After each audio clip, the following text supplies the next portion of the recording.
Hello everybody and welcome to the CivFR Squadrons. This is gonna be our first game this week and it looks like we're just joining the lobby. I do have to, well, excuse them for actually putting up this lobby so late. I do know we're actually 6 minutes over the starting time of the game.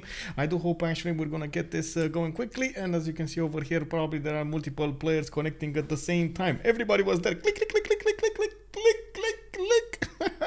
We got this. Thank you very much, Lendemain for that gift for the 5 gifted subs, sir. Thank you also very much, Deluxephilippe do writer for the sub, and I do have to also thank you, Natro, for the sub. It does help me a lot. Just ahead, good evening, sir. We got Ready and Dill loaded and welcome. Monsi X is saying drip into the new song. I do hope we're actually gonna I would say I do hope you guys enjoyed that song. Good evening, excited to see this tiebreak matchup. Oh yeah, indeed, that's something that I do have to look at.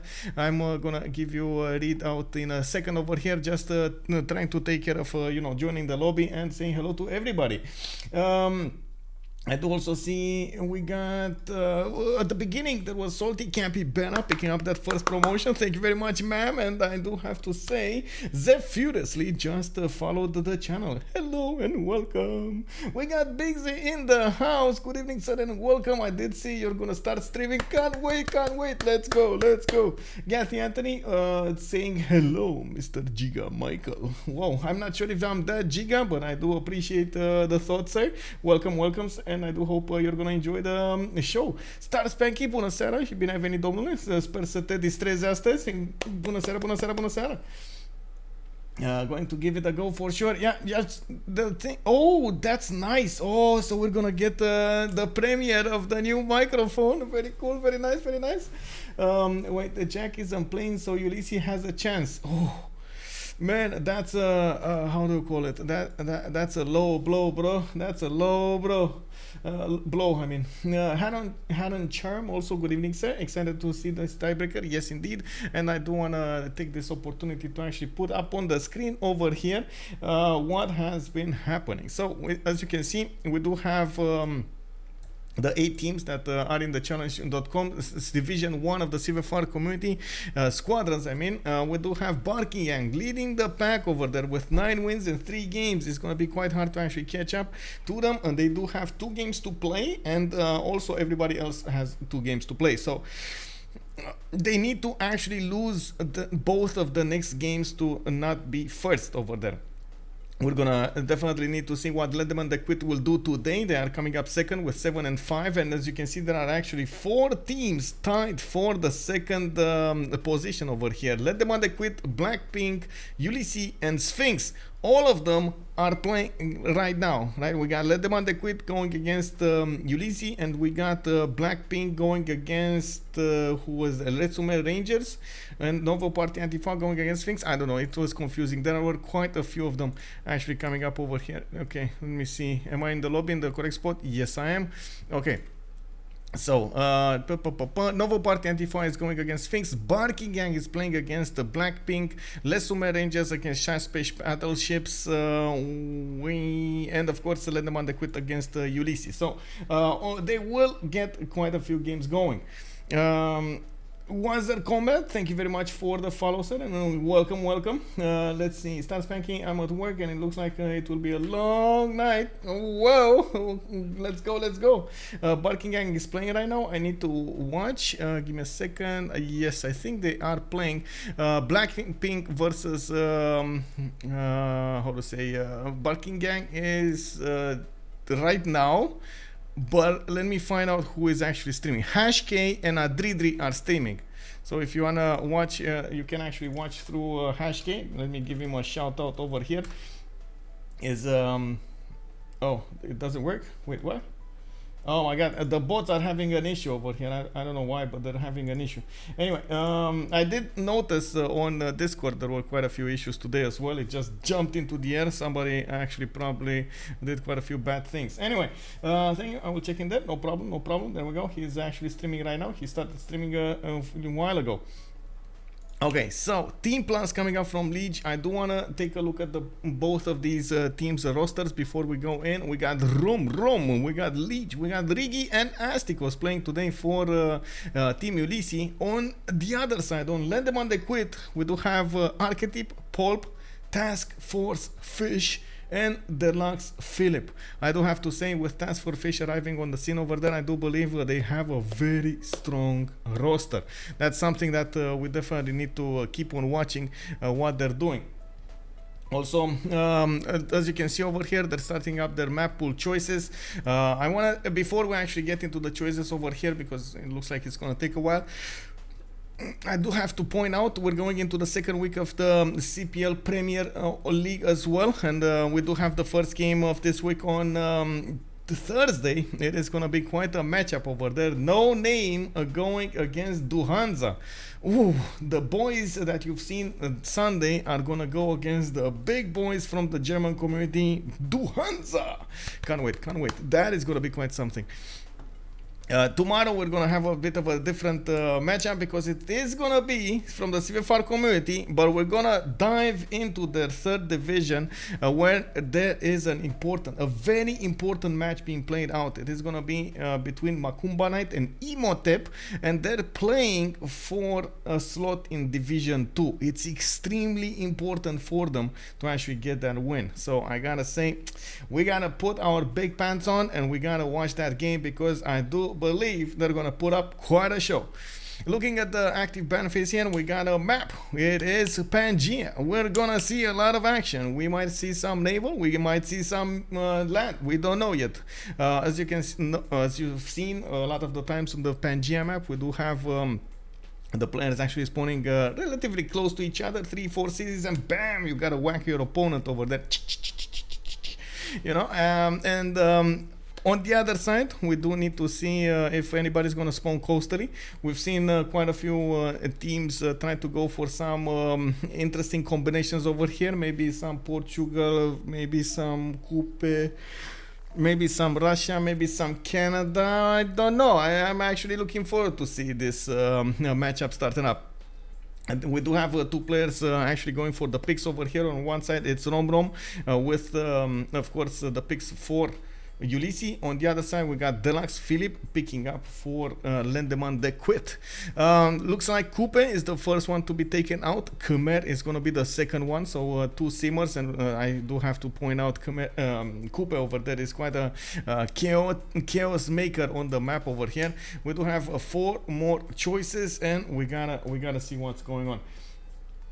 Fish is the biggest. He's always the biggest. Hello there, Killwiz, and welcome. Good evening, sir. Hello, hello, hello. So, let me actually take a look over here what's going on. We do have one more. Basil the second taken out. There we go.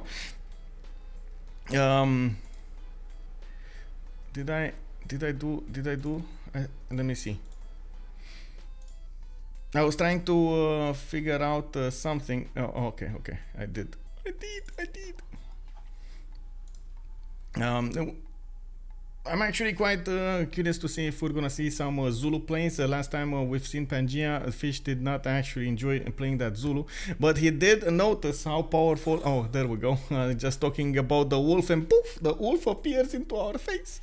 Wow, I mean, that happened. Zulu got taken out. Okay, I understand. No, no option to actually talk about the Zulu here. Okay, so let's see. Favorite civs. We got Poolp that really likes Lotaro. We got Finch that really likes Gran Colombia. We got Romrom that really likes something like Arabia, for example, and he liked the Khmer, and it looks like he's not going to be getting to play that. I do believe he also likes Russia as well. On the other side, we do have Lege that definitely enjoys to play Canada, Bulmus. He enjoys Mali. He enjoys the seeming civilizations, and I have seen him a few times on those brawling civilizations as well. I'm not so sure he's gonna want to be a brawler today, so looking forward to see what they're gonna pick. We do have Vietnam picked up 5th over here, and keeping on to talk about those Civ picks over here. We do have Astikos that was the one that showed us the way in the China, especially how to say, Kublai, China. We did have Riggy that actually picked, as far as I remember, 2 times a naval civilization, and he did manage to defend himself quite well, relatively successfully until the end of the game over there. He definitely didn't die. Oh, is this gonna be a Canada first pick in the first draft? Because they took out Russia. Taking out, oh, okay, so there we go. It looks like Romrom picked up Lotaro. This is setting the tone for the remainder of the game.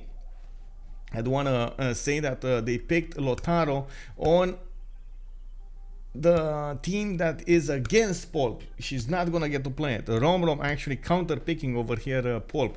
Deluxephilippe with TaskForceFish will need to do something about this. There still are civilizations, for example, like Gorgo, that can definitely put up a good fight against Lotaro, and I do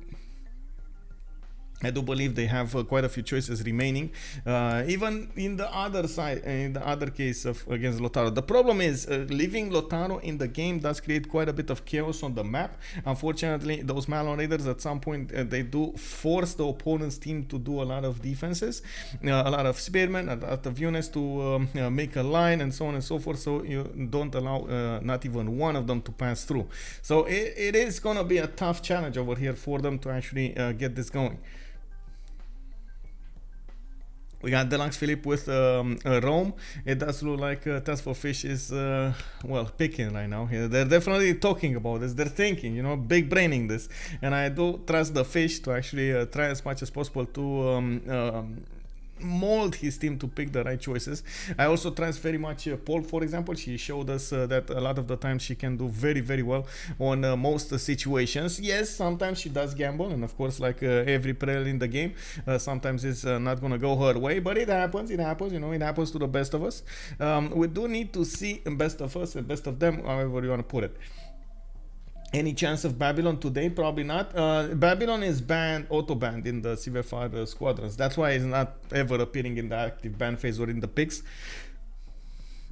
It would have been banned, I believe, in the first scene, in the first stage, if it was available. The theorem Lotaro is always picked or banned is really true. Yes, Rafifi, yes, that I do believe, and especially I want to add something to that. In the first rotation, Babylon is auto banned. Aren't they trash with BBG? No, they're actually very good with BBG. Alex 2005, good evening, sir. And I do want to say we did have Mali and Gorgo picked up over there. TaskForceFish is definitely gonna try to use those hoplites to defend against the Malon Raiders. We do have Mali, of course, picked up by Lege over there. I do think he has been shown to play a very strong Mali most of the times as a civilization, so I do trust his abilities over here. I'm a bit concerned about it on Pangea. Like I was saying, it is quite close. You do get to spawn quite close to your opponent most of the time, and it does cause quite a few issues. The gold generation, though, it might actually be something worth taking. I do also want to point out at the moment we didn't see actually a victory condition civilization being picked up. Something like Canada, something like Sweden, something like a culture game maker. We're gonna need to see what's gonna show up in the game over here, what kind of options they're gonna have, what are they gonna do in their development of the empire, so we can see the early signs for their strategies. Looks like in the active ban phase we do have Eleanor and Japan taken out, with 2 more choices remaining to be banned. The Deluxephilippe is gonna have the next one, and looks like he's definitely taking his time to think about this. 9 more seconds to go until he needs to click that button, and we're gonna have something locked over here in just a few seconds. Bam! Scythia taken out. Okay, Scythia it is, and we're gonna need to see how Romrom is gonna follow up this. This is the last ban he has to actually influence this next pick phase, so definitely it is gonna be important.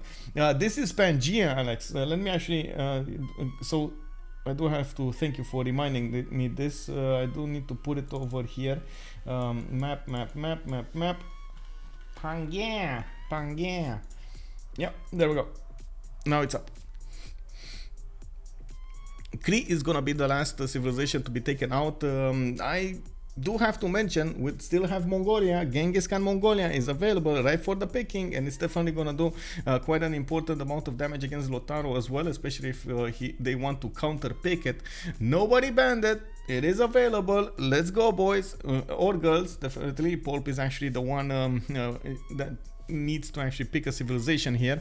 And I still have, I don't know if you guys remember, but at some point I made a promise to myself that I'm gonna write Mongolia on my screen on a post-it so I can actually remember it. I don't know why, but I was totally ignoring Genghis Khan as a leader in the game. It happens. I don't know. It's how my brain works. But anyway, I gotta post it, and right now underneath my screen over there, when game starting countdown is, it says remember Mongolia. You know? Team 2 desperately need a gold civ. Yeah, also Alexander would be an interesting choice as well. Looks like they went for Philip II, which is an extremely good choice going against Mansa Musa. Both of them will probably gonna be religious. And of course, you do know that Philip II does get that extra +5. Portugal plus Spain would be very nice. Yes, very nice. I do have to point out, by the way, just as an observation over here, Deluxephilippe with Rome and Gorgo, they can do gold if they do mix their, how to say, empires, adapt their empires possibly. Accordingly, I should say, not possibly. Rome does have usually an incentive to go campuses into commercials, which does allow him, or he can directly go commercials first, while Gorgo is a bit of an issue over there. It kind of depends on the land, and it also depends on how he's gonna play it. If he's going full Acropolises, if he's going for campuses, if he's gonna need to go commercials, it's gonna be a problem.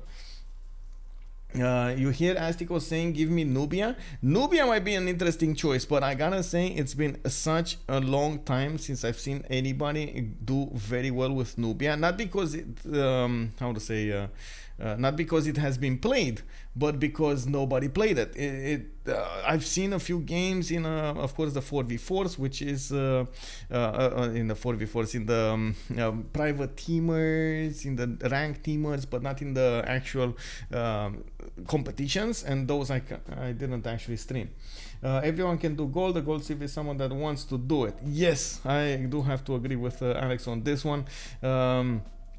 What can I say? You pick it, you're gonna know what you're gonna do. Looks like Astikos did not go for Nubia. He went for Kublai Khan China, setting us up again for one of those interesting gameplays, while Riggy did go for Victoria.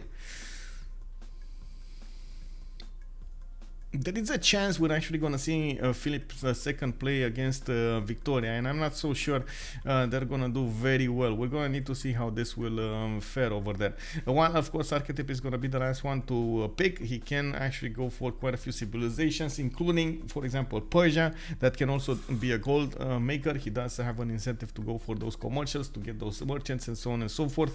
Definitely a good couple. But like other people, like people in the chat were talking about, Portugal might be an interesting choice. Unfortunately, if you do pick Portugal and you don't get a civilization to trade with, or at least a city-state or something, your pick doesn't quite matter in the overall things. Ooh, he did go Zhao the Third. Oh my god, big brains. Oh, Zhao the Third coming up. Philip II, Zhao III, Gorgo, Rome, the roster of Lendemain de Cuite. On the other side, we got Kublai Khan China, we got Victoria, we got Lotaro, and the big Mansa Musa. Who is it? Oh, who is it? It was from Star Wars, yeah, Jaja Banks. But there was another character called Musa. I don't remember exactly his name, but I will remember. Let's see. Saying to Monața Monața gifter Spain. Wait, what? Oh, never mind. You actually copy pasted it. Got it. Went for the gamble. Oh, okay. Boss Nas. Boss Nas, yes. Kill with Big Mansa, enjoy it, definitely. Arctic Uzi showing up exactly when goal is not being picked up. Can you imagine? Can you imagine this, sir?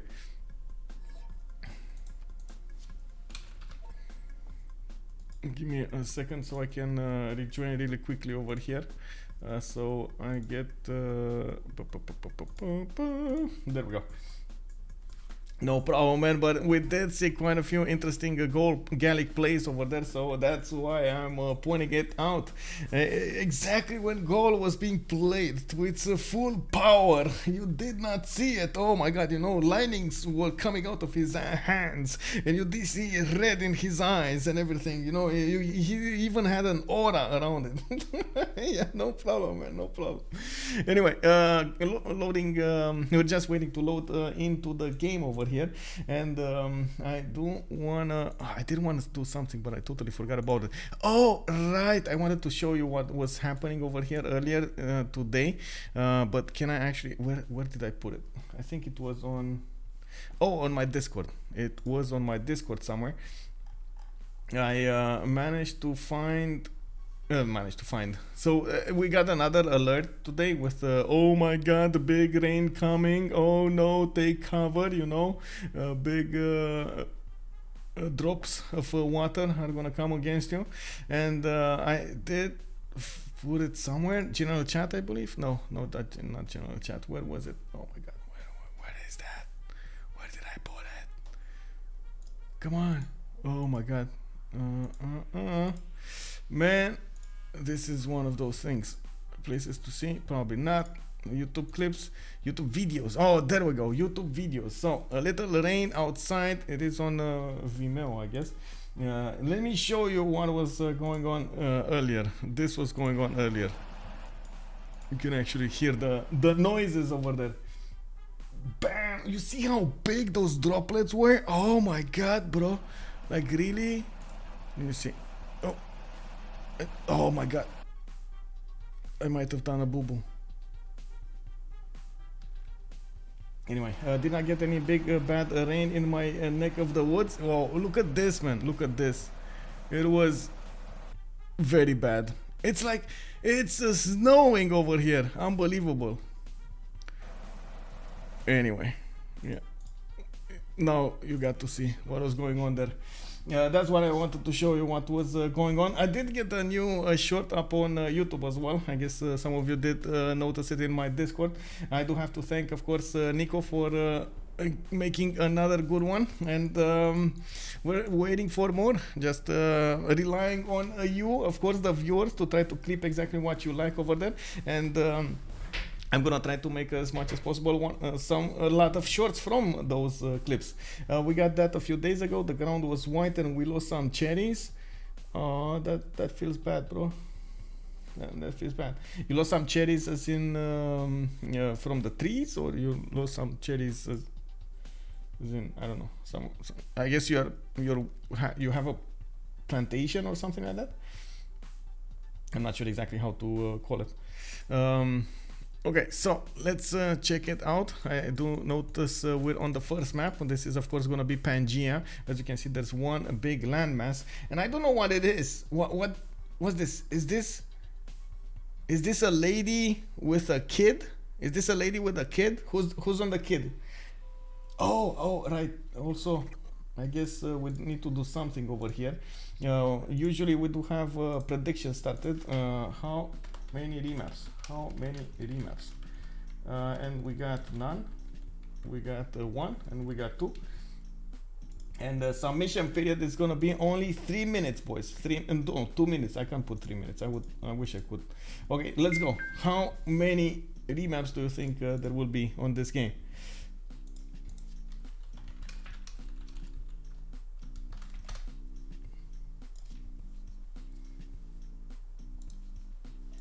What map is this? Pangea. You can actually check it out on the left side. We got the first civilization to talk about. This is gonna be a settler by Mali, and of course he can definitely go on the ivory and get an extra how do you call it, an extra amenity from the get-go. We do see him with an amazing religious idols, 4 copper tiles in the capital city. He does have, by the looks of, wait, huh? Okay.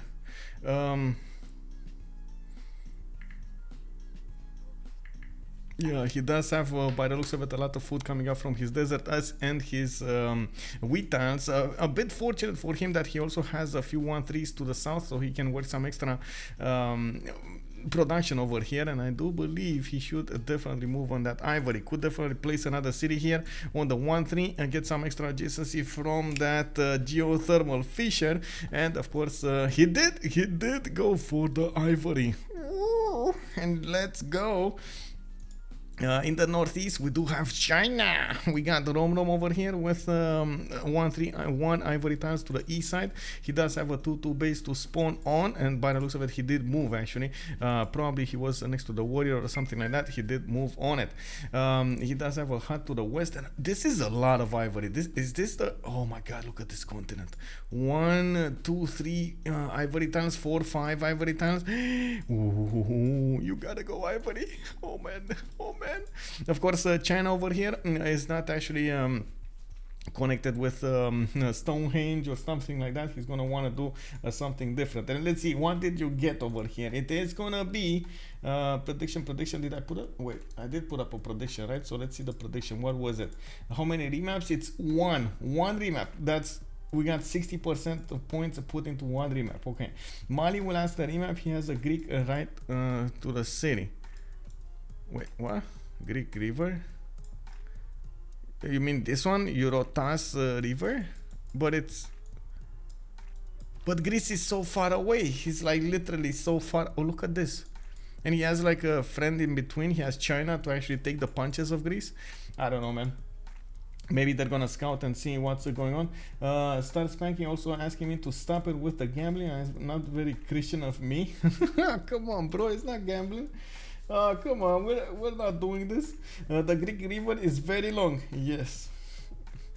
The long river of the Greek society spans from the north to the south of the map. We do have TaskForceFish over here. I mean, you know, it was the fish, man. It was the fish. Hey, bonsoir, Polush. Bienvenue. Let's KV, good evening. What's cooking, Doc? We got some carrots to actually eat today. Let's KV, good evening, good evening. We were taking a look and admiring the big fish river. He has one from the north to the south, and oh my God, really, bro.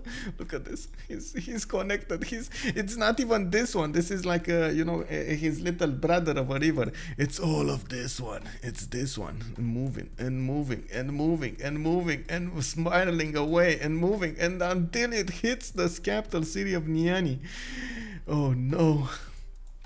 Anyway, on Greece, we do have him moving on a 2-2 base. He does have some horses to the west side, quite a few camps for his own.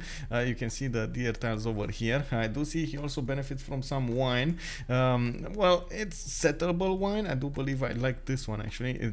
That makes for a good second city with the 2-2s around it, extra amenity and so on. Of course, he could go to the southeast as well, getting closer to those mountains, getting personal and putting down some campuses, so he gets the points over there. We don't need to see what's going on here on Mapuche. Oh. Bug. Uh-oh. Oh, trades don't work. Oh, kick. Okay. Let me actually take a look over here. Okay. What's the best way to learn everything about Civ? Game seems to have a huge learning curve. I mean, first step is to join a multiplayer community. Second step is to go into the novice section. And third step, I would say, ask a lot of questions. Yeah. Ask a lot of questions. I don't think it's that hard to play, and I do believe a lot of the players that you're gonna meet in the novice sections, they're gonna be quite happy to actually give you some help, give you some advices, share their experiences and so on and so forth. And also we do try as much as possible to also coach players. For example, I do coaching, and you get basically like packed information very quickly. Good evening, Daisuke. Hello there, sir. Also, single player also works well for learning the basics. Yes, that also works well. Regimentos, all neighbors are on the right. That's a good question. I didn't actually get to that part of the map over there. I'm sorry. I wish I could, but I didn't. Okay, so we're just waiting over here for the new link. I guess Lotra Ethanol is gonna be the one who's gonna be doing it. He was the one putting it up here. Oh, he's offline now. Wait, is this the moment that? Oh no. Is this the moment that we're actually being told over here that Steam was updated or something? Oh no. Yeah, what I have to do is learn in the shift enter in the last move. First move that costed me way too much in the last CPL games. It happens. Yeah, it happens. You do get acquainted quite...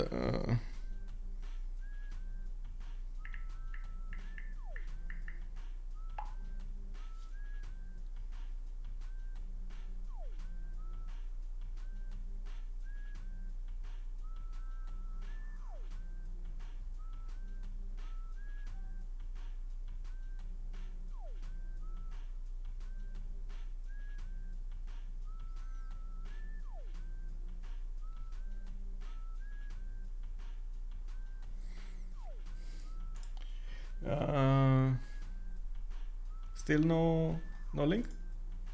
Oh, I see a link. Okay.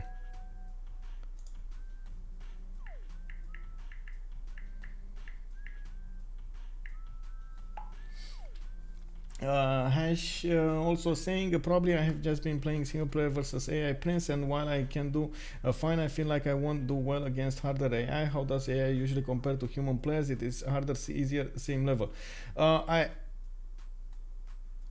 Yeah, exactly. Oh my god, I couldn't have said it better. Harem Charm nailed it over there. High difficulty AI is like playing a bad player with a lot of bonuses. Yes.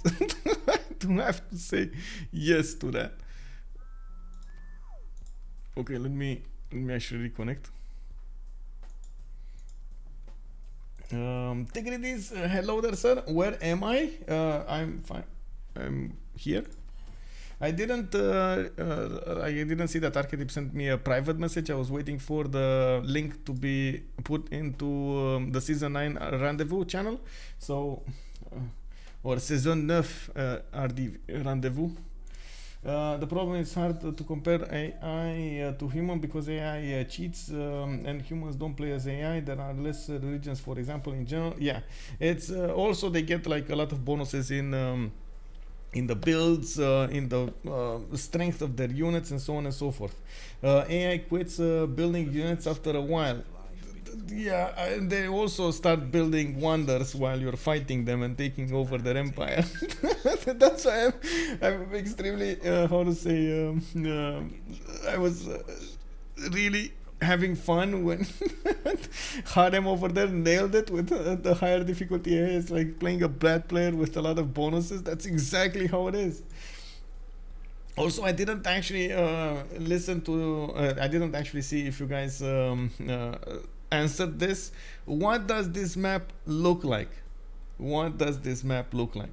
Did you see Potato Stream versus 11? He got deity bonus. I did not, sir, but I do believe we had somebody who was at Big Z that was extremely happy that he managed to trigger Potato over there. I'm not condoning his behavior, but he was extremely happy doing it. I'm just saying. And of course, proud of the moment. Let's see. I quit rip. Then I'm worse than a bad player. I think I need to learn hotkeys to make a game go faster. Hash. I would say this. It's very hard if you learn to do bad. How to say? If you learn to do bad. If you learn to play badly against the AI and then trying to play good against other players, or trying to rewire your brain to actually play it differently with players. It's much better to go into multiplayer communities, and if you want to, of course, engage in the multiplayer communities, it's much better to go directly there and be challenged by the players, interact with the players, learn the meta from them, exchange information, get advices, you give advices, and so on and so forth. You discover stuff and blah. It's much better for your development to actually learn the game. If you just want to play it in single player, you want to just develop an empire, randomize, play 500 turns, that's totally different. That's okay as well, but it's a totally different game than actually taking part of the multiplayer community.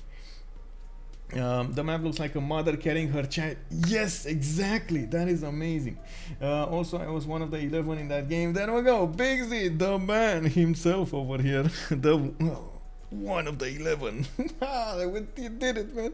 It takes experience and time. I can always say, it's always saying, playing against the it's a whole from playing. Yes. Salute DC07. Hello there, sir. How is it going? It's going quite well. We're actually starting off this game. We're trying to figure out what's going on. We did have a quick relobby over there, and now we're taking a look at the players over here. Engulumapu with scouts coming out of his city center. It looks like he went for a 2-2 base, and he does have one big continent. I do want to see who's next to him. This is Astikos. Ooh, this is interesting. Astikos playing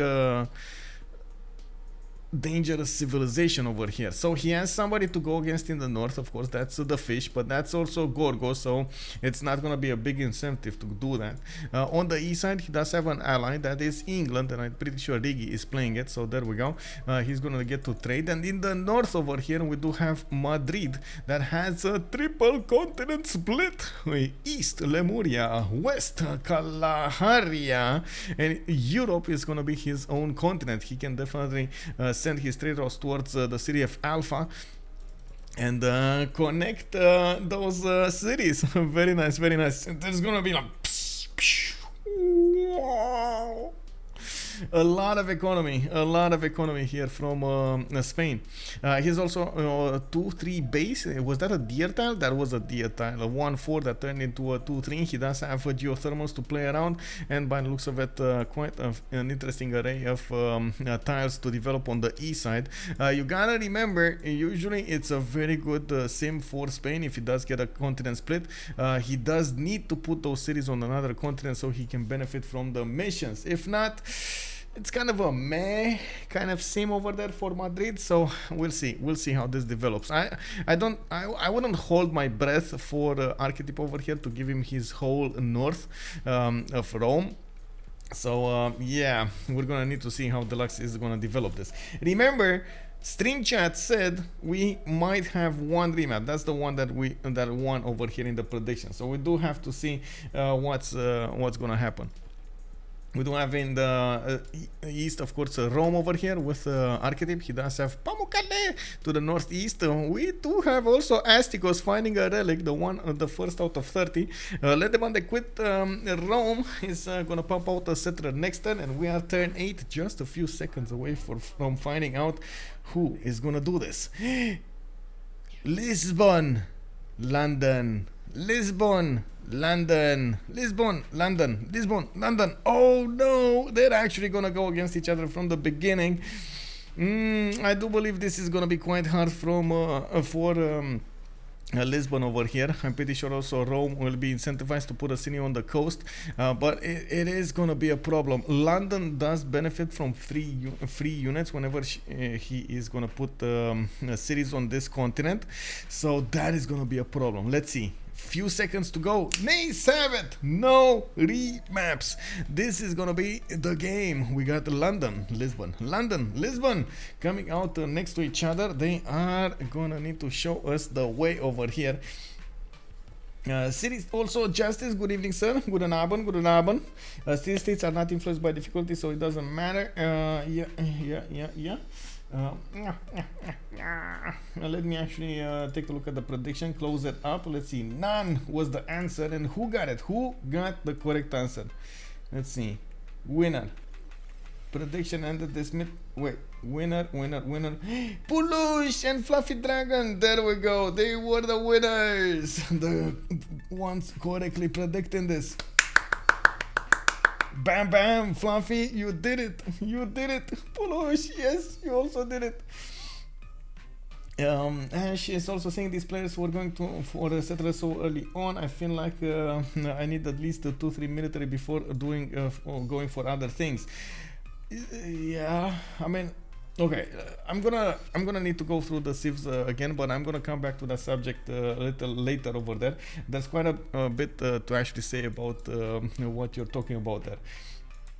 DC, we're just starting up with Mali over here. Lege is gonna get a settler in 2 turns. Does look like he did go for religious idols as a pantheon. He's gonna get 4 tiles to improve, and by the looks of it, he does have already those 1-3 tiles in his capital's borders. We do have him actually benefiting from an interesting array of cities over here. I do believe this is gonna be one. We got another one here. 2 bases, a bit of desert here for extra food, a little bit of desert for some extra faith. My only worry is my only question, I'm not worried about this, is he going to get a religion, or is he going directly Sugubas? It looks like he is gonna be going directly Sugubas. And this is my worry, because we've seen Mali actually try to get this gameplay quite a few times, and without that extra faith per turn that you manage to get for a good monumentality with holy sites and so on and so forth, it's quite hard to actually put up a very good Mali gameplay. But anyway, we're gonna need to see. Religious idols is strong with this one today, so we do have to see what's going on here. Looks like of course he's moving to the west. Whoa, to the west. Oh wait, Habub, did Habub come through here? Did anybody see Habub? Flood, blizzard, hurricane, drought, dust storm. Hakan! Okay, Hakan was over here, but it didn't improve anything. So I guess it was Hama in the Tethys Ocean. Is this the Tethys Ocean? Yes. So I guess a hurricane just passed through, and of course improved that to a 2-3 time. That is actually quite a good city to have. A lot of food, a lot of faith generated from just being there. Okay. He does have also iron in the capital to the north. I don't see horses immediately close to him. He could go for the northwest, but I guess he's going to rely on his allies if he ever needs horses. To his northeast, we do have Romrom with a settler coming out from his capital city. I do see another one from Beijing in 6 turns. It's going to take a while. Of course, I also notice he's gonna need to do something about the west over here with his warrior. He's gonna try to escort it. Doesn't yet know about. Oh, he does. He does know about the north over here. China met Greece, and we do need to see how the matchup of the titles will develop. We do have, of course, him with a very important city to the northeast. I'm actually quite surprised he didn't go and settle this first. He could have actually worked 2 of these cocoa tiles, giving him 6 gold a turn.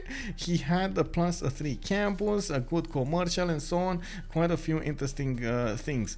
I do notice he also has a +4 campus in the capital here, next to a geothermal, the 3 mountain tiles over there. 2 + 3 = 5, and we're learning math 1 step at a time.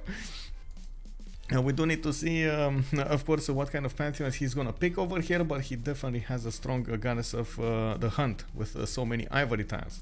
Does have access to horses next to Beijing, does have access to an iron tile to the east side, and I'm pretty sure we're gonna need to move on to see the next one.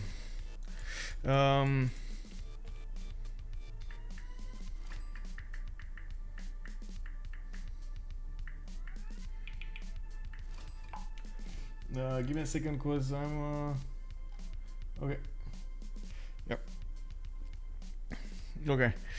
We do have Greece, of course, trying to push back Mapuche's warrior. He does not actually want to buy a unit in the city of Corinth, so he just is trying to do as much damage to these units as possible from the beginning.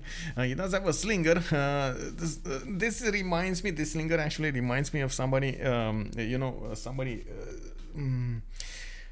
running after somebody else with a shoe, or actually not a shoe. How do you call it when it's, like it's a half shoe? We call them like sandale, but they're not actually shoes. They're more like anyway, they're open. You know, this is what it feels like. You know, the slinger is very low damage going against an opponent. Flip flops, exactly. That's what he's doing right now. This is a slinger running with the flip flop. I'm gonna tell you. I'm gonna nail you. Get out of my land. Anyway, he did get the city of Bravo on his wine tile over there, and of course he needs to protect the wine. You know, it's all about the wine over here in the Greek cities. I do have to point out, of course, he's gonna get another one of these settlers in 2 turns, and by the looks of it, he does have access to horses and iron next to the city of Bravo. We also will need to see where he's going to put that second city, third city, I mean, if he's going to go north, south, or wherever he's going to go. Deluxephilippe is also trying to discover the land from the east side. He is also benefiting from more settlers right now, Cordoba being his second city. Interesting choice, I gotta say, for his second city. I was thinking he might actually do them differently, but I guess he really wants to keep this citrus tile. This could actually be a very good in-between city for Reina, so they can connect their economies, get all of those trade routes between those cities of Greece and of course Spain, and generate the gold from your allies' trade routes. On Spain, we do have him with iron in the capital, northeast. We do have him also with horses to the southwest over here. And by looks of it, he's going for a builder and monuments. Tries to get some advantages here. I'm really curious if we actually had Portugal meet England. Yes. Oh. Wait. How did this happen? This is clearly a Portuguese city. I thought it's an English city, but it's not. How did he go so far away? Did he snatched a settler?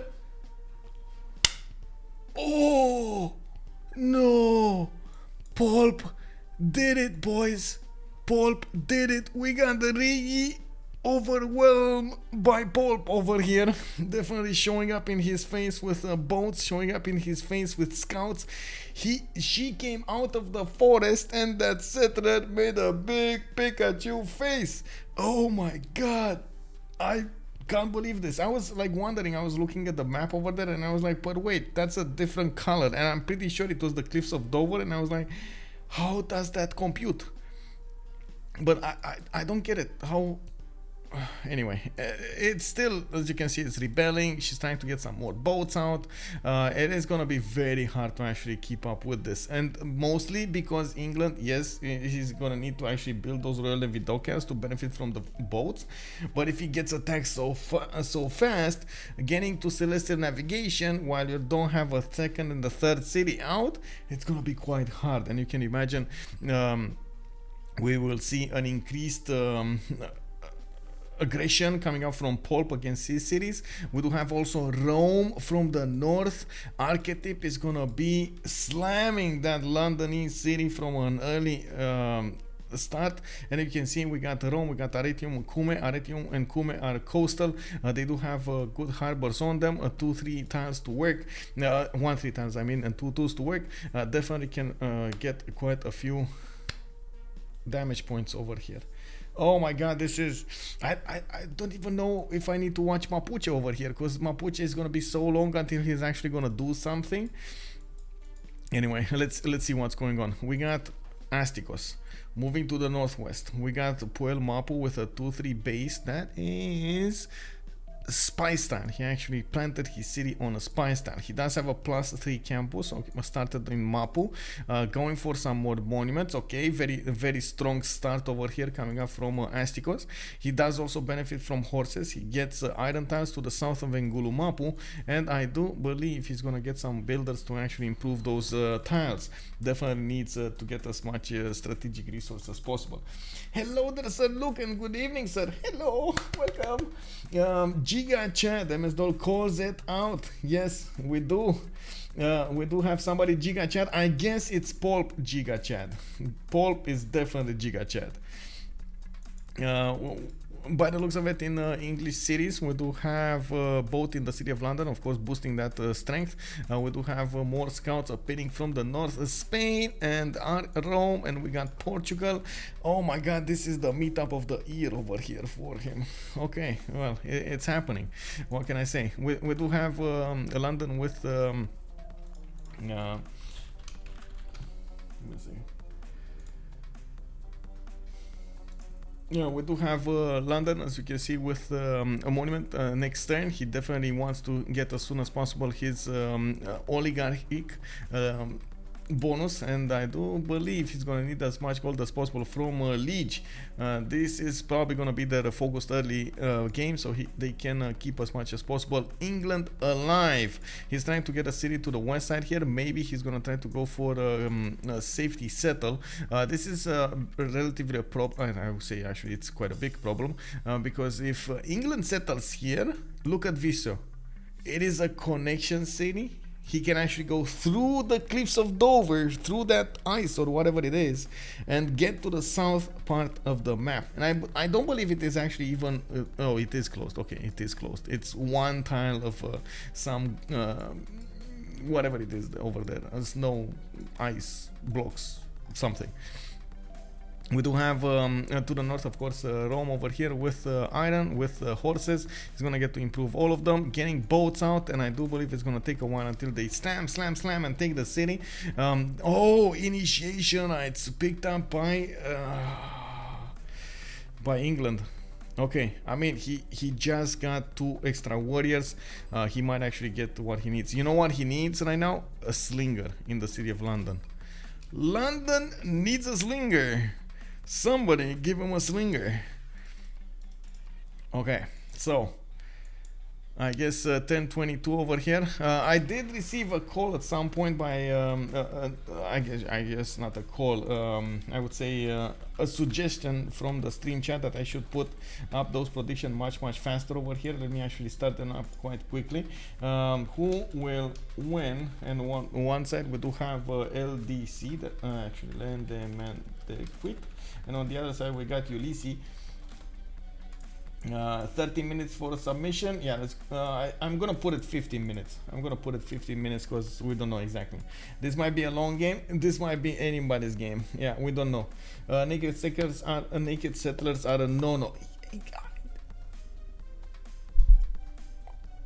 This is one of those Kenny moments. You know the Kenny moments? Oh, exactly, the Kenny moments. You should not move units, settlers, unescorted on the map.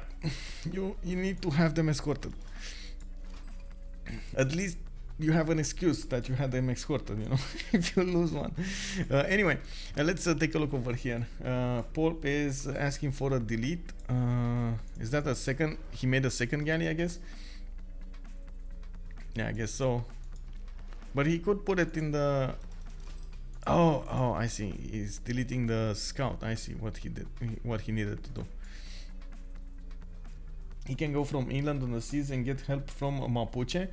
Yeah, Mapuche can definitely help him out. And at the moment, we don't actually see Rome getting some horses out, but he is starting to get archers out. So that means he is on the technology towards horseback riding. Yeah, there we go. 7 turns to go.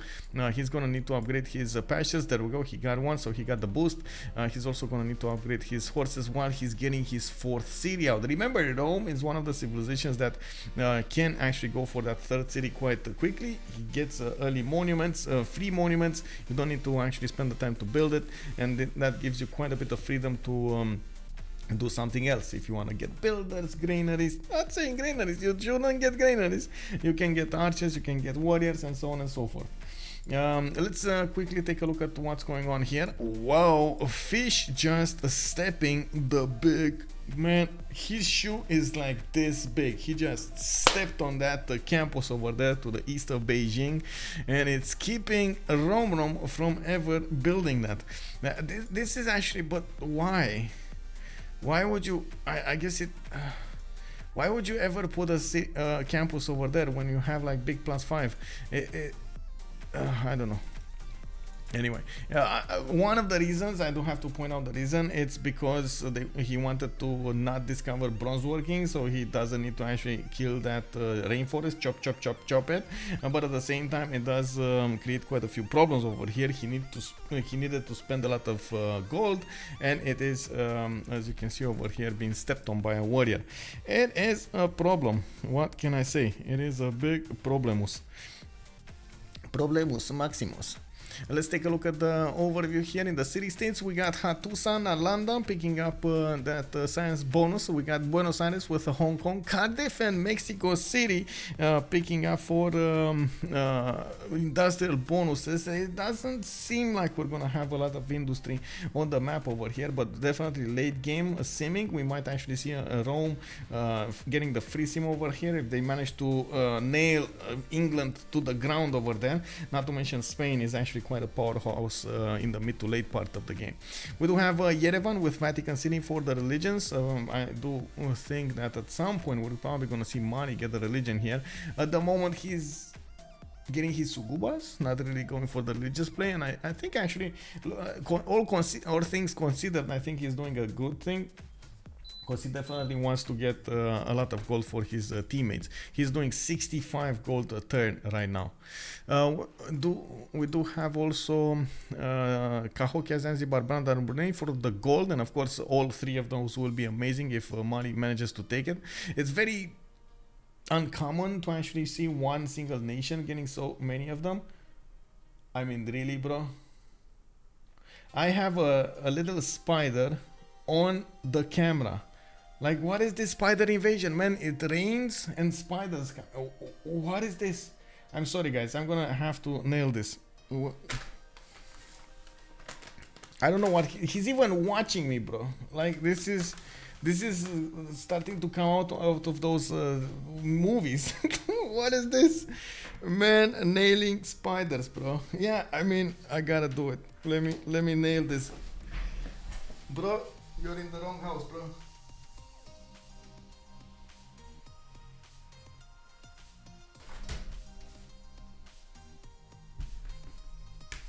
Yeah. Well, I'm sorry.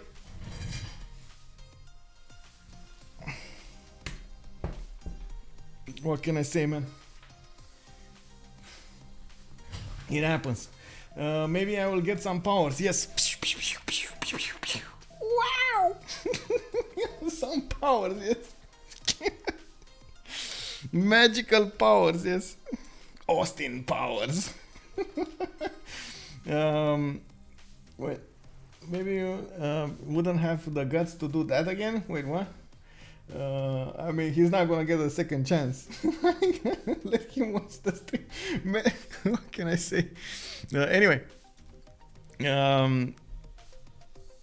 Okay, so we do have England managing to take care of those scouts, pushing them back over here to the south. You can see he got the positioning. We still have boats coming up from Portugal, and this is, I gotta mention, this is just a matter of time until either Rome is gonna get some legions over here, or we're gonna see Portugal get hers, I should say. Nows, I believe they're called, the unique caravels. Those are gonna deal the final damage on the city of London, Bristol, and so on. Okay, did I finish with the city states? I think no. We got Lahore, actually, the one last remaining military city state over here in the game. It does allow you to actually buy units. Unique units, Nihangs, which do have the strength pegged to, of course, what kind of building you have in the encampment, barracks, armory, military academy, and blah blah blah. That's quite powerful over there. I see the double theater square on the south of Beijing and the Machu Picchu building on the single mountain over there. Yes. Compounding games, thank you very much for the follow. Whoa, we got big raid going on. TGM showing up. Hello there, Game Mechanic. How are you doing, man? How are you doing? Welcome, sir, and of course welcome everybody. We're following up a game from the CivFR community, from the Francais speaking nation, and of course we do have over here Lendemain de Cuite, which literally means the day after you have a lot of You drank a lot of alcohol and you have that hangover. It's it's the the other part. We do have on the other side Ulysse, which is named after the Greek I think god over there, and they are very powerful, but unfortunately we did have a settler snatched over here. Visio has been created with a settler coming out from England. There was a very sneaky scout in the forest just waiting to get a settler. And he managed to do it. He managed to catch Riggy off guard over there. Of course, thank you very much for the raid over here. And I do have to give a big shout out to TGM. If you guys don't know this guy, he is amazing, picking up so much positive energy over there so many times. A big shout out to TGM. Can't wait to see you more in maybe we're gonna do another one of those charity streams. Maybe we can actually do some commentary together. It will be a pleasure, sir. We're familiar with the settler snatches. Yeah. Woo! Fantastic. Good evening, sir, and welcome. What do we have over here? Starling 73, Folk Dog 857. Good evening, and welcome, guys, to the channel. What we do see over here, we have a few contact points. TaskForceFish is, as you can see, not afraid of Mapuche, settled in his face over here. He's gonna try to get a 4th city and a 5th city soon enough, even a 6th one, and now he's starting to upgrade his strategic resources.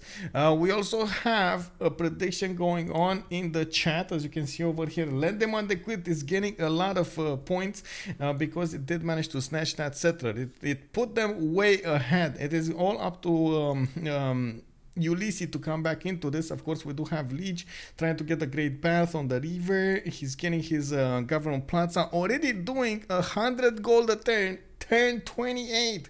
This is oh my god, pre-classical era, 100 gold a turn. Lege, double thumbs up, man. I would put 4 thumbs up if I had 4 of them. I just cannot raise my feet that high. And the city raised by the barbs. Wait, TGM got 3 settlers from barbs and lost 1. Nice. How did you get 3 settlers from the barbs? Did they actually how do you call them? Did they actually go and snatch them from your opponents and gave them to you? Oh man, those barbs, man. What did you pay them, bro? What did you pay them? Oh man, was that bananas? You paid them in bananas? Show feed for the lads. only off stream. Start Spanky. Only off stream. I have a special channel over there. It's dedicated to feet. One of them was also certainly the same one. He has snatched and then lost. Okay. I guess everybody donated some settlers over there on the map. I don't see any barbs on this map. Yes, Hash, we don't play with barbs in the multiplayer games. They cause way too many problems in the 4v4s, in the teamers. In the FFAs, we do have barbs because otherwise it's extremely hard to actually get a golden age. And speaking of golden ages over here, we do have 20, 29, 21, 29, 22, 19, 31 and 25 points respectively for, of course, each of the players from the left to the right. 2 more turns until a golden age starts, and you can see everybody got it. We do have 3 cities from China. I do want to quickly go around and see their pantheons. Goddess of the Hunt here, picked up by China. You already see the awesomeness of the Goddess of the Hunt with so much coming up from those ivory tiles. He has a 341 343 over here, another one over here that needs to be improved, and he is gonna try to get more to the north and of course to the west over here. We do also need to see him try to go through this forest. You can definitely see Greece is trying to force him to stay behind the mountains, keeping these scouts just in case settler pops. Well, that's gonna be a mistake. We do have Romrom going last, moving into the forest, and this is gonna be quite something. The scout, unfortunately, we can't actually see him run away over there, but he's definitely in danger right now. Fish, where did you go? Okay, he moved across the river. He's like, I ain't having any of this, and just got out of there.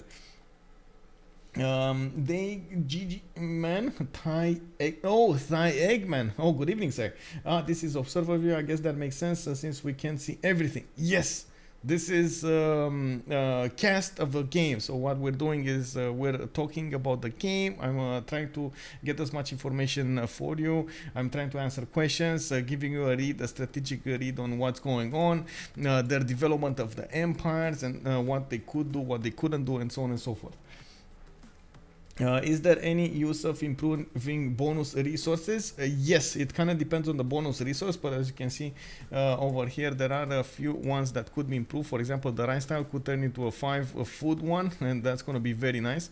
We do have bananas also giving some gold if you do improve them with plantations, and of course they are bonus resources. Quarries also for the stones. You do get, for example, bonuses towards districts. The Gallic Oppidum does get the bonuses from quarries. Moving up to the north, we got Greece putting down encampments on the map. Looks like the first one is going to be finished in 5 turns in the city of Bravo.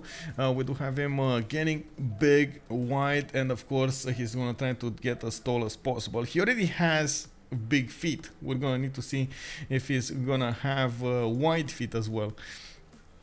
We do have him getting those defensive units in the southeast, of course, towards Mapuche. Mapuche is gonna get a lot of science going.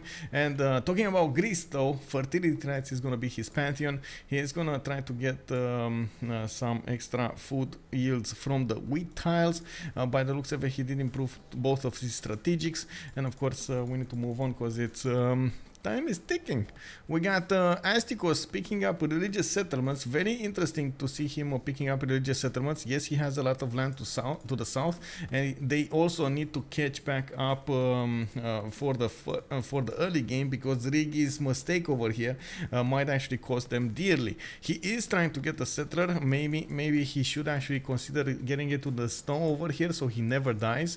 But I do believe he might actually keep on trying to stay alive over here. There is a literal line of archers coming to his city of London. He picked up initiation rights, and of course he is already benefiting from those 2 warriors trying to bang on those enemy units. And at the same time, you do see that he's trying to, as much as possible, keep his cities intact. With so many galleys coming up against those walls, I'm not so sure he's going to be able to do it. We do have also God of Open Sky picked up by Spain. He already is generating some culture coming up from those pashas. 1, 2, 3, 4 of them. He does have, as you can see, this is another good example of why you should improve bonus resources, especially if you couple them together with other bonuses from your pantheons. We do have him with 4-5 cities soon enough. Of course, we just switched the era, and we're gonna have classical era over here. Everybody in the game is gonna get it. We do have Pingala established in Cordoba. Madrid is gonna be with Magnus, and I'm a bit worried about his early accumulation of culture. I would have expected him to have to go for Moksha, but it's fine. I guess it's fine. That extra culture coming up from his ship tiles coupled with the monuments might be good enough. On Rome, we do have him on City Patron Goddess. He's going to put a lot of these campuses, and oh, look at those horses. Oh, we got Kume with 4 of these horses coming out, and looks like they are going to be, oh my god, fighting the English territory, the red English units over here. They are actually painted red. Oh my god, they stick out in the forest. Why would you do that to yourself? Anyway, we also see a settler. We also see a Reina established in Arretium in 2 turns. We got Moksha in Rome, and by the looks of it, quite a few settlers coming out from his cities. This is the moment. Of course, Rome is trying to do his second big expansion phase. He already went through the first one with a lot of bonuses. Now he's gonna try to go for the second one. Okay, so let's see what's going on over here. Portugal also on God of the Sea as a pantheon. She is going to get quite a few of these coastal resources to work, and has a lot of coast to go for.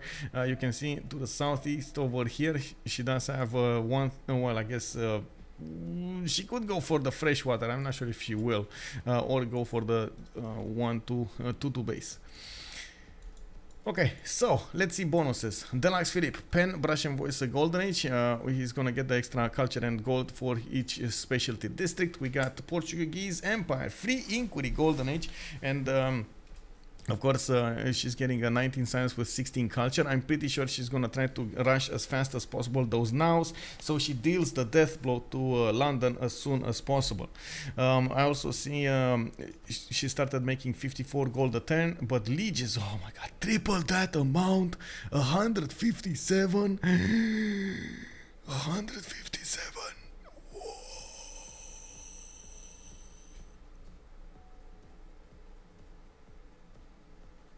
Oh man, this is one of those moments you literally turn to stone. Also, Old Triangle, good evening, sir, and welcome. I just noticed you in the chat. Hello, hello. They use better balanced game. Yeah, indeed. Thank you very much for giving the explanations over here to the new viewers. Hello, thank you. How is Lege doing? 157. Anyway, to see.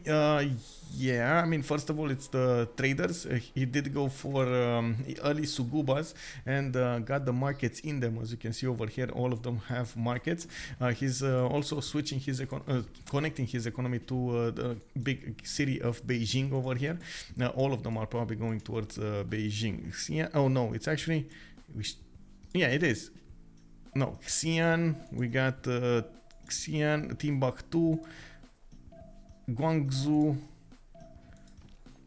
Xi'an. So some of them there, some of them are not there. He's also probably getting a lot of merchants. He didn't get an extra trader. Anyway, from these Sugubas, he's also generating 5 gold, and we got another 5 gold and another like 4 gold.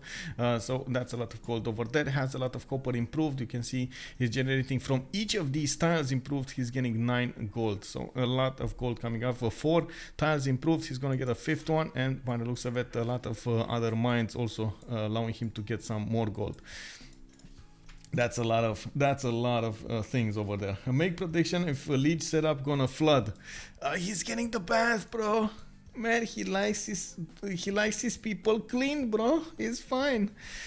No, man, this reminds me. I tried to play how was it? BioShock a few days ago. Oh my god, bro. Oh my god. The messages in that game. The messages in that game. Where's Beaver Simpson? I don't know, man. Wait, who's Beaver Simpson? My favorite commenter. Checking 3 times, I would bet it floods. Before it might be. It might be. I gotta say, yeah, it is amazing, but it just, you know, caught me by surprise by all of those comments over there. I was like, oh my god, bro, the messages. What is this? What is happening over here? What is this? Anyway. On Gorgo, we do have Pen Brush and Voice Golden Age already on 246 cities, and of course I do see a 7th one actually going to the northwest. Government Plaza coming up next turn, encampment training projects coming up in 2, and by the looks of it, the moment he has no points, he just started up that finished up that encampment. We do have also Rome with a Pen Brush and Voice Golden Age pushing forward towards the English capital of London. We do need to see a lot more archers coming up from this bad boy over here, Riggy, so he can actually shoot back against those English horses. Definitely is going to be a problem if he does give up those tiles to the north of London. Those tiles, unfortunately, they do have the most defense on them. As you can see over here, the archer needs to shoot against the horse with an extra +C on him. That is strong. Big muscles on that horse over there. Is gonna rip apart those arrows once it catches them. You know, you can see the arrow coming, and he's like, and you can definitely, well, imagine what's gonna happen over here. We got Astikos with Pen Brush and Voice on Lotaro. He is trying to get that culture, and of course the science that comes from these campuses. He's already on 20 and 23. Actually a good result coming up from him, but he did stop settling at some point compared to, of course, Gorgo, who did grow big. Now we do have him on 5 cities. He's gonna get a 6th one soon enough, and he is putting them to the south and east over here. Oh, he's actually giving, okay, so I think Riggy just figured out, you know what, bro, I'm gonna GTFO out of here. This is my moment. I want to shine. I'm gonna get out. Wait, is this a possibility for Hong Kong to actually kill that warrior? Is that a remote possibility for Hong Kong to actually kill that warrior? We got it. That city state is Arketips. That city state is Rome's. If they actually levy this city state, I think they could take the warrior down. Oh my god, city state! City state, what did you do, bro? They need to levy, yes, they need to levy Hong Kong right now. That is a dangerous city to go through. And Riggy is playing with fire over here. We do have a Romrom with a pen bash and voice golden age of his own. He's on 5 cities by the looks of it, and he did upgrade his tiles over here, quite a few of them, with of course those amenities, giving them to his allies. He is getting his horses, and I do see he's getting iron from that tile with the campus, from underneath the campus. We do have him going for audience chamber, and of course he's gonna have a very, very powerful setup over here for campuses with 4 cities, of course, in the south. He could put 2 more cities with tiles over there. Very nice, very nice. I do see he's getting more campuses. He did manage to put on his big boy pants and actually went through the mountains. He's going against Greece, and I do believe he's trying to split the attention of Greece between him and Mapuche. We're gonna see if he's actually gonna be successful over there. We got also Lege, Monumentality Golden Age. He's trying to make use of his faith per turn. He's on 40 faith a turn right now. Not bad, not bad. He did get 1 single holy site with 1 faith per turn and 1 shrine. That's it. 40 faith a turn. Big bada boom, I would say. Of course, we do have a lot of merchants over here. Zankian just got activated on Mali, and I think he just bought a trader that will go in Timbuktu. We do have him going for more settlers, which will take a very long time to get out and about, but he is getting 3 of them, and of course he's going to double his city count very quickly here. Actually 4 of them. 1, 2, 3, 4 of them. That's so much gold coming out from Lege.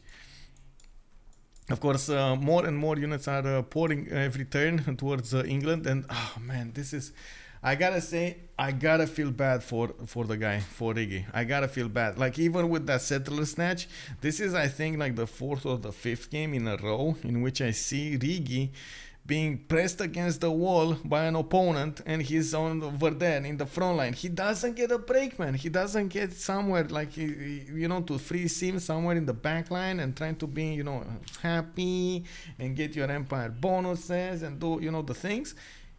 Doesn't get a break. I gotta say, I gotta feel for the man. It's a tough place to be, man. London falls in 5-10 stops, archers plus cannons plus 2 horses. Well, it looks like, we'll see. But the moment they see it, they need to levy Hong Kong. Oh yeah, let's see what's happening here.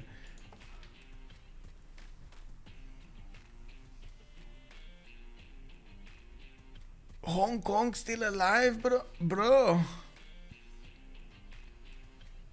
Hong Kong, what have you been doing, man? Oh well.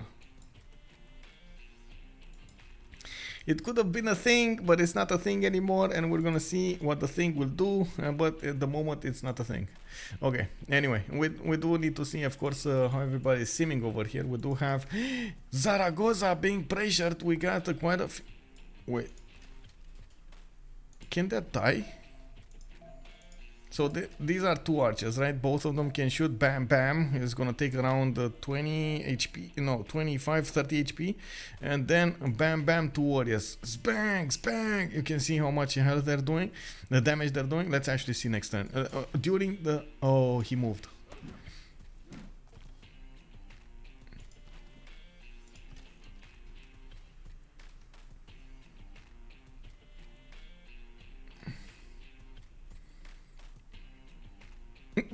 Man, this city might actually fall, but anyway, no, it's not. So we do have archers.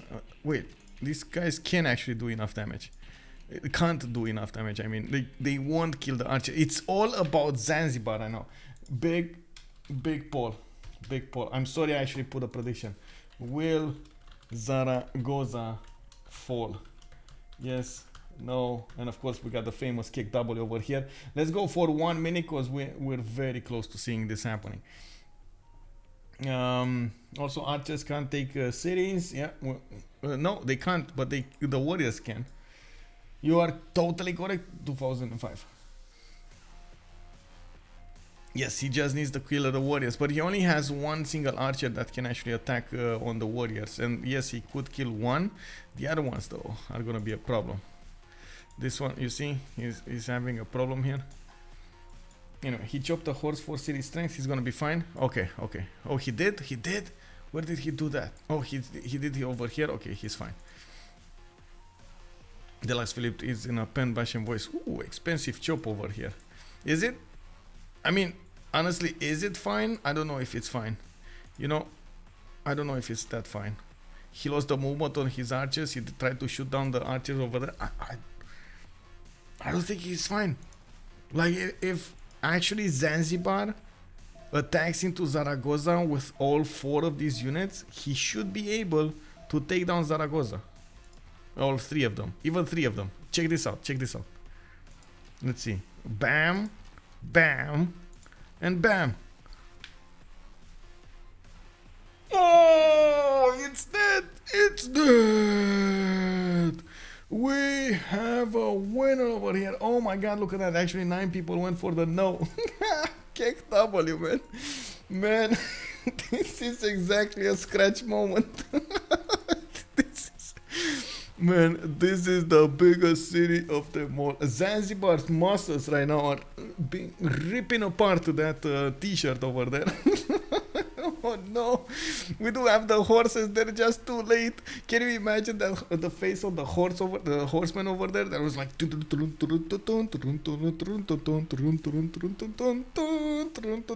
and he's like, you know, when the tin actually happened, he only got to the tin, and then he saw the city burning in front of his eyes. You know, like big flames coming out of the across the river over there. And he was like, no, Bruno, no. Zanzibar definitely strong, yes. Robin21, hello there, sir, good evening. And they did not know that, yeah. This is why. Eliotrop, good evening, good evening. Not sure what Lege knows, if Lege knows what happened.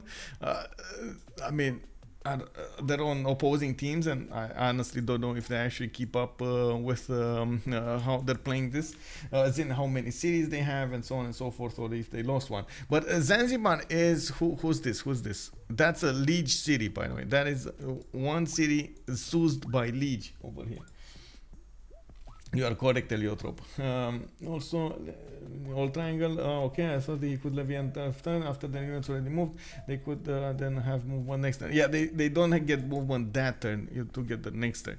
Anyway, City of London is also getting poked over here by those horses. You do see there is a galley in the water, and of course, at the moment the city is not being put under siege. It does get this pool of water, the puddle, to the west of London, a one-tile lake, which is gonna give him that nice and juicy advantage. Well, we do have archers that should be able to shoot back on that horse and take it out. He's trying to get as many archers out as possible, and I actually think he should be fine. He should attack this horse, take it out from his district. He's gonna finish his encampment next turn. He also should start shooting the other horse over here with the archer and bang it once with the horse, and then slam it next turn with the other units. Zanzibar is definitely MVP. Larmelian, good evening, sir, and welcome. I do also want to take a look very quickly to my YouTube. Give me a second.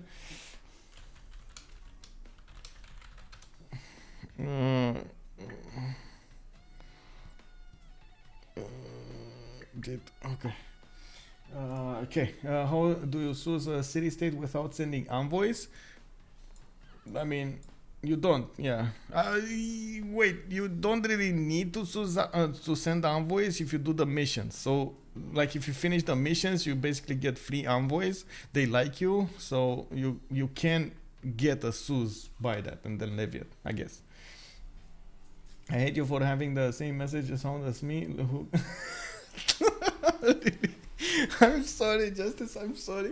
Ding ding. It happens, man. Okay, so let's see what Lege is up to, because he's getting quite big over here, and I did notice a few things happening that are quite interesting. We got hanging gardens. Of course, he's gonna get that extra growth in his cities, 15%. He's also gonna get some housing to the cities around it. Very nice. He's also putting down more sugubas around that one single holy site, which, as you can see over here, is giving a lot of bonuses. Actually, what, 4 extra gold for all of those sugubas. We do have him with more of these sugubas starting up to the south of Jen and from Gao, and by the looks of it, he's gonna be on 2, 4, 6, 8 cities soon enough. Well, we're gonna need to see exactly how he's gonna follow this up, and what is he gonna do with this amount of cities, now that he does have 300 gold per turn, but he only has 22 science, 21 culture. I'm pretty sure he's gonna try as soon as possible to get some theater squares, and in the second era, we will probably gonna see him go for that nice and juicy free inquiry.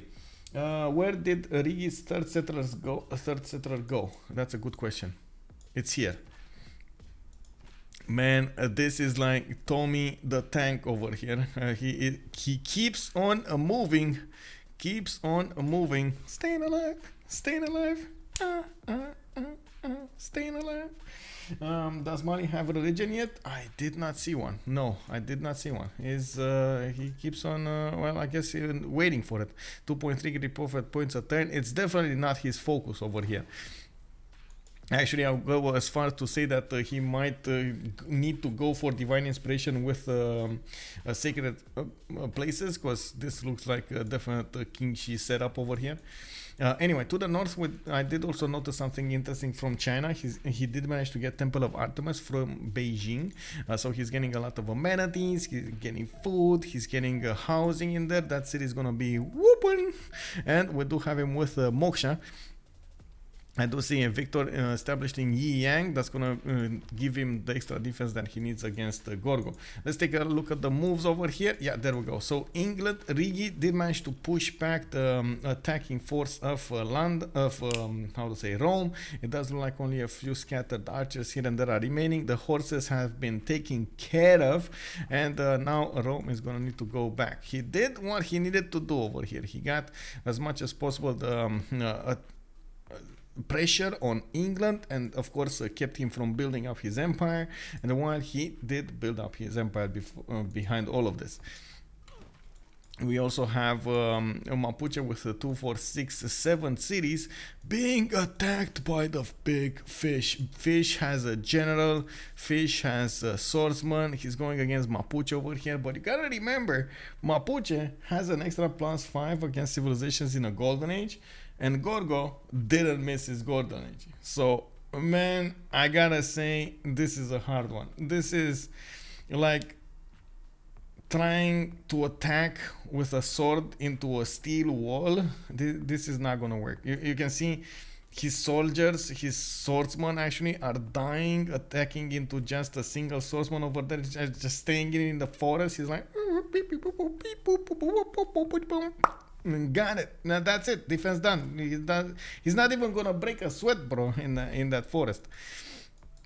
While all of this is happening, of course, Fish is trying to use this time that he's getting from attacking his opponent into building audience chamber, getting granaries done for his soldiers. He's getting some amphitheaters, playing those books, playing those works for, of course, his citizens. We do have him trying as much as possible to put as many cities out, and he did keep this one. Oh my god, he kept a city over here on the 1-3, and he never did. Man, why do your capital like this, bro? He does have, of course, quite a few more cities posted to the west side, and of course one to the east. He did manage. Oh, Murcia got settled again. Oh my god, this is, I think Deluxephilippe is mad right now. Like, if we were to watch Deluxephilippe at this moment or a bit earlier, I think we would literally see steam coming out of his ears because of how mad he is of Zanzibar. Man, that was a problem. I mean, I know it usually doesn't happen like that. Like, city-states do tend to leave you alone. Exactly like what happened with Riggy. Like, he was left alone, relatively left alone. But man, when they do something like this to you, oh, you gotta take him out. Such a disrespect from those city states. Unbelievable. Man, you try to be happy with them, you try to give them gold, you try to be, acknowledge their presence and don't, let them be, even though they are giving your opponent quite a few stats points. And what did they do to you? They send units. What? Such a disrespect, man. Such a disrespect. Anyway, now of course on Spain we do have him needing to put that Reina over here. I don't actually see it in any city. He did need to actually take some time to get from Pingala, move Magnus. I do see at the moment he is struggling to get his audience chamber going. I'm pretty sure he actually got distracted quite a bit by that city takeover, and of course that was an important stepping stone towards the Gorgo nation. You do see Theater Square festivals coming up from Fish also. Is gonna try to go through those books as soon as possible. Knows that he's gonna need to keep up with Astikos' 41 and 43, even though he did make quite a bit of a sacrifice over here to get more cities out rather than stats. Mapuche domination is probably Ulysses' win condition. Bitch dreaming, man. Yeah, well, what can I say, man? Yeah.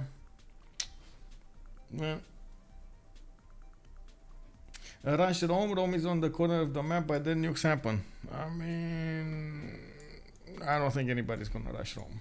If you ask me, I think this is more gonna be like a poking between Greece and the Mapuche. Portugal is just gonna get big. They're gonna have also the same economy as oh my god, I say the same economy, but look at this, man. We got Lege over here with 323 gold a turn, and then we got Poolp on 82. How does that even compare? No comparison.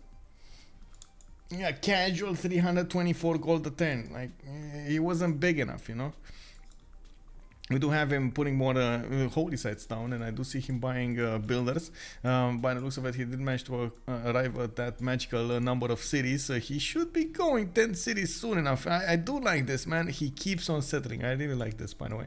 Keeps on settling. I've talked about this a lot of the times on the stream. You need to keep on settling. The second you stop settling, that might be actually the moment you lost the game. Mali is early game safe. They won't get huge late. That's also a point. I'm not sure what he's gonna do late game, but I do have to say I have seen Mali get a culture victory last week. I have seen Mali get a lot of gold for his teammates if need be. So he's extremely important in the synergy of the team over there. It does also seem like it's going to take a while until they actually totally break Riggy. If they don't manage to kill him quickly, and that's going to be an advantage for Team Ulysse, because a lot of energy will be expended from Portugal, from Rome, to keep on attacking against London and Bristol. And yes, I know, I mean, Riggy is going to be a walking, talking military alliance and a place to vote in the World Congress, but still, he's going to be extremely important. So we're going to need to see what he's gonna do over here, and how is he gonna manage to defend the city of London. At the moment, we do have Poolp on 40 science, 23 culture, trying to go and apprenticeship. We do have Riggy 9 and 16, so definitely a big mix-up over here, and it doesn't look like anything strong will happen in London or in Bristol yet. He's also getting that safety settler to the south, trying to put it as far away as possible from his opponents. Well, we do have Rome, by the way, with Gavron Plaza in a space that he could put commercials and, of course, these campuses next to it. I do see he went for campuses rather than commercials. Not bad. He can still get a +4 over here between the mountains and, of course, that river. I do see the Po River. Whoa, the Po River. Is this from the Panda, Samurai Panda, or whatever it was? Po comes out through the magical power of the Po. Anyway, we do have Arketip going to the north with another settler. He still did not settle Pamukkale. Did he see Pamukkale? Yes.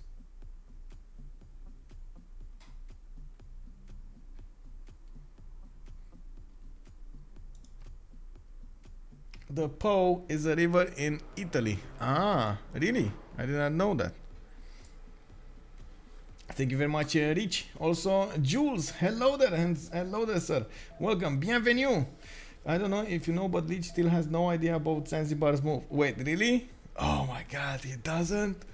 Oh, that's so funny. I mean, you gotta clip that and give it to him at some point. Not now, not now. Don't do it now. Don't do it now. You gotta clip it and give it to him after the game, because I'm pretty sure he's not actually gonna rewatch this. So, oh, really? Well, I didn't know that either, Richard. You just keep on bringing those enlightenment declarations over here. Thank you. The details, man. It's all in the details. Mali can be enormous in late game. We're gonna need to see what he's gonna do. I'm still waiting for that Lege to be activated. He's getting the pyramids in Timbuktu. Kumbi Saleh is gonna get a Stonehenge, and I do see, of course, he's getting more builders and needing to improve his land. Yeah, that was the Rubicon. Yeah, we shall see. We shall see. I do also notice we got Oracle in Xi'an. Of course, he did put a theater square between those two wonders, and by the looks of it, oh my God, man, I don't know how fish actually can move. Man, this guy has some stones on him, bro. He put a city right in the face of China. Look how far away this is. Look how far away this is from his cities. He still has a connection over there. Oh man, oh man. Anyway, he's getting hoplites out. He's gonna try to defend against any Chinese units.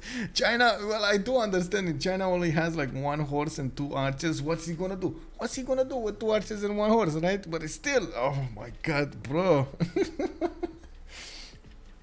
Hey, Best of Avenger, thank you very much for the drink water, reminding me of the drink water. Yes, sir.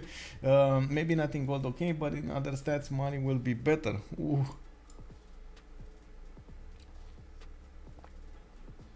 Well, we still have quite a bit of time to go until the medieval era. Let's actually take a look at what's happening here in the sim of Gorgo. He is gonna try to go for his commercials. By the looks of it, he's trying to mix up as much as possible his necessary stats with his necessary theater, like his acropolises. But I do have to point a very important fact. He didn't go acropolises from each of his cities. He went for strategically placing his acropolises in some cities, while in other cities he went for commercials, and in other cities he went for campuses. Okay, I mean, you see actually behind the eyes of fish over there, you got some stone. You have some wheels turning, and they're trying to get as much benefits as possible using that advantage from getting district discount, from getting the production working, from getting the timing correctly done against his opponent, and so on and so forth. Man, he's getting production right now. He's starting to get big in the science. He's getting more culture, and he's getting an economy. All of those stats are getting bigger and bigger, and in the same time, you also have him actually getting closer to Spain. As you can see, they can definitely trade with each other if they do manage to connect their empires. That's gonna also be nice. He did build a road to Echo. This gives us an idea what he's planning. He's definitely aware that he's going to need to protect this city, and since there were rivers to go through and the rainforest and forest and so on and so forth, it was quite a bit of a challenge over there to get even horses to defend the city of Echo. On Mapuche's territory, we do have him actually planting quite a few of these shemamuls. These will give him the extra culture he needs, and by the looks of it, he does have an exploding volcano. Is this... Okay, the Lotaro volcano. Is this actually the Lotaro? Oh my God, this is actually a Lotaro volcano. Is this where the nation comes from? Did they...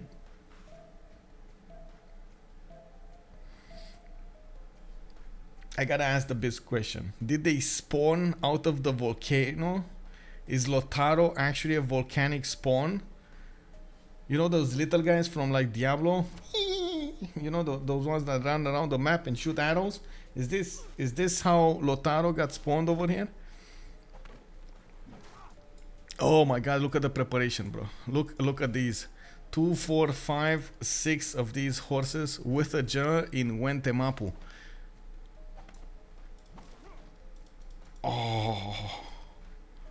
Oh, Deluxe, I don't know, bro. I don't know what you're gonna do here. How long to Malon? That's a good one. He's on, thanks, let's see, Astikos 3 turns engineering, 1 turn civil service. Does look like he's also delaying that so he gets as many horses as possible. I'm pretty sure he's gonna have a problem with his economy after he runs out of this. He does have quite a few builders chopping and improving his land. Getting that extra culture is gonna be nice. Getting to mercenaries is also gonna be nice. And of course he's also gonna need to do something. Oh, wait. Is this actually gonna happen?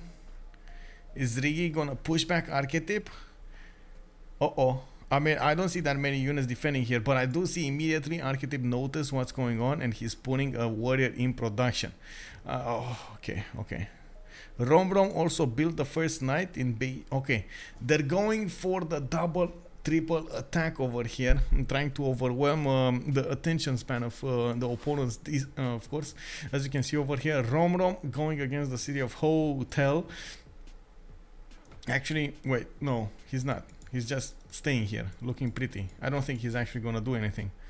He's literally just staying here. Probably, man, this is the mental pressure that Fish is applying on his opponents right now. He saw the city of Hotel, and of course I'm talking about Romrom here, and he thought, I mean, what is Fish gonna do? Is he actually gonna attack me? I should be getting stronger units out.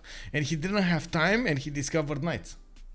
Bam, bro. I mean, just the mental pressure over there of forcing your opponent to do a little bit of a mistake here and there, not to mention spend some gold in which you shouldn't have. That's just so good, bro. So good. We're starting to have quite a bit of a game over here. Of course, we thought it's going to be a quick one, but it looks like Riggy is proving us wrong. Even in the bad situation that he was finding himself in, he did manage to find exactly the correct way of trying to defend himself and get back out. This is exactly why, you know, sometimes it happens. You learn a lot from being in these irrelevant positions. You know, those min-maxing things. I'm irrelevant. I'm going to stay with those cities. Oh, I need to go that way. Do I need walls? No, I don't. You know, do I need to chop stuff? No, I don't.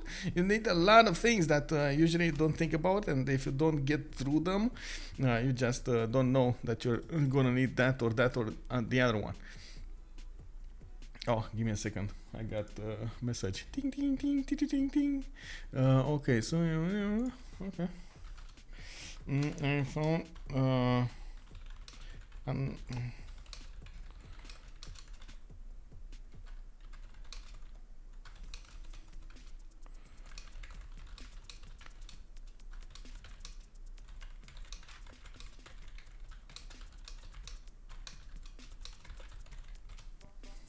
okay.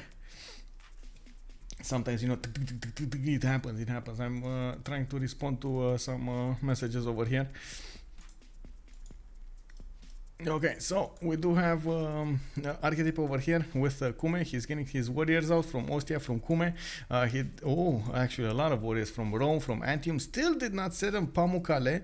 And of course we're getting closer to the next era with 8 turns to go. We might actually not see everybody get their golden ages. This is going to be dangerous. We do have also encampment training projects coming up from Spain. Spain is getting pressured by Cahokia. This feels like a deja vu over here. You know, yellow units going against Spanish cities. I don't know, bro. Seems like it's gonna be an issue. We do have Deluxe putting quite a few trade routes. By the looks of it, he didn't actually go crazy with them. And he did get harbors in the water instead of commercials. He's getting a few spearmen, and I do believe he feels that he's going to be under attack here. It looks like he's getting a wall of these units to the east of Zanzibar towards Seville, and of course as you can see over here, he is smelling dangers correctly, because Mapu is full of horses. He actually double horses in the city center. He definitely needs to actually get that out of there. Get it out, get it out, get it out. 3 turns cartography. Did you see that? Did you see that? Where is that? Where is that? Oh, 2 turns cartography for Poolp. She will get the now, and I do believe the city of London will be danger, Will Robinson. We do have her on 73 science with 29 culture. She still is in a free inquiry gold range. Of course, has 7 more turns to actually switch this, and by the looks of it, is trying to get more boats in the meantime. It doesn't need to go crazy with them because honestly, there's nobody on the coast with her other than that. Oh, Fish leaving Lahore, going against that Mika a little bit. Okay, I mean that works. If it works, it works.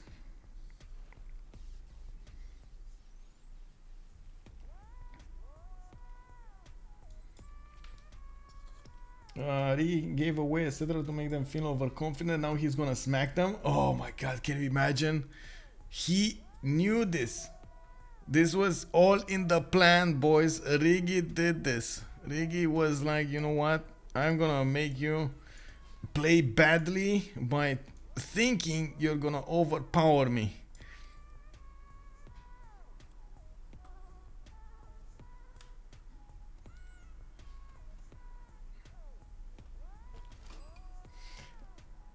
Mali versus Portugal, broken sieve versus broken sieve, but looks like Mali is in a better position. Definitely, I do believe from the beginning Mali did have a lot of good desert to work, and now he's getting quite a bit of extra faith generated not only from that desert but also from his improved tiles, from his pantheon and his religion.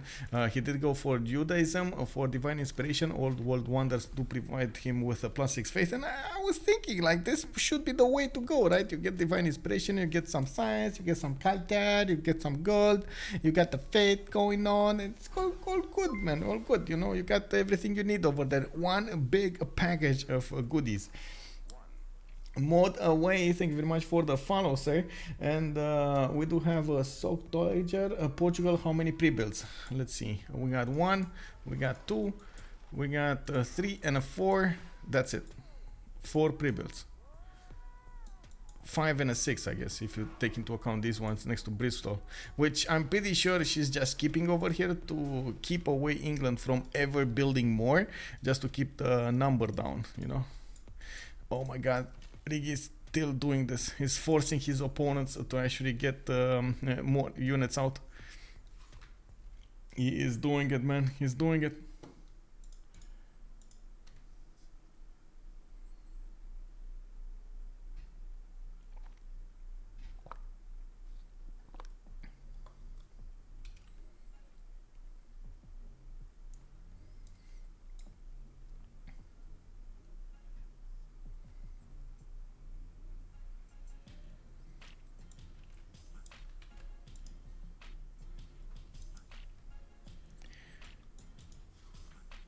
Fedora setup on Rome looks miserable.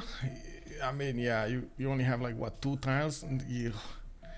Yeah, definitely not a strong one. And one of the reasons I was a bit surprised that we didn't have a Pamukkale city, and not to mention all of those plans for campuses, big districts over there, freshwater and so on from Pamukkale.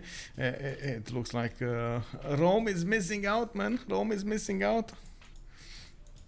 I do want to take a look at the bonuses here since we do have 5 more turns. Bro, I mean, no, this is not gonna happen, guys. This is not gonna happen. Don't even think it. There we go. Arketip had movement, was ready with the legions. He's gonna smack down those English warriors, but I think they did the damage, right? They actually did the damage. It forced Rome to do so many units over here, upgrade them and chop them and so on and so forth. Well, at the same time, you do see the nows starting up to be upgraded here in the city of Kume. We're probably gonna see them arriving next to the city of London soon enough. That's a 59 strength unit going against the city of London of 37. Not really the matchup of the year over there. Pangea map, Pebbles, hello there, hello. Yes, it is a Pangea map. You can actually see. Oh, you can't see it anymore, actually. Can you? No, it's not that obvious. The lady with the kid over here. You can't really see it. Oh, it's yes. It's fine, man. It's fine. You got this. You got this, bro. Wait, why is that a fail fish Twitch global emote? How did fish get global? Melon upgrade? He's doing... Oh my god, Deluxephilippe. With the settler. He's gonna settle, bro. He is actually gonna settle. And of course, you do see that he has some weak spots over here. I definitely say the scout is gonna be a weak spot for those Malon Raiders to push through. They do one-shot it, and even the horses are gonna actually be weak spots over here. And we do need to see if Deluxe is gonna be also on point with his extra technology, his irrigation divine right. Oh, he does have pikemen. Okay, that's fine. He does have pikemen. These are gonna get upgraded over here. It should be fine. On the gold generation, we do have oh my god, bro. Okay, there we go. Arketip managing to defend. He's putting his units in harm's way to defend the city of Ostia, and you can see actually even Cahokia is attacking into that city. There is no way for his opponent to actually take down that city strength in a good amount of time. Of course, now we do see that he's putting more danger to these more swordsmen on the front line. Riggy is trying to be as much of a nuisance as possible, while he is going to start to build up that wall count so he can defend against the now. We do have the nows coming up in Aretium getting upgraded. A few of them will probably come from Beja, from Visio, and I'm pretty sure she should actually retrieve these galleys. I'm a bit surprised though. She gave a lot of experience, free experience for that archer, and if that archer turns into an expo or a field cannon later on, level 4 field cannons, I don't know, bro. That sounds dangerous. That is extremely dangerous actually. We do also need to see where these Malon Raiders are gonna go, and they can't really push into Greece. You can see actually the line of swordsmen and hoplites that are just standing over here. 71 strength being attacked by those Malon Raiders. 60, not really the good matchup that you were thinking about. Wait, what happened here? Why am I getting whatever? I'm getting a notification on something and I don't understand why. Ding ding ding ding ding ding. Oh my god, how many of these Malon Raiders? 1, 2, 3, 4, 5, 6, 7, 8, 9, 10. Great work, Michael. On spot hype.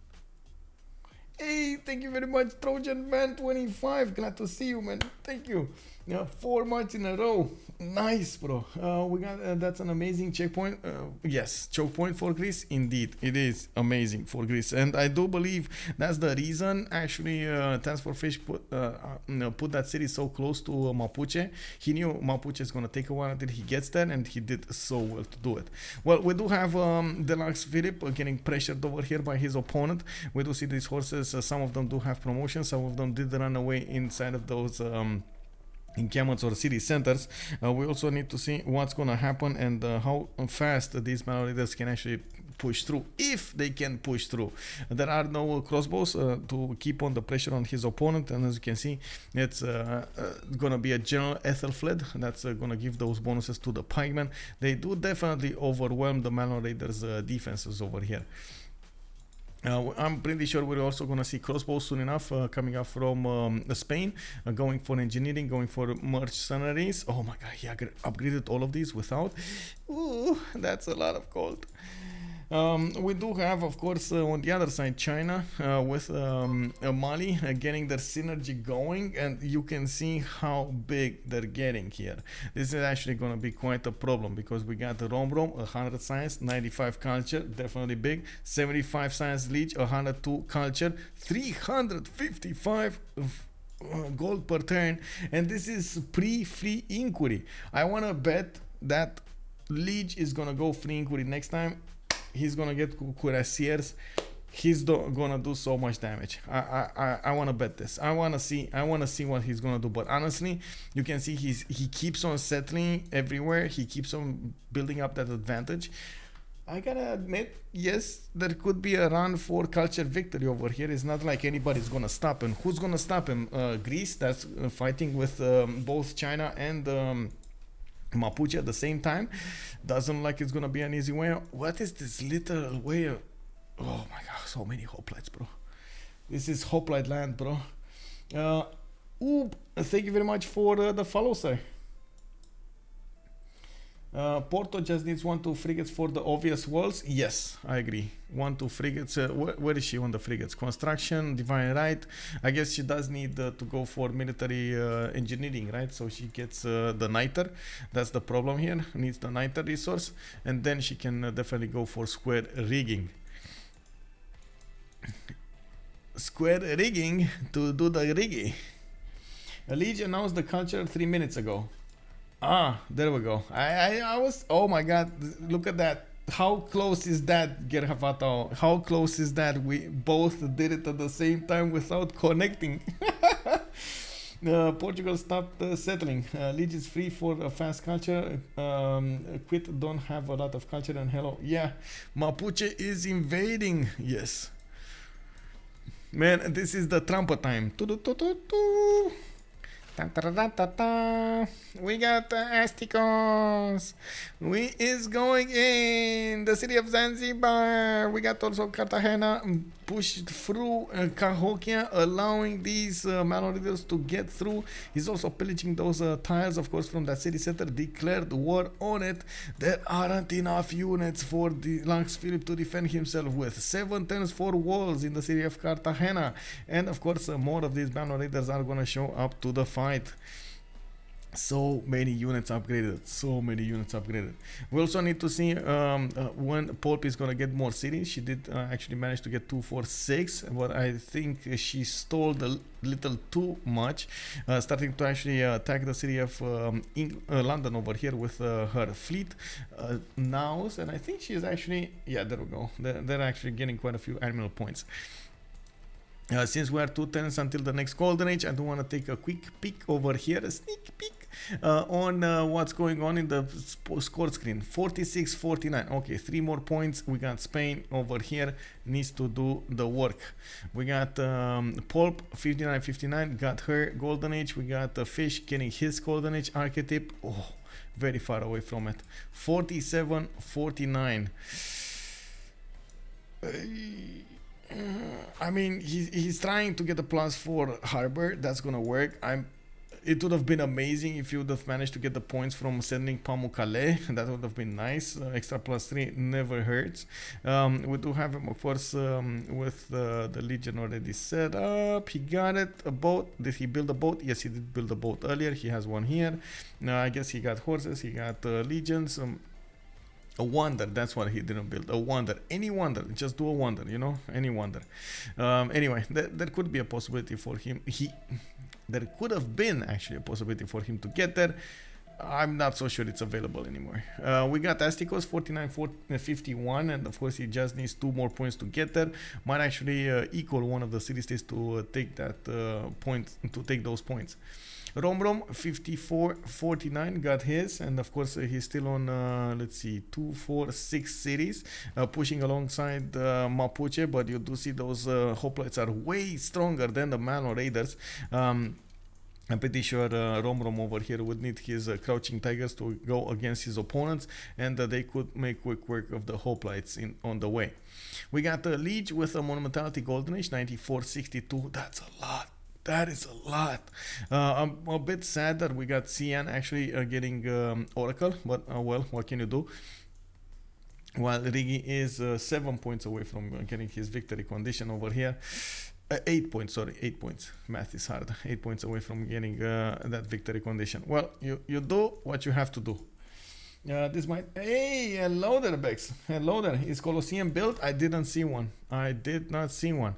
Actually, since Mali got a religion and he went for divine inspiration with a sacred path, I'm actually thinking, I mean, he definitely would have needed a lot of population here. Would have been nice to have feed the world at the same time, but anyway, I mean, that's... Colosseum 1, 2, 3, 4, 5 city Colosseum.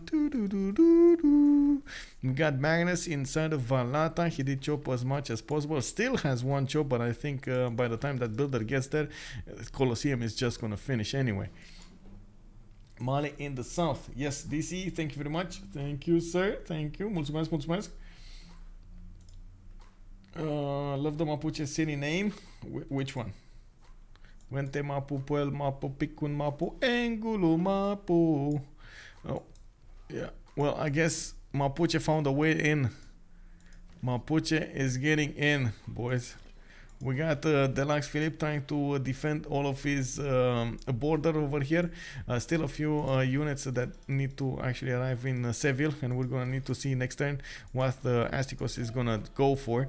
As you can see, he does have quite a few malons, and of course is using the river as a defense over here. Okay. I mean, okay, sure. Lugdunum, is this gonna be a takeover of Lugdunum? Very quick takeover, or is he going to Ostia?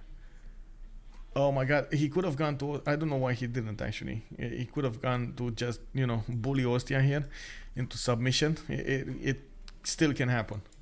Colosseum doesn't reach Timbuktu. Timbuktu. 2, 4, 6. You're right. It does not. I stand corrected. Thank you very much, Mekonzilla. That's gonna be only a 4-city Colosseum. Well, I guess it's better than no city Colosseum, but still.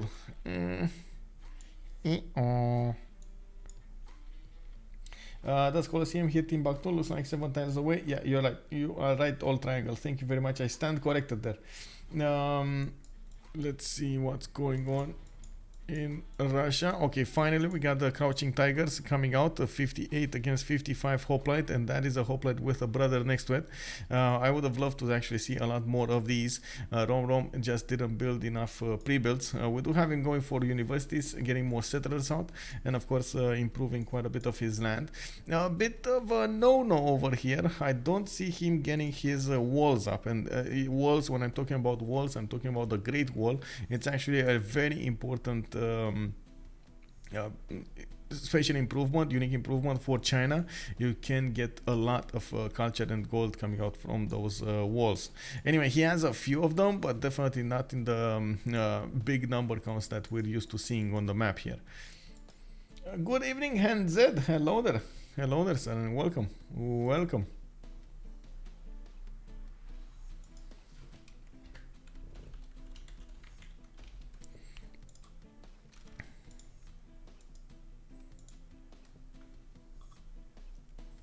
Hello, Sloaner. Good evening. Hello.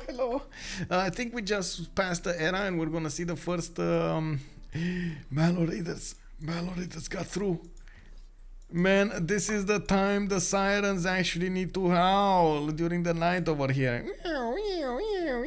We got Malo Raiders behind enemies' front line or something, you know? Even Cartagena. Oh, bro. Okay, last second over there. Let's talk to Monsieur, who's Monsieur Stulios.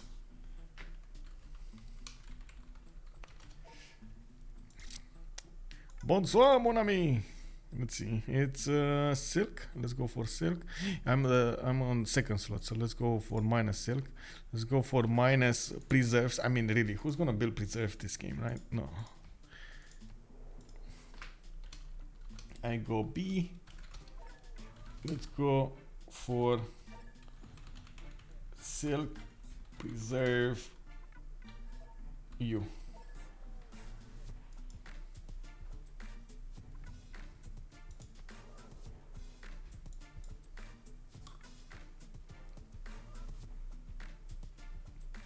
Not much improved land in Spain. Yeah, I mean, he had a lot of problems over here.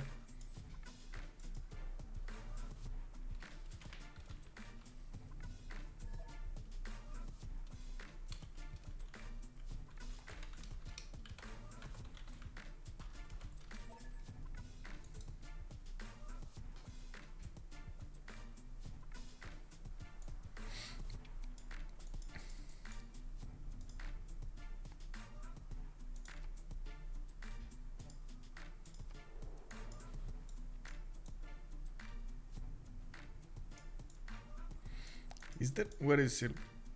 Silk. I know, I was remembering something around here. He has like 1, 2,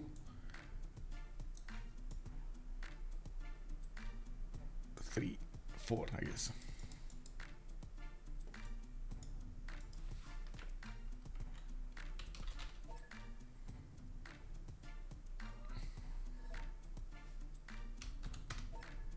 Okay. That was close. Cartagena actually being put into half HP by the looks of it, and Astikos does have a General Burica from behind that mountain. He is directing the attack on Cartagena. We do need to see what's going to happen over here. We just saw another pipeline coming out from the city of Cordoba. And what did happen in the World Congress? Silk, no amenities. Urban Development Treaty, Harbor, and it looks like... wait.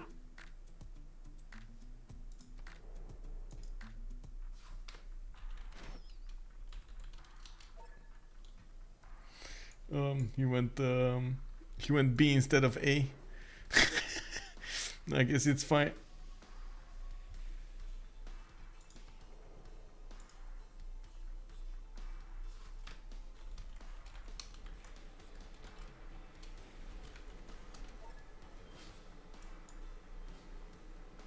Don't forget to love. Yes, sir. Yes, sir. You're correct. Why not just checking the resource tab to see what resource has not in? I don't see the resource tab. If you're talking about this one, it doesn't show us. This is, you see that it's empty?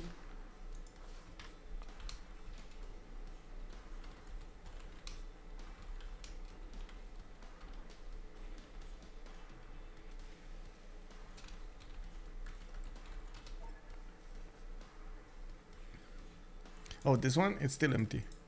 Doesn't even open. You see, I'm clicking on it, it doesn't open. No, it's not there.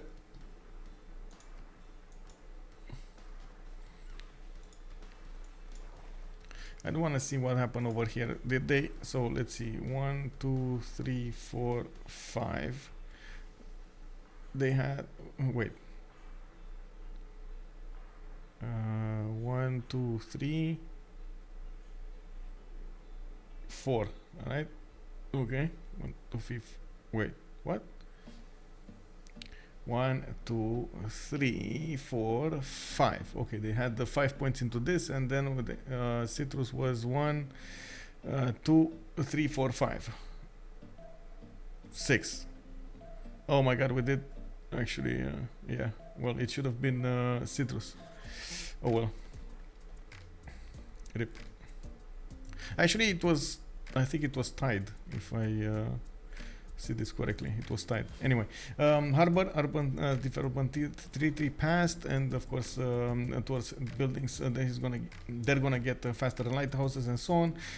Gains 2 diplo victory points on Poolp, and of course we might see her trying to get to that diplo victory. We still have Astikos trying to get us close as possible to the cities of Spain, and unfortunately Cartagena is not gonna fall for him. Unfortunately for him, Cartagena is not gonna fall. He's repositioning to maybe get inside of the territory of Spain and try to pillage. He did manage to sneak in 2 of these Manor Raiders, and they're doing quite a bit of damage. And this is probably a moment in which Spain is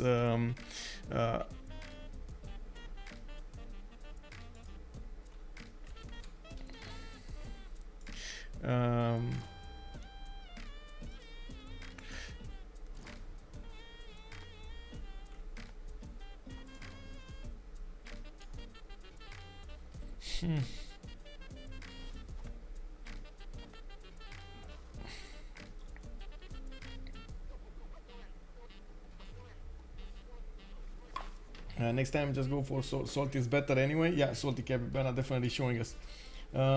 User error. Yes, Michael is voting veto, so would be against the salt. No, I really like the salt, man. I love the salt. It's everywhere in life. Chips everywhere.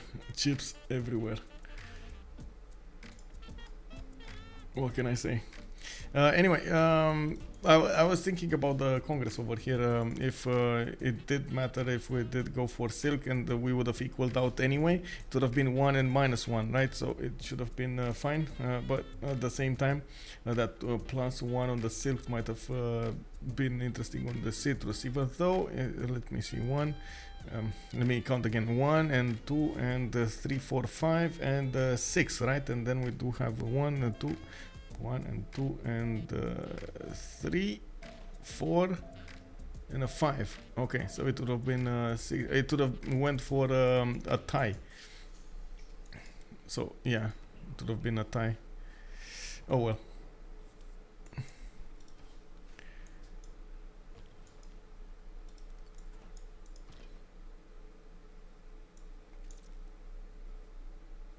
We do have commercials coming up from Achillea. Does look like, of course, Arketip didn't manage to keep that city of Ostia, trying to get the Temenaki in there. The city of London is still alive. We do have the now fleet banging on that city's defenses, and by the looks of it, Poolp is going to need to get her frigate soon enough. She is going for mass production for those shipyards. Mercenaries in one turn, and I do see getting a few quadrims on the front line over here, trying to also get more settlers. Let's take a look at what's going on. Medieval era, almost everybody has a golden age, but not all of them. In the era score screen, we got Deluxe with pen, brush and voice golden age. We do have Poolp with a free inquiry, her second one, on 161 science, 45 culture. Fish is going to be pen, brush and voice, defending against two nations. I guess he did quite well to plug all the chokes with hoplites. There is a line of units spanning from the east to the west, defending his territory, and all those malnoriters can do is go towards the Vatican City and whoop around towards the city of Gulf. We do have, by the looks of it, also Trajan with a normal age, unfortunately. That's Arketip. We got Astikos with a pen, brush, and voice golden age on Mapuche, his second one on 69 and 69. Minus 44 gold, though. That's going to be an issue. We do have also Romrom with a pen, brush, and voice golden age. And I do see Lege is going to be free inquiry golden age this time. 255 science, 184 culture. Definitely is going to be big. He's trying to get his industrial setup right now, getting a lot of these theater squares to work his great writer points a turn, and of course going for the great musicians is going to be the thing. 21.7 great writer points a turn. Did he finish I think he finished. Yeah, he's working on projects, commercial hub projects, commercial hub investment, campus research projects. I'm thinking he got a few writer projects as well as in culture projects as well. Going for a sea resource would be the safest bet. Players go for resources in their opponent's continents. Yeah, I guess. Yeah, you're right. If there is a sea resource that's not in the game or no one has, improved. I don't think you can vote for resources that are not in the game, but you're right over there. If it would be something marginal, they could have gone for that. Anyway, they could have gone for a lot of things, including, for example, cocoa, that was on immediately obvious over here on China. We did have amber, for example, and that was also on Mapuche. So there were quite a few things that they could have done differently over here, and we couldn't have seen it. I guess even silver. Do we have anybody on silver? I see diamonds is here improved. Do we have anybody on silver here? No. Lahore getting attacked by Lege's units. I guess silver would have been improved over here somewhere, yeah, by Rome, but it was very far away from getting there. So yeah, I guess silver was the best choice. Can teammates trade with each other? Would offset the Mapuche cashish? Oh, for sure. Bitch streaming, they are trading with each other. Actually, that's one of the strategies that we have for the players from when they pick their roster, since the inception of the game over here. They are trying as much as possible to mix those bonuses up, so they do manage to counterbalance any kind of weak spots they have in the economy, in the strength, and so on and so forth. So you can see that Lege, for example, is generating 600 gold a turn and giving it to Astikos, Romrom, Riggy. All of them are benefiting from that gold. I'm also pretty sure we're gonna see Lege over here just straight up buy as many. Wait, I'm actually quite curious why he's not just straight up buying amphitheaters. He can buy almost 2 amphitheaters a turn. Can you imagine? Oblixi, good evening, sir, and welcome.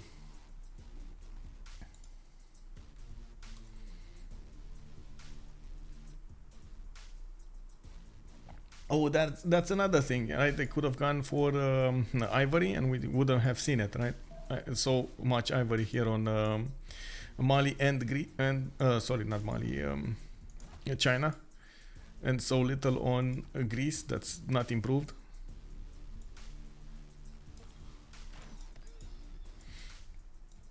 Anyway, they did what they did.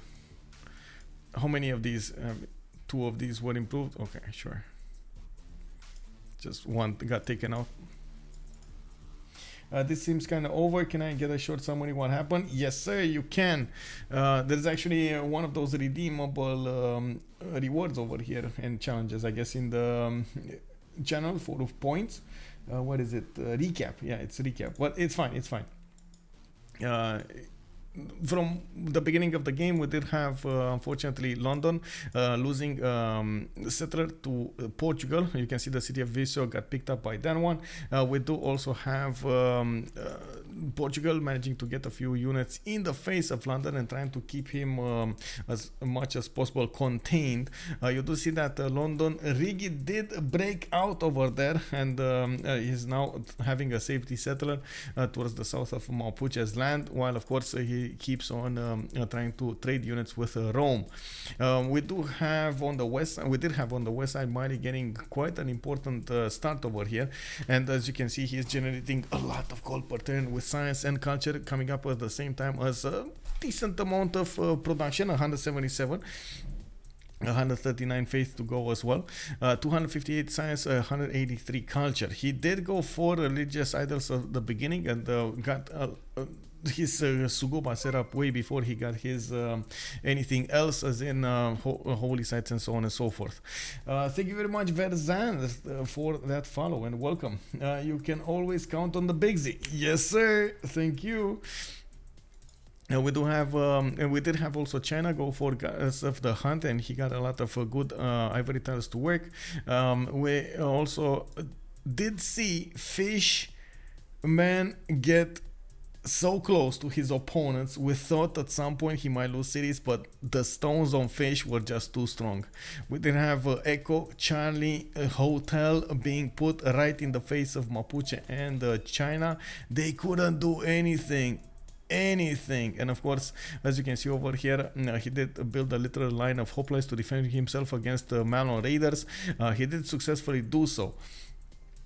We did have also Spain, unfortunately losing a city where Murcia is right now. There was another city earlier, and Zaragoza, I believe it was called. And Zanzibar, when it was a city-state, managed to actually take out that city with a few archers and 2 warriors. That was quite something to watch. Unfortunately, it happened. Lege does not know about it. It was a Sue's Lege over here. But yeah, Zaragoza was just unfortunately settled at the wrong moment in time. What happens if you create a district on a tile that would have contained a resource like the resource reveal? You get the strategic when you reveal it, same as you place a district on it. Yes, exactly like Justice is saying. You just need to you don't get the yields from the tile. So for example, you don't get the science point if you're working iron, or you don't get the well, I guess the science point would be the or the production. That's also important, production.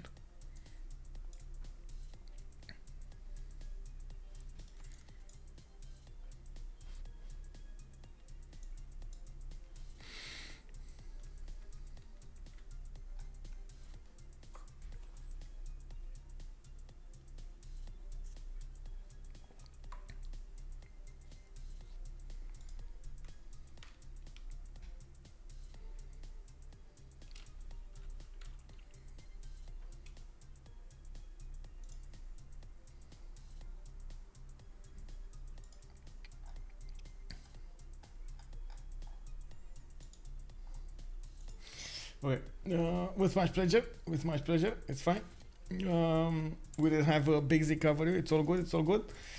So, we need to take a look at what's going to happen in the next phase, right? We do have a bit of a difference when it comes to the science generation and the culture generation. The Ulysse team definitely is on point with this one. With China, 154 science, Lege 262. They're definitely getting stuff done.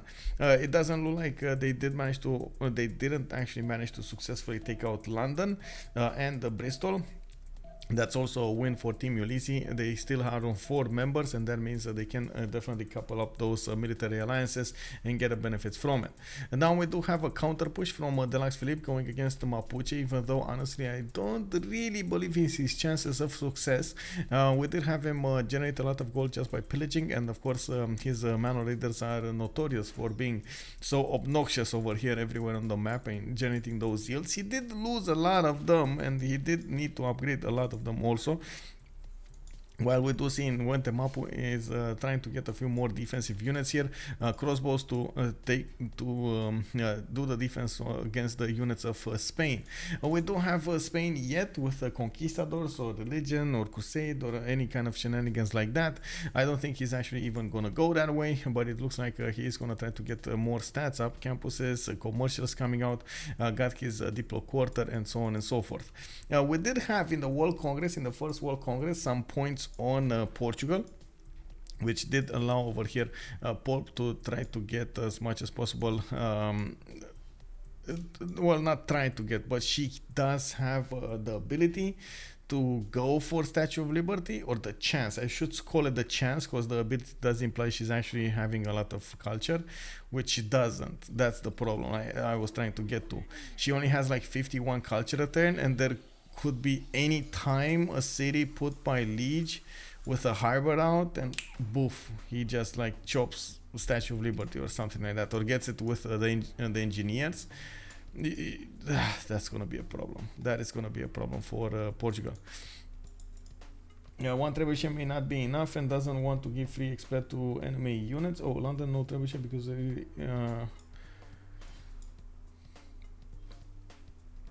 yeah, I'm pretty sure we're gonna see. There we go. We're gonna see soon those frigates arriving on the scene, and Portugal is gonna get a few free cities here. She's also trying to get her production up, 162 production right now, and she does have a few of these shipyards being built. Actually, quite fast in the build queues. Very nice. Very nice.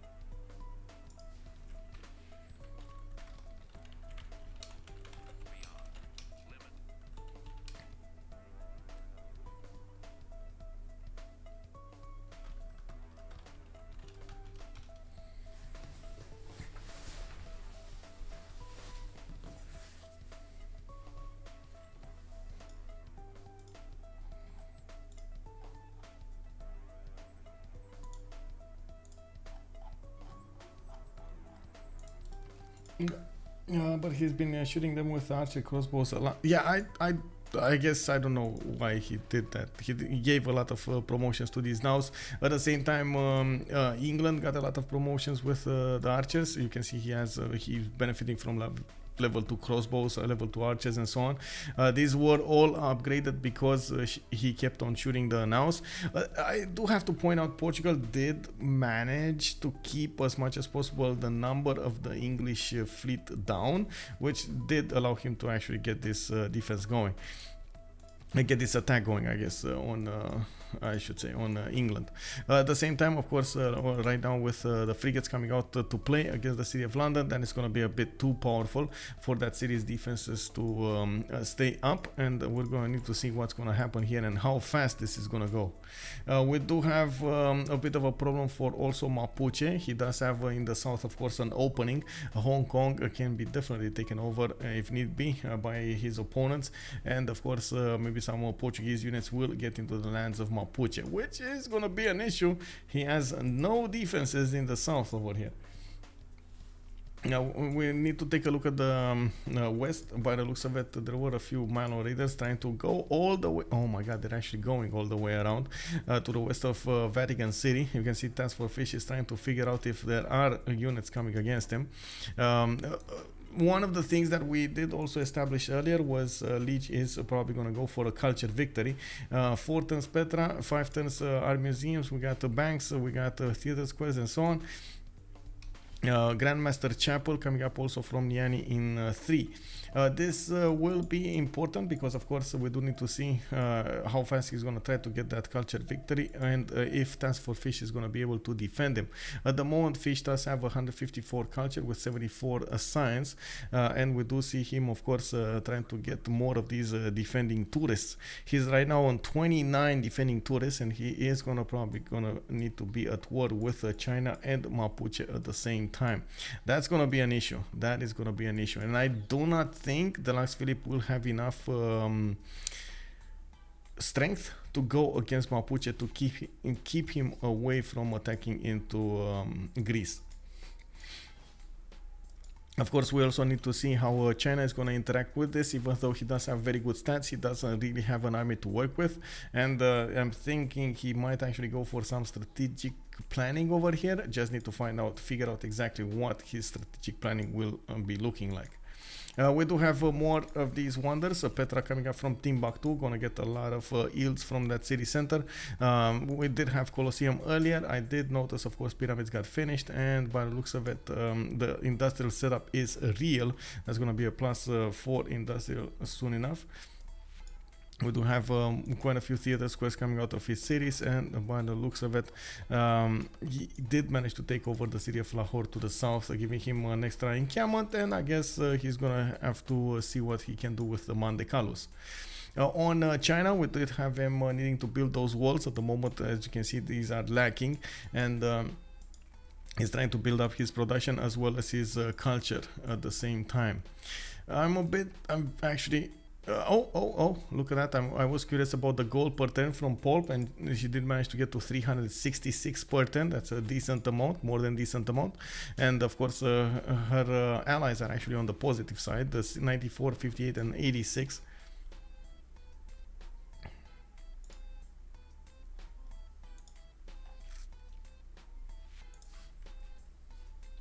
Lege insane science because of free inquiry? Yes, exactly. That's because of free inquiry. And he has some awesome sugubas over here. I gave him quite a few bonuses. +16, +10, +33, and another +14 over here. That's important. That is very important.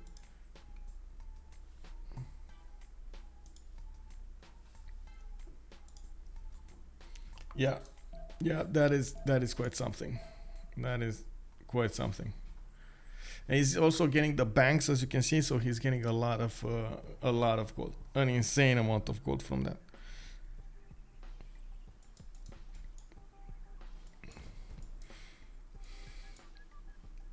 Statue of Zeus got finished on Greece. Of course, he is gonna get a few benefits from that as well. We do have him getting a few units, hoplites and archers, while of course he does have the advantage of building those anti-cav units much faster. I do believe he's gonna figure out that he's not gonna need to actually do that much defense against Mali, even though he's the scary one on the map over here. It's probably gonna be Romrom or Astikos coming against him. Doesn't have to worry about Astikos. Astikos did level out after that attack with the Mano Raiders. Mapuche is struggling to actually get a new sim up, and he does have to defend and or attack against Spain, and at the same time keep up the necessary defense against Fish. Not gonna be easy. What I do see happening over here, he is probably gonna try to get another attack going against Spain. This time he is gonna use his crossbows, and I guess he should have used it from the beginning, but of course anyway, that's lessons learned over here. He does have a lot of these heavy chariots coming out of his cities, and I'm actually curious if we're gonna see something like we're gonna see something like a cuirassier attack.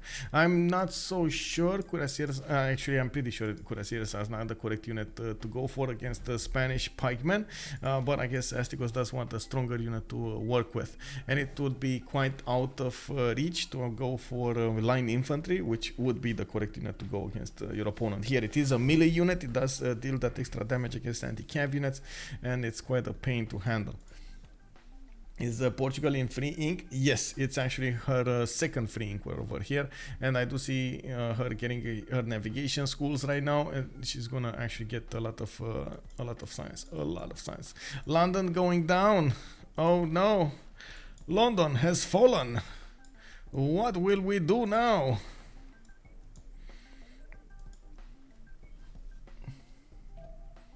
I think he has great bath. Yes, yes. He has great bath.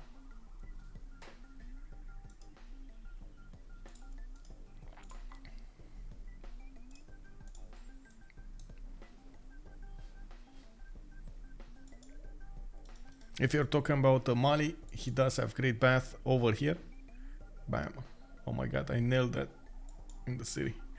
We're starting to see the red over here in the southeast. Oh, we got a relobby? Wait, what? For what?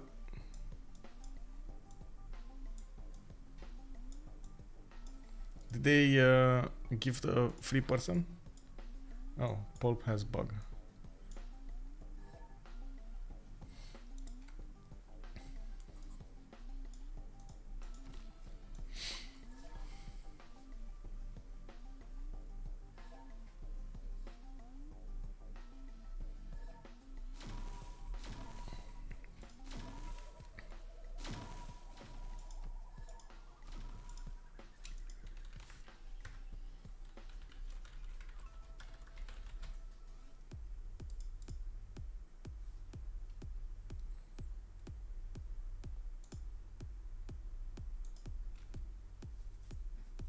Well, I guess I'm gonna put the song again. So last night I did manage to get another song going. I don't know if you guys know, but I do music as well, and that's the music you hear on the stream is made by me during years and years and years of work. I did do something more on the how to say electronic style of songs. Well, you're gonna hear it. This is not up on Spotify yet. It's actually only on my Discord at the moment. Let me actually find out where the link is. Need to find the link.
So I'm gonna mix it up with the studio over here. So where the song was around here.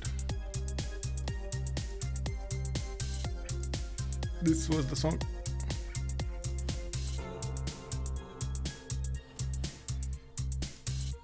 Give me a second so I can rejoin.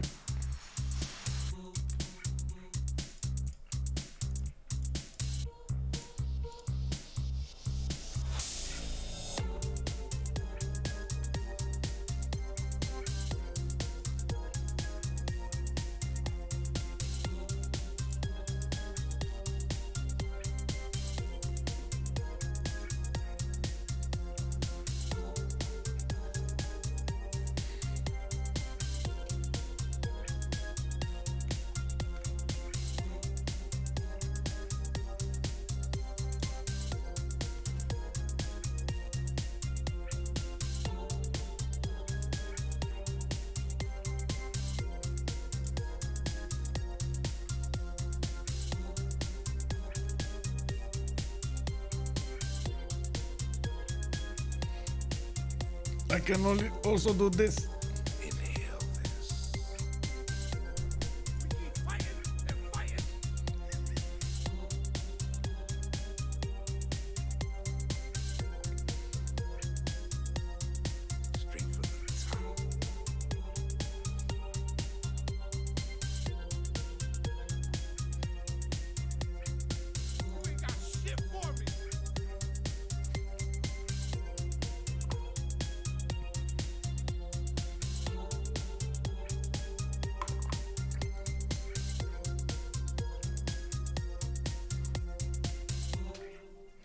Anyway, you got a point over there.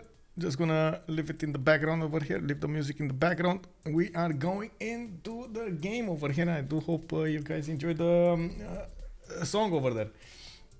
I tried making some short tracks using GarageBand a while ago. It was really fun. Maybe I should pick it up again. Actually, back in the day, GarageBand with there were like a few, like 3 or 4 softwares that were quite something. This FL Studio actually stands for Fruity Loops. It was back in the 2000s era or 90s. It was a program that allowed you to do this, the original program, and it was quite different than it is right now. Cubase also started around that era, and we did have there were quite a few competing, I should say, software engines to actually get the songs going.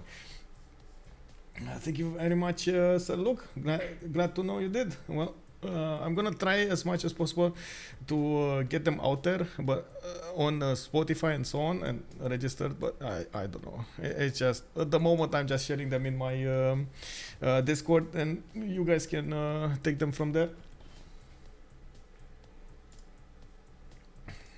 We do have, of course, the relobby of this game. As you can see over here, the teams got back in, and we do have them restarting the round from the beginning. Well, I don't think a lot of time did pass, but we did have a few moves being done here and there, especially the city of London, for example, was about to be taken out. We did have also Rome poking a little bit with England. And by the looks of it, we're going to need to see how Portugal is going to get her navigation schools, and of course trying to get more stats up. A bit unfortunate for Gorgo. He does have 2 enemies to the south, and he is going to need to get a culture defense at the same time. He's going to need to do 3 things at once, which is definitely not going to be easy.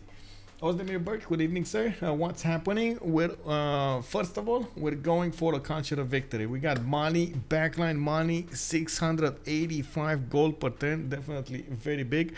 He is trying to get as much tourism up as possible. Doesn't have a lot right now. He only has 60, but he's definitely getting the art museums, getting the wonders, getting the religion, getting his faith up, generation up, and so on and so forth, getting all of those worked.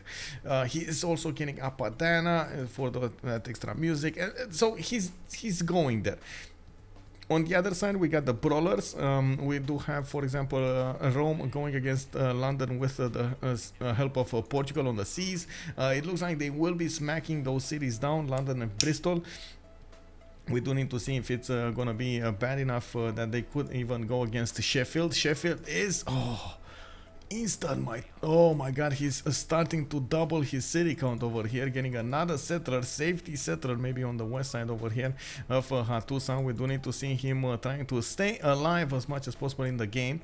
In the backline, you see that actually the warfare didn't do quite well for, didn't go that well for the empires of Rome and Spain. Spain fighting Mapuche over here did take a toll, 95 science, 71 culture. He did manage to get bigger stats than Astikos, and of course we do see that he's a bit lower in production. That's mostly because of his lack of upgrades over there on the mines, on the farms, on everything. On the tiles worked because he's not getting a lot of population to work a lot of mines and so on and so on. It's a circle. And of course we do see that Gorgo just got a lot bigger. Oh my god, Malorate is getting through. We got Astikos pushing his advantage into the Greek land. A fish is left hopeless over here to just watch his land being pillaged by the Malo Raiders. We do need to see where these guys are gonna go for. Now we do have hoplites coming up from Foxtrot. Looks like he's going to need to do some from his capital city, which is going to turn 10 pop next turn. I'd also want to take a look at the great people screen, because this is something that we didn't actually go through. I do want to take a look first of all who got Hypatia. It was Kublai, Khan China, the one, the only Romrom over here. We did have a lot of these trade routes being picked up by, of course, Mali. He got through most of them, if not all of them. We did have a few generals as well, admirals, and it doesn't look like Newton is going to be the next one up. We do have Ibn Khaldun, the next one up from the Renaissance era. I'm pretty sure Newton should be quite close. Of course, you do see that Mali is also starting to generate an important amount of great writer points. On 11 great writer points a turn. China is on 10, and they're going against the Greece's only 10. I do believe slowly but surely Mali is going to get a lot of points. The points. Oh my god, Petra coming up from team back to next turn. We got London falling, and of course all of those frigates did go in, starting to take out the units of England, and by the looks of it, Mapuche is pillaging those tiles, you know, just getting a little bit of advantage from his allies' demise. You know, if it's good, it's good. Saturday I need to go. It's been great, and catch you later. So look, and see you on Discord. Thank you very much for stopping by, sir. Salty Capybara looking at the Romrom and Lege fish isn't the biggest this time. Oh no, looking tough for Lendemain, but you never know. Yeah, it's quite tough. I do like that. First of all, Portugal did manage to get a few more cities out, and she's gonna try to get her stats up. That science is kind of fake science, but so is the science on Lege, even though Romrom, man, he has the science, and this is gonna be a problem. If Romrom manages to get to tank armies before Gorgo gets to tank armies, that's gonna be an issue. Of course, TaskForceFish over here has been quite some time lower in stats than Romrom. You can see actually Romrom has more than double the stats of the total acquired science for compared to TaskForceFish. So that is a problem. That is a big problem. We're going to need to see how Romrom is going to capitalize on that, and you can see he's also building up his setup for the late game, getting as many theater squares up with bonuses on them as possible, and trying to get his factories up as soon as possible. We got Malons. The Ballons are getting into the fish land, and they're gonna try to poke in every way they can. Poke and prod over here, and of course Fish is trying to build another line of hoplites. Can you imagine? He literally built a line spanning from the southeast of his empire to the west of his empire, then to the north of his empire. The power of the Ballons. That's quite a problem. That's quite a problem. Let's actually close this. I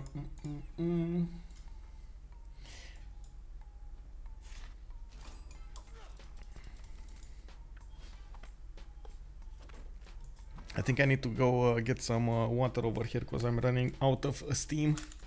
I have a little bit. Sorry for that. Sorry for that. Oh, sorry. Only this bottle of water.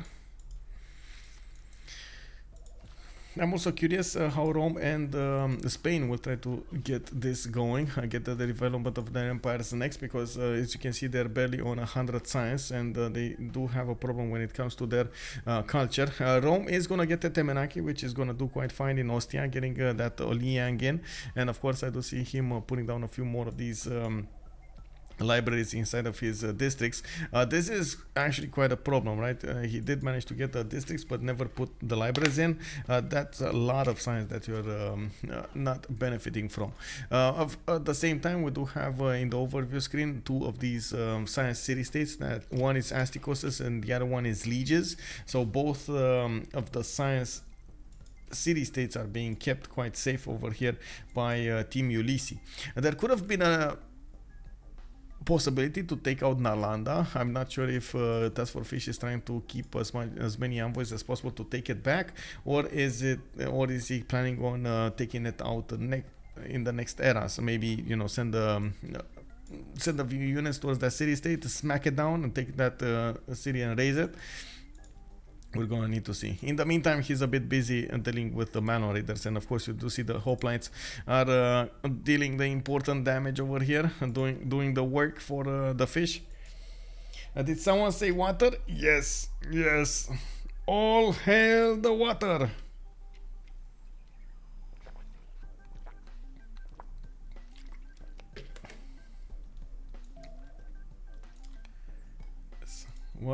Where would we be without the water?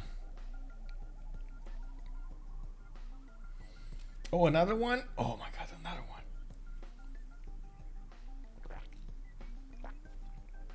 I'm doing it. I'm doing it. I did it.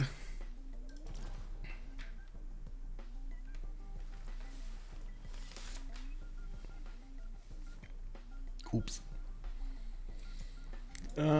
What do we have here? Mapuche getting the Malon Raiders, and he's trying to figure out where's the weak spot over here on his opponent's land. Of course, there is a Lege warrior over there to the north of the city of Gulf, and is he gonna get this? Is he actually gonna go around? I don't think so, right? It needs to go here and then here. I'm not so sure that's an idea, but they did amazing. Like these Malon Raiders paid for themselves. He made fish focus so many tiles on those hoplites, focus so much energy, focus so much production on those Malon. That's a problem in itself. We do have Alhambra on Bravo. More of these universities coming out, and looks like there is a second attack wave on the city of Zanzibar. Now that there is a bombard next to that city center, it can actually take down the city's defenses quite fast. There are more coming on the way, and of course one extra bombard, one extra trebuchet that are gonna need to start shooting. We do see Deluxe is repositioning his units and trying to get metal casting, allowing him to get pikemen, which are gonna be much stronger to defend against these cuirassiers. Actually, they should fight mano a mano with the cuirassiers quite easily. Of course, that would put him also closer to ballistics, which will allow him to upgrade these crossbows into field cannons. Level 2 field cannons should be the way to go here. Now, one of the things is he's in a golden age, so he does he still give Mapuche an extra +5 against his own units. Mapuche shipbuilding? Is he going through the water? Where does he want to go through the water? Oh man, I don't know where he's going. Anyway, London got taken back. There's a frigate over here. What happened with this guy?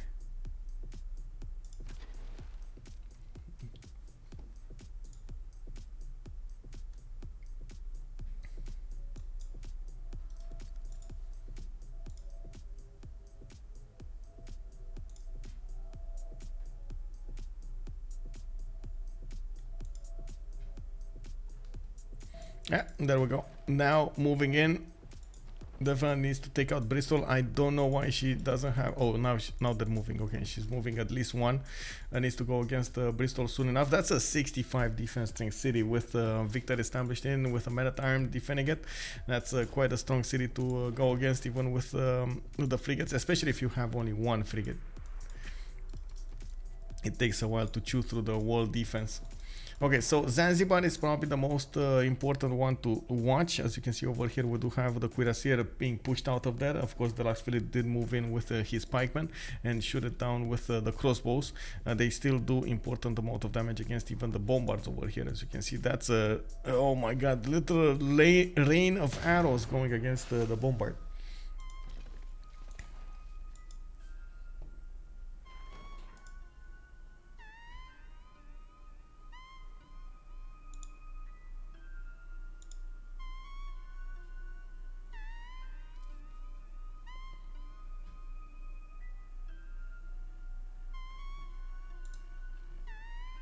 What happened to England? Mapuche might swim lakes in Sparta. Lakes in Sparta, swim the... Oh, here?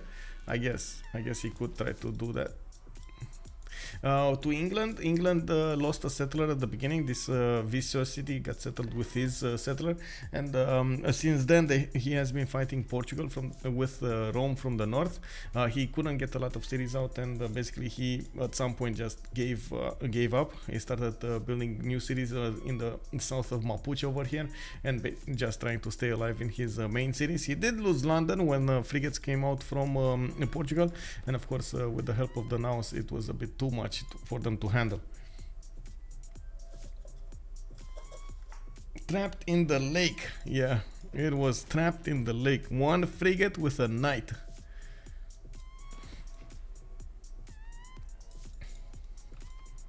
Wow, another city over here that never got settled. What is happening? Well, there is a settler coming up from Cordoba.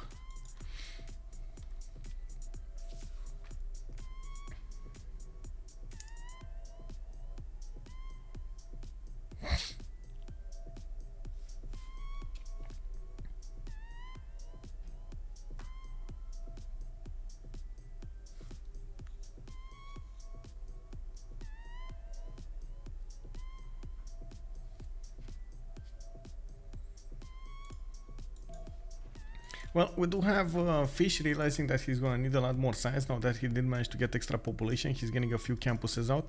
He's also putting a few more encampments. I do have to point out we definitely need to see him getting that Alhambra for an extra point of damage, and we do need to see him getting a lot of encampments for the later on game. Of course, when he's going to need to get his military economies, his tank, oil, and so on and so forth. His oil per turn, I mean, he is going to need all the help that he can get. With Alhambra, with his benefits from the military policy slots and so on and so forth, the extra damage, not to mention mobilization, he's gonna do quite well. I do have to point out we did have Romrom actually getting to mobilization first, and at the moment he's not doing anything important with his units, but it's probably just a matter of time until he's gonna get encampments on the map and try to pit them against his opponents. Get the units and go against his opponents. Ale Jacques Test, good evening, sir. I have a question. Don't you think that the breaking move would be for Portugal to rush tanks and to disembark on Malian land because Lege went top 3, so he won't have steel early? I think there's a big difference between the two science outputs over here. If you take a look at the 3, Lege is still on top, it's still quite far away, 5,000 points versus 4,100 from Poolp. At the same time, I do believe they're not aware yet that Lege went top 3 versus bottom 3. I don't think they see enough of Lege's land to make that assumption. I guess they're gonna see it when they see coal, so they do see he has coal, but so does Poolp have coal, so they both went top 3. The thing with Portugal is you don't need to go for top 3 for that the caravel improvement, and then she needed to go for frigate. Might as well go the next 10 yards and get industrialization, right, for the extra production. This is gonna be an issue, and I'm not so sure tanks would do anything against Lege, because they do benefit from a lot. He does benefit from a lot of gold, and he does benefit from quite a bit of faith. He also has Grandmaster Chapel, so he can couple that quite quickly to get units out if he needs to. He's even not gonna suffer a lot from losing gold per turn over here. What I'm worried about is exactly what Harem Charm is saying. The subs and nukes play might be a thing, and this is gonna be all up to Lege, how fast he can actually get the culture victory pushed through. This is 1073. I believe he did go over 100. Let's see, he's about 100. Oh my god, about 100 tourism per turn, or 98 right now, and he does need a lot more tourism to work this. I'm pretty sure with how many of these great rider points he's doing, he's gonna get there quite fast. You can see he's doing the projects for the writers, the artists, and then the musicians. I guess the next the problem with the musician will be that he's gonna need to get a lot of projects in for the next one, but at least he's gonna have this one. Timbuktu did finish Petra. He's getting food, he's getting the production, not to mention that extra gold. He's just acquiring those great people right now, and by the looks of it, he's starting to activate those books inside of his theaters. Quite. Oh, he got the bank. He got the bank also. Yes, he did get the bank. Okay, nice, nice. Usually you do want to keep that for music slots, but like I was saying, it's going to be quite a problem to actually get to the music slots. We do have Deluxephilippe with the defense on Zanzibar. Looks like Astikos is trying to get that away from him. 4 more turns until the next Congress session, and of course only 3 more turns until the medieval era ends, and when we're going to see Renaissance era started. If you take a look at the era score here, we do have Poolp 1 point away from getting a gold age. That's going to be her 3rd one. If she does manage to get a reform the coinage, it's going to be so good. So good. Arketip 79.84 does need 5 more points to go, and it looks like it's going to be an issue for him to get there. Still did not start to actually build a wonder over here, and he never settled Pamukkale. I'm not sure if that was intentional. I think it was intentional by the looks of it, and I think he might actually give it to Poolp, but that's just my read on things. Fish is gonna go Dark Age. We do have Arketip on 79 out of 84. Dark Age Fish isn't that bad actually, because you do have to take away that advantage of Mapuche, the extra +5 he has against you. So we're gonna need to see oh my god, the Manos actually got through. We're gonna need to see what he's gonna do with that Dark Age, if he's gonna do any kind of offense, or if he's just going for the culture defense here. Arketip also 79.84, I did say that. Astikos 73.78, he's going dark. We got Romrom 100 out of 98. He is gonna get his golden. Lege getting golden. Riggy getting golden. That's quite important for them. A lot of reform the coinage over here for them.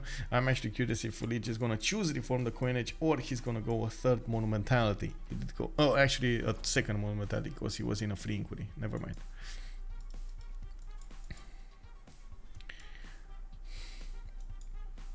I also really want to know if China is going to go top 3 for the planes, or is he going to go bottom 3 for something else.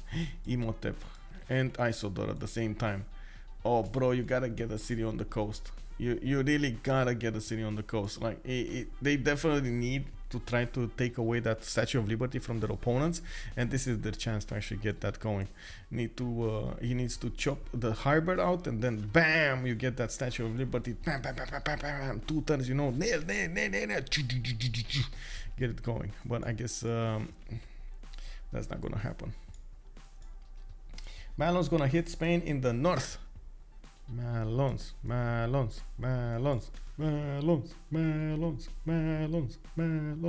Nah, it's fine.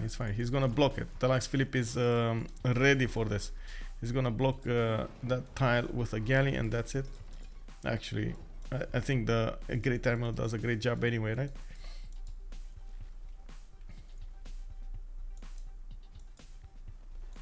Well, we do have more units coming up from Mapuche. We do see the Cuirassier Corps do deal a little bit of damage against spiking shots. Zanzibar got taken down, and it looks like Deluxephilippe is having a problem here with an important amount of field cannons, and of course bombards showing up on the offense from Mapuche. Mapuche does seem to benefit from an endless supply of gold on his side, so he's using that to his advantage, going against the weaker of his opponents, and of course that would be Spain over here. He will do Kilva with them. Oh, on Shanghai, you mean? I guess Kilva works also. No problem. Kilva.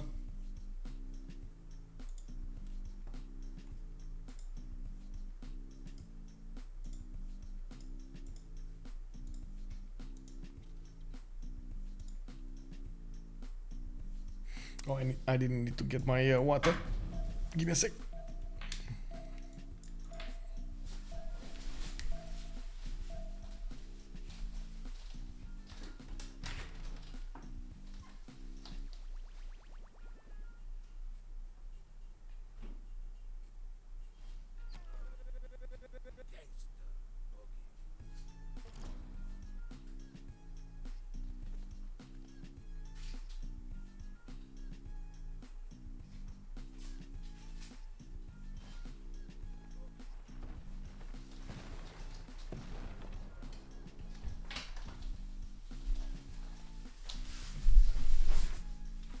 Okay, let's go.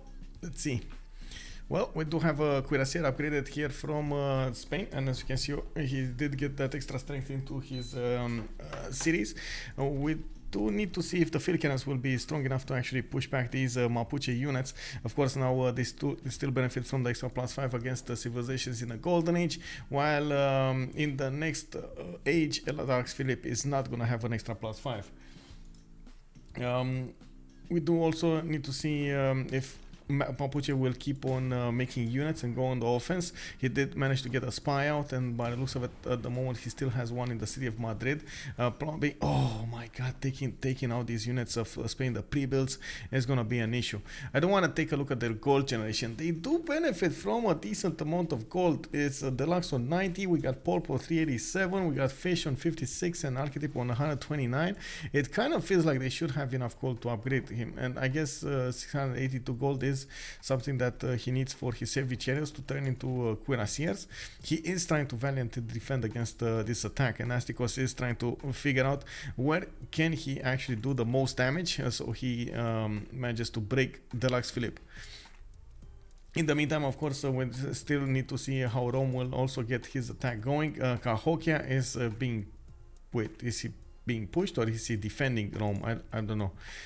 Cannot compute over here. Riggy is going towards Cahokia, but I think Cahokia is... Oh, it's Arketips. Okay, so it's he is trying to go against that city center. We do have Bristol also taken down. Portugal did manage to get our frigate armada to attack that city center, and you can see it does deal important amount of damage against the city walls and the city's defense strength. We are just moments away, turns away from seeing that city taken over, and of course Poolp is just gonna get one more city to use. She did manage to actually get a few more cities in the south over here, trying to go for the holy site prayer projects. Maybe she's trying to get some more advantages over there from religion. Interesting, having a religion over there on Portugal. Mali did finish up his religion, going for Defender of the Faith and Pagodas. I do want to point out Portugal was the first one to get the Diplo points, and we're going to need to see if she's going to manage to get the second round of Diplo points. They do benefit from an important amount of diplomatic favor on Ulysse, so I do believe Ulysse probably will get this straight up.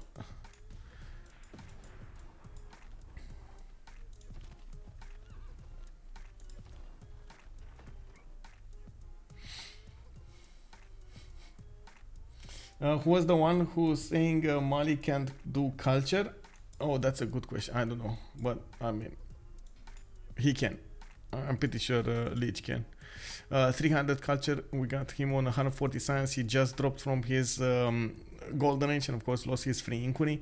I'm pretty sure he went to reform the coinage. There we go. We got Riggy also normal. Romrom reformed the coinage. Astikos normal. Actually Dark Age, I think. Yeah, Dark Age. We got Rome that needs to pick up promotion here. Dark Age Gorgo. We got Zhao the Third on Reform the Coinage, and then Deluxephilippe Dark Age. That is, I guess, a mirroring of military strength between Spain and the Mapuche. The advantage of Mapuche is he is going to get those cores to go against normal units, and it's going to take quite some time for Deluxephilippe to discover nationalism. You can see actually he lost a more than decent amount of culture per turn. He didn't build a single theater square yet, and I guess I can't blame him because he just didn't have time. There were first the Zanzibar bullied him, then his opponents bullied him, and like it was just a big mess over here for Spain. Oh, I see. I remember picking only 2 and I didn't know how to get more. Wait, get apostle and... Oh, how does Mapuche CS bonus work against civs in a heroic age? It's the same. You still get a +5. Also, I remember picking only 2. You're talking about the Get Apostle and improving the religion? Yeah. Or you can get Stonehenge, for example, for a free apostle, or you can get Mahabodhi Temple for 2 free apostles. It kind of depends, but you do need the apostles indeed.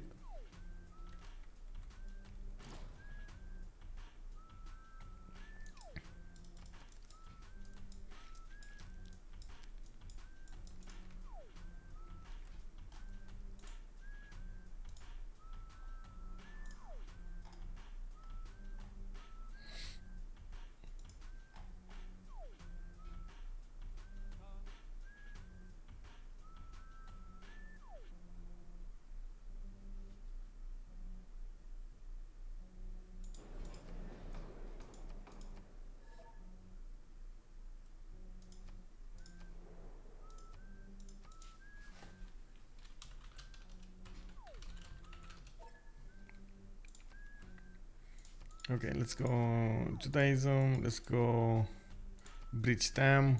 Nobody's building dams.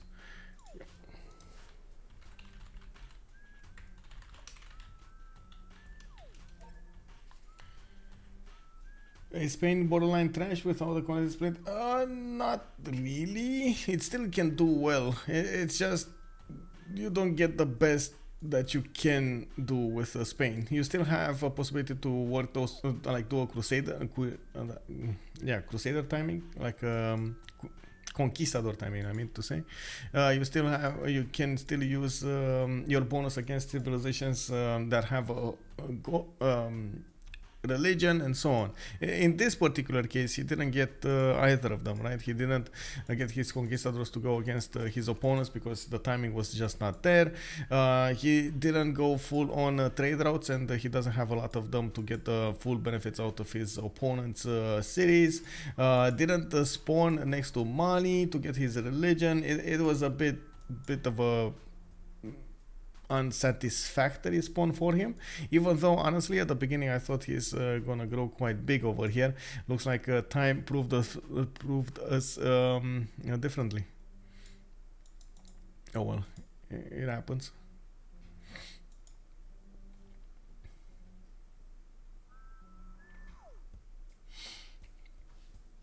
Yeah, he did get, but I do have to point out that he does have a triple continent split over here. Kalahari to the west side is a continent split, and then to the east side again a continent split. I don't know why Reina is in the capital though. I was expecting it to be in Murcia for that connection. Feels too reliant RNG based on my part. Of course, these players know a lot better than I do. I mean, you're not wrong. I do think Spain, if you want it to shine, it does need those benefits, but if it can do well without it.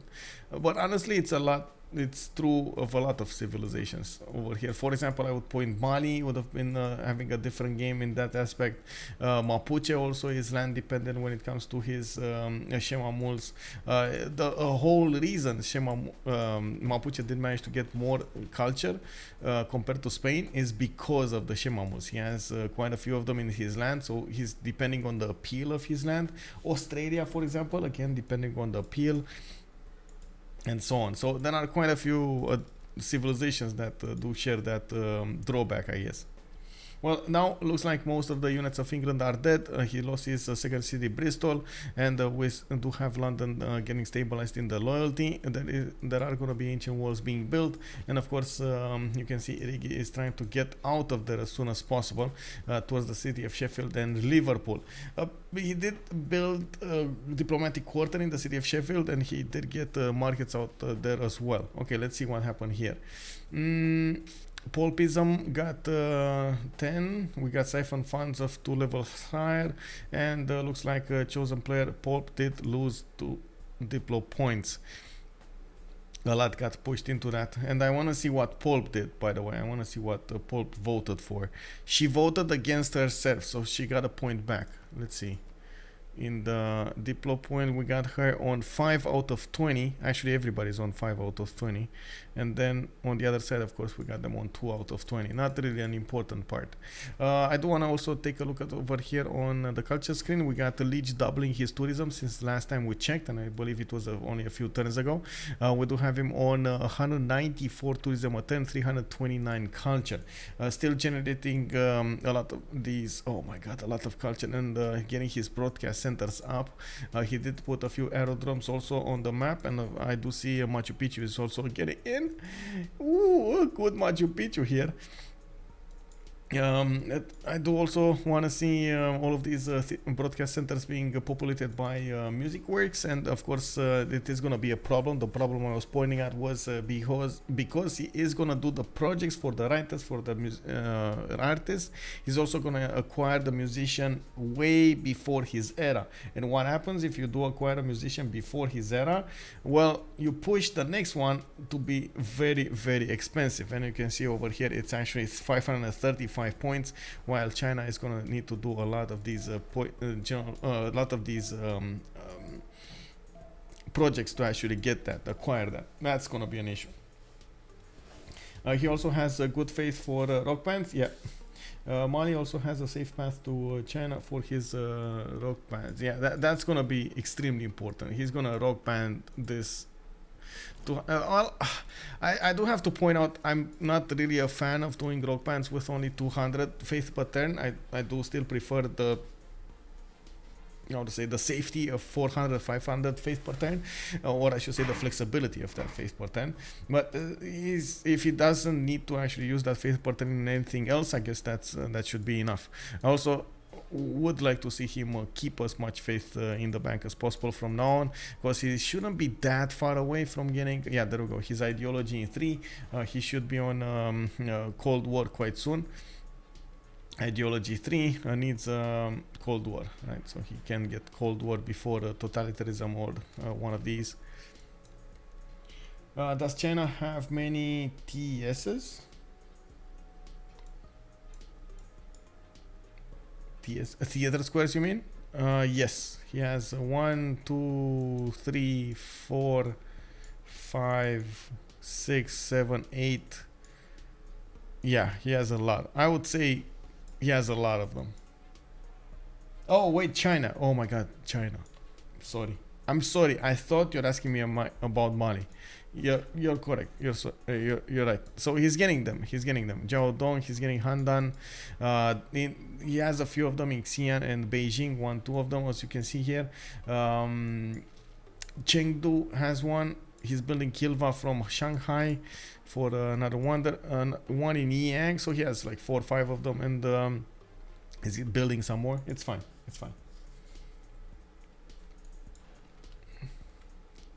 Why are you asking about this, by the way, for China?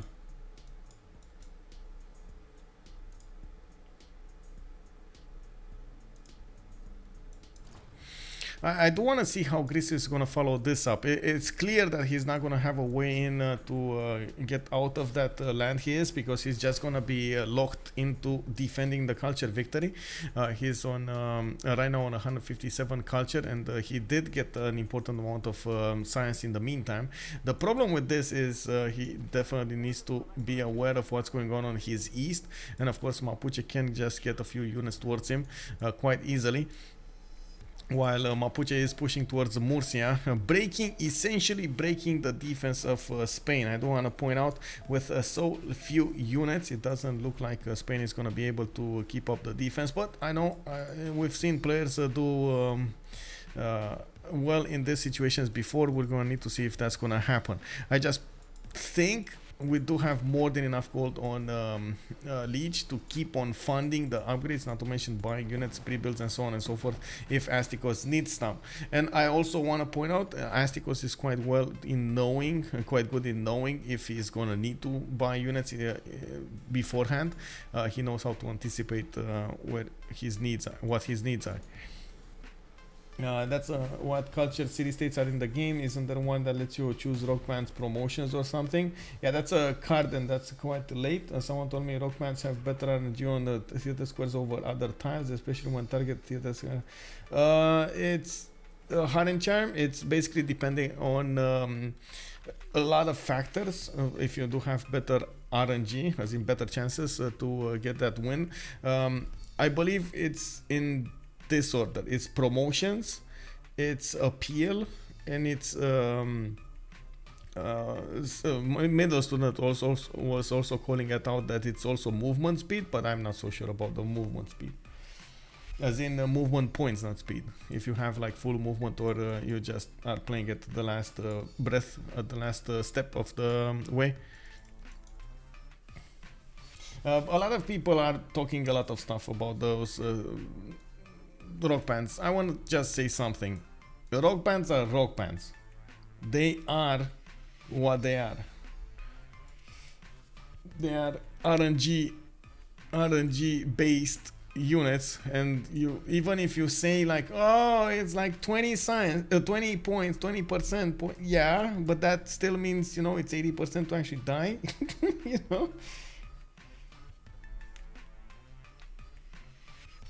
Hey, Lord Dr. Cat, good evening, sir.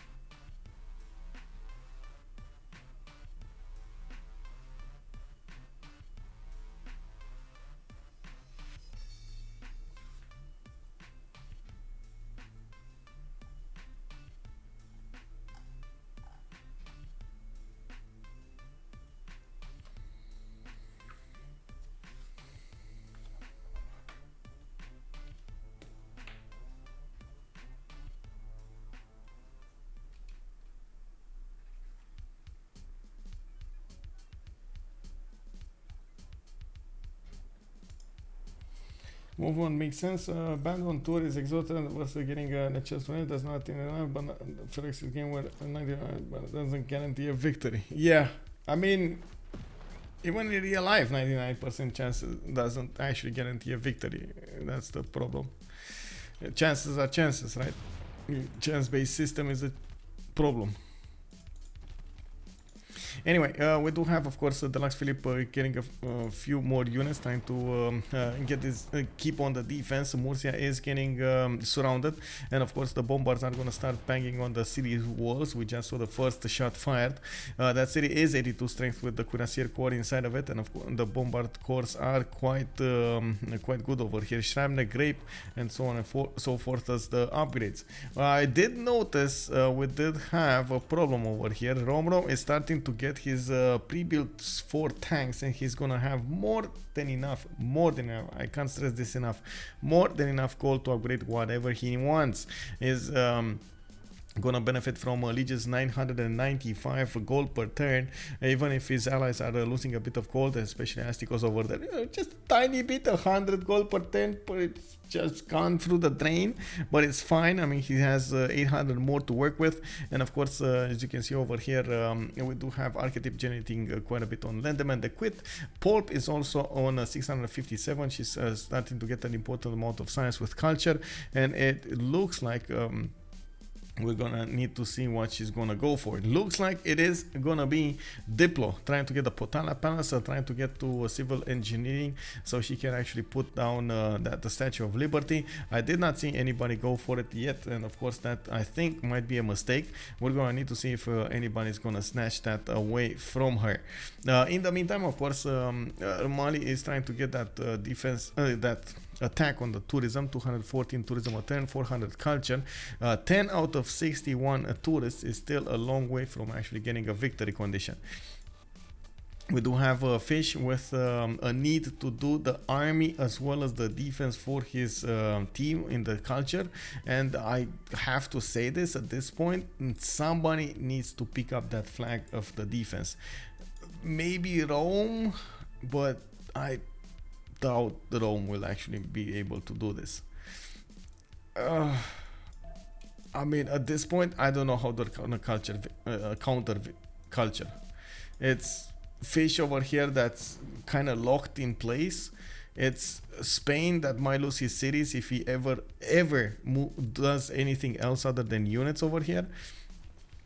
Getting into encampment training projects to get a general for his units. He's trying as hard as possible to get what he needs.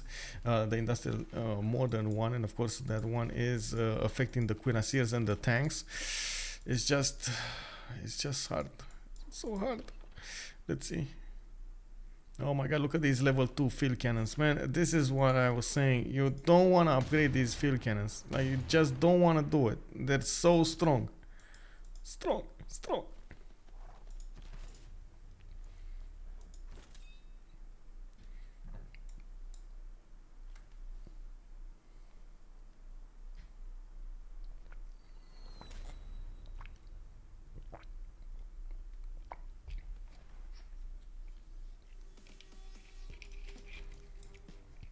Oh, there was a discussion I had with Kacheka last time. We did a co-cast together, and we were talking about some players saying that if you lose a rogue band on a district, you shouldn't play any more rogue bands on that district or any rogue bands in the game, right? You should just avoid it. Right then, we actually debunked that. That's definitely not how it works. How is negative gold? Yes, unique maintenance. It's just so much gold needed for those units. Of course, he's getting a lot of it per turn from Lege, as in per turn. He's giving in batches of maybe 1,000 gold. Not to mention Astikos over here did manage to pillage quite a few tiles of mines and so on, getting himself a lot of gold in return, or yields for that matter. We do have him realizing that he can definitely go against Delta. There are a few pike shots coming off to defend that, and of course you can see the pike shots are good, especially since these cuirassier cores have been damaged.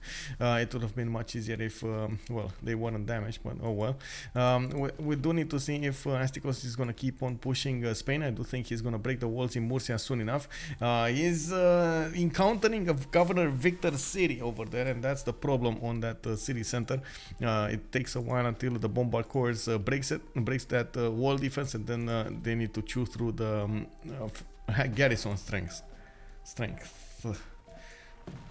Oh man, that cuirassier corps didn't do well. Like, that cuirassier corps, depending on the first moves over here, might die next turn. You can see these field cannons, these level 2 field cannons. Oh my god, they're just gonna do so much damage here. Oh, he's not moving. Deluxe is not moving, and neither is Astikos. He actually was more afraid about his cuirassier than taking out the cuirassier corps of his opponent. He put a new one? No, bro. I think Deluxe just lost 2 units here. Yeah, he lost 2 units. That's one, and this is another one. And these guys didn't shoot, so I'm pretty sure this is dead. Why? Whatever.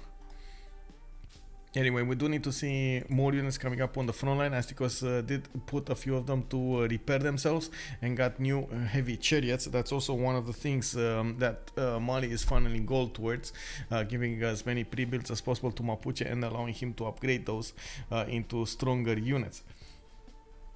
What is LDC victory condition? Doesn't feel like deploy is fast enough. Yes, but they don't know deploy is not fast enough. And I do want to point out, it's a ticking time until China is going to get his bombard armies out.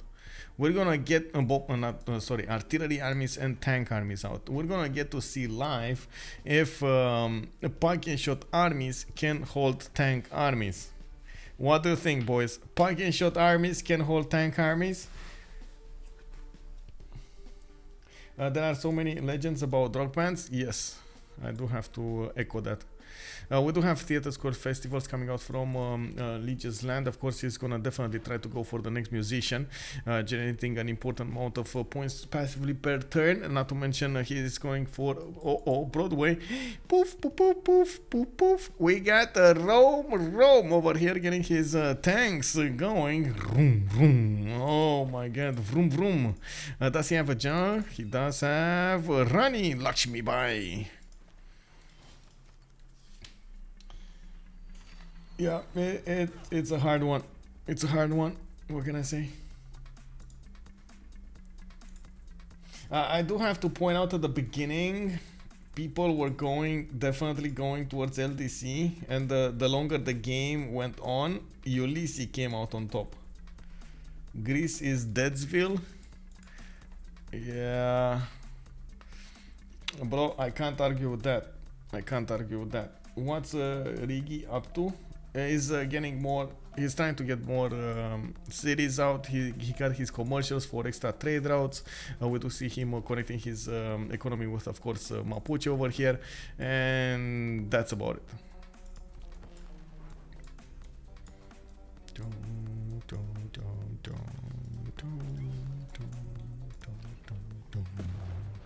Ooh, another 2 units taken down. Bam! We got Deluxephilippe unfortunately losing the defense over here on the city of Murcia. You do see that, of course, these units are gonna focus down the other units, and this is a surprise though.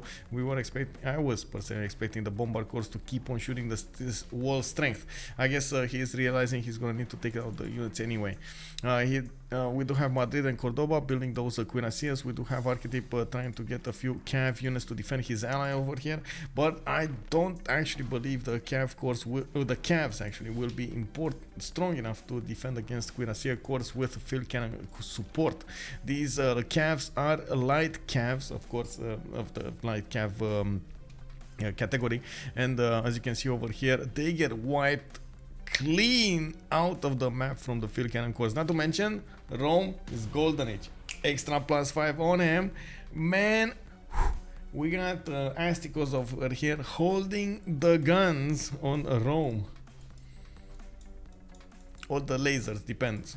How do you want to hear that sound? Like it's or is it pew pew pew pew?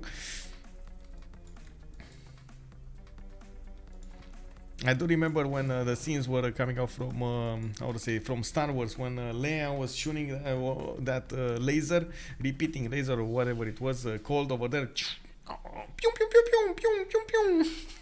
That was so cool. Lege carry, yes, man, he's so big over here.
Okay, the tank push is starting. Romrom is gonna move his units towards the city of Hotel. That looks like a dead city. We got artillery armies coming up with the extra movement on them. Rani Lakshmi Bai is gonna be on the scene. The only thing that Romrom needs over here is, of course, a balloon.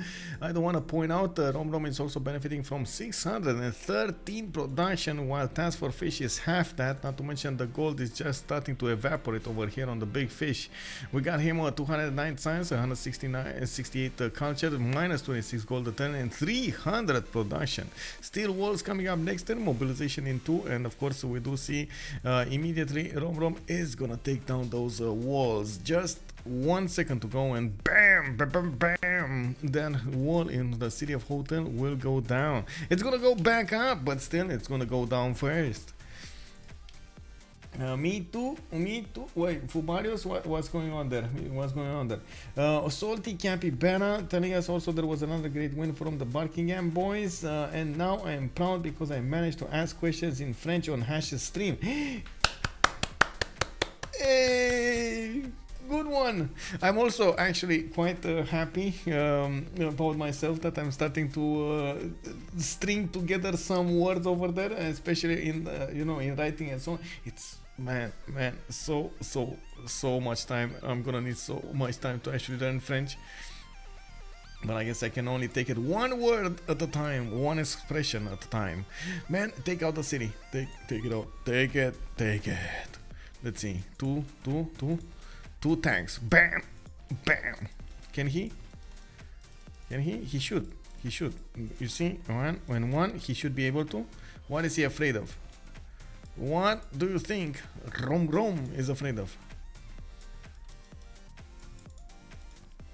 Big Romrom?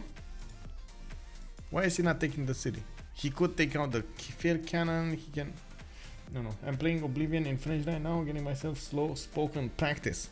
I heard actually a lot of people telling me, even my French teacher told me that, tutor, not teacher, told me that I should listen movies that I have seen before in French, like switch the not only the subtitles but the audio of the videos in French. But I have a serious problem with that. I don't like watching movies in other languages than they were made in. I don't know if that makes sense. I watch the lips, and if it's not lip synced, oh my god, my brain just has errors everywhere, and I just get so annoyed by it. I've been doing, like, back in the 12 years ago. I was hired to do lip syncs, as in look at images and having different audio how to say, different audio recordings and different images, like and when I'm talking different, there were like 35 cameras with like 14 or something different sound sources from like how to say, microphones of the cameras, microphones of the show invitees or whatever they were called, the participants. So I got to get used to that sort of thing, which right now is just, I can't go back. Like once you do that, you just cannot stand seeing the discrepancy between what you see and what you hear. I'm not too much of a movie person, so I resorted to movie games that I played before and I can recommend it. I learned English by switching Skyrim from German to English. Oh, interesting. Nice. That's a good one. I mean, honestly, whatever works, works. Whatever works, works. That's I think the way to go here. Anyway, hotel did go down. That's the first city taken away from TaskForceFish. Of course, Fish being in Dark Age, he is gonna have an issue keeping up his cities, or applying the pressure actually on the cities that he's gonna lose. We do have quite a few more artillery armies coming up from China to play, and rock bands are appearing in the Chinese territory. We do have Lege at the moment, 17 out of 77 of these tourists to go, and of course he is generating 274 tourism per turn, while he is pressuring the one that could while China is pressuring the one that could defeat Lege over here, or could keep him from getting the culture victory.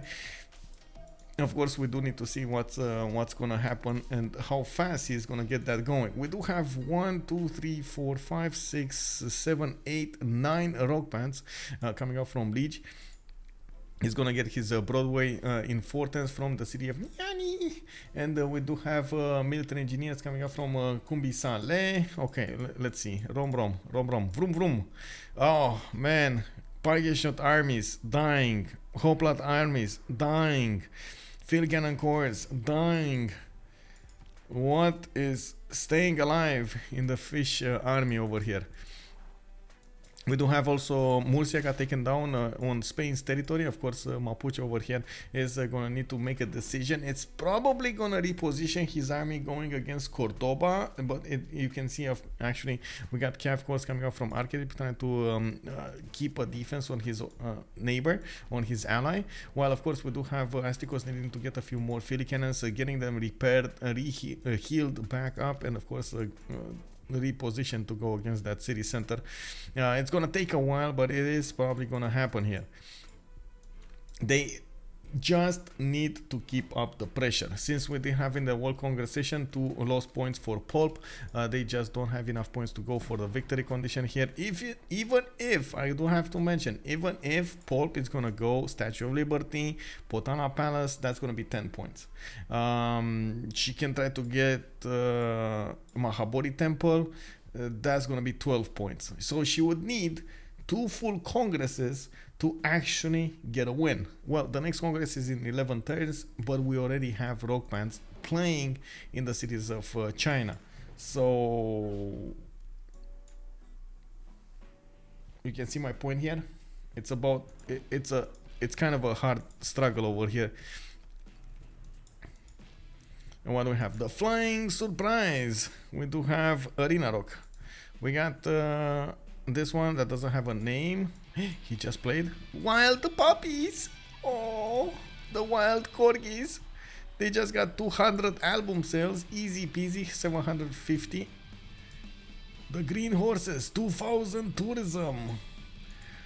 They gave their last breath so that Lege can get the win. What was his name? Alex, that was Mali, culture. Oh, I don't know, man. But I mean, it's fine. It's fine. He's gonna figure out that Malikan culture. That's a good one, right? Wait, I don't know why you wanna bully him. No bully, bro. Salty. That solved that issue indeed. Yeah. Lege already has Mahabodhi. Let me see. He does have Mahabodhi.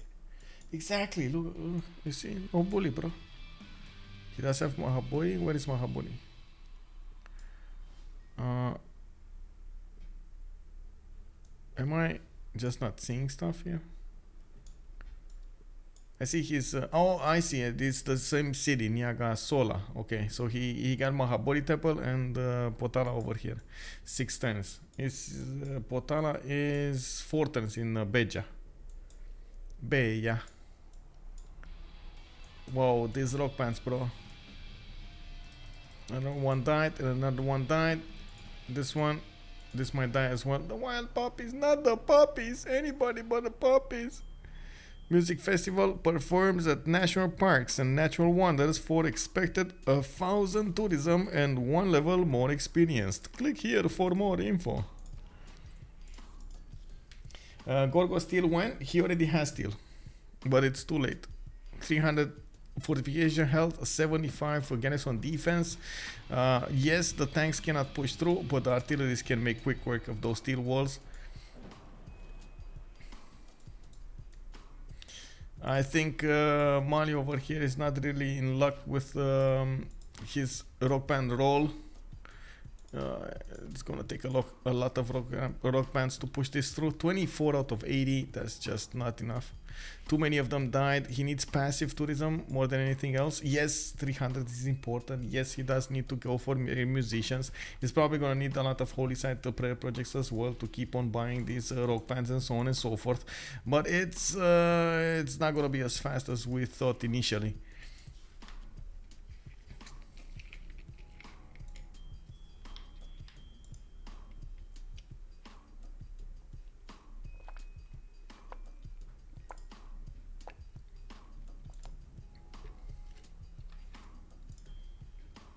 Computers in 1 turn.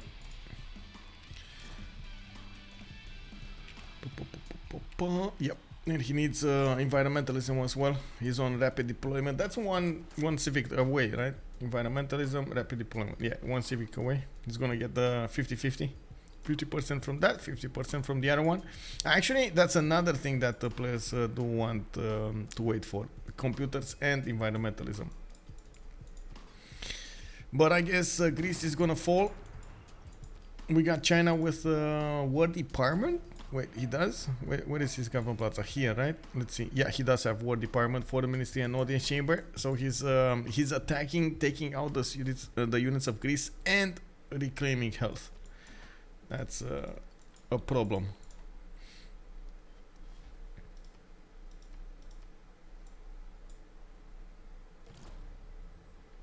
How did Mali manage to get Colosseum with Rome and Greece on opposing team? That is a good question. We do not know. Well, Greece was a bit too focused on defending against Mapuche and getting a lot of land. Rome was too focused on going against Victoria from the beginning, but I guess you're right. He could have actually focused on getting at least one entertainment complex and built his Colosseum. Oh well, I mean, it happened. What can I say? We do have Poolp actually picking up that flag to get the culture defense over here, getting herself a few more cities. She is on 73 internals right now, still didn't actually take on from Fish the lead. Fish is on 82 internals, and as you can see, it's gonna take well, not that much actually for Lege to go through these. From 24 to 30, I think that's a good income per turn. We do need to see these rock bands getting to get these concerts going. We got Glam Rock, Major Revolution. We do have rear settlers, Glam Rock, Religious Rock Band, Blonde Wait, what? How does that work? The Blonde Dragons.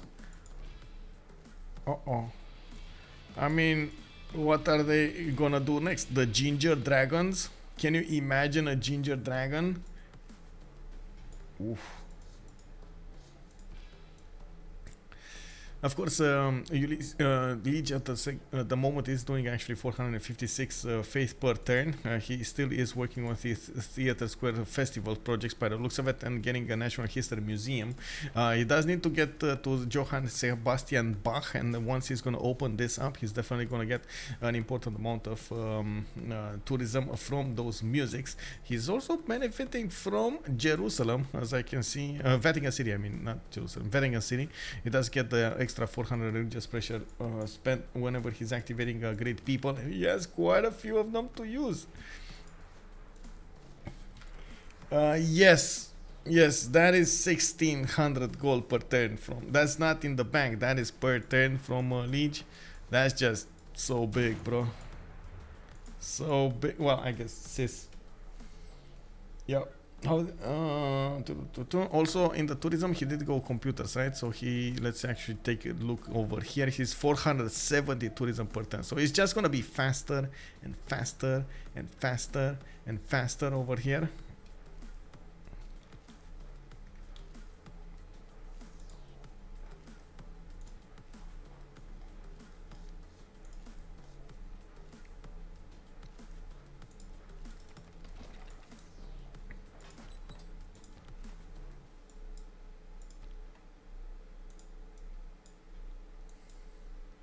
What are Mali's beliefs? He went for not sacred places with divine inspiration, with defender of the faith and pagodas. That's what he went. And Poolpism is Zen meditation with itinerant preachers on Portugal. So Echo is probably gonna fall. There we go. Bam! Another city taken out. The fish is dying. We also have Mapuche pushing on the fish from the east mountains, and you do see that he's able to do so with the field cannons out in front. Even if fish did manage to get a few of these pike and shot armies, it's just not enough. Wiggle, wiggle, wiggle. Well, I guess whatever he does over here, these tank armies are just gonna push through.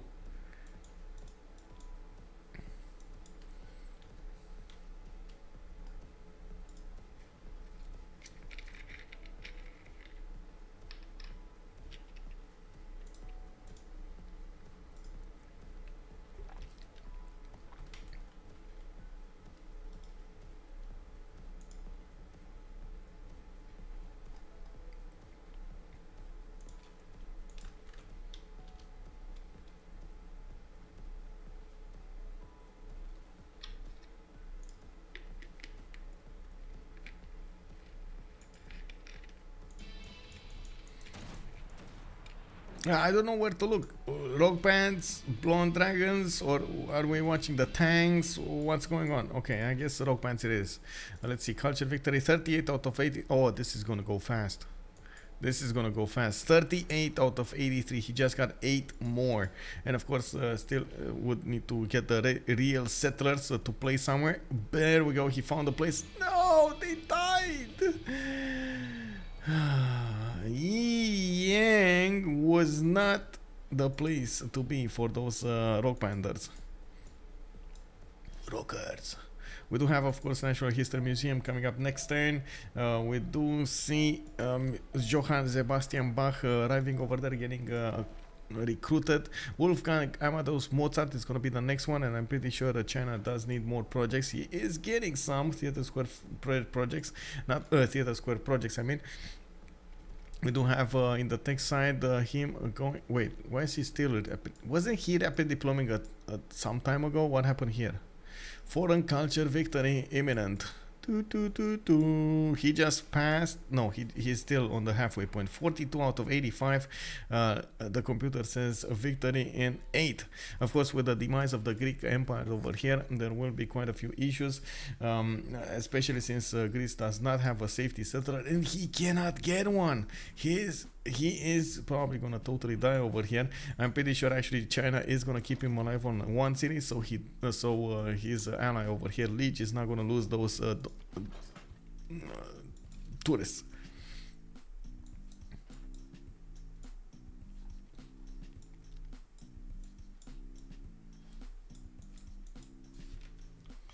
Greece has no say. No, he doesn't. Sunday Soldier, hello there, sir. Good evening. Moro Pants, where did he play this time? Oh, here maybe? No, the Wild Puppies. Puppies. But he didn't play this, he still has movement. Maybe here? The Major Revolution. And you can see actually China is one-shotting every unit of his opponents over here. Fish, man, that was quite something. This is quite something.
Well, we do see another city taken out, Bravo this time, and of course Romrom is going to push on further towards the Greek capital city.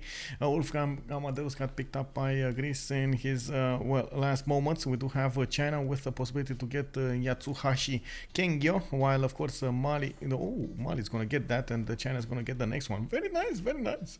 We do need to see how fast Romrom is, and of course Astikos are going to go through Greek's cities. The Greek cities, and TaskForceFish is trying to get out of there with Settler. Doesn't look like it's gonna be a problem for him to actually get on the water. Does he have a shipbuilding? Combustion 410, Natural History 7, we don't know. That's the answer, we do not know. I can't see an option for him to go in the water, so I'm thinking no.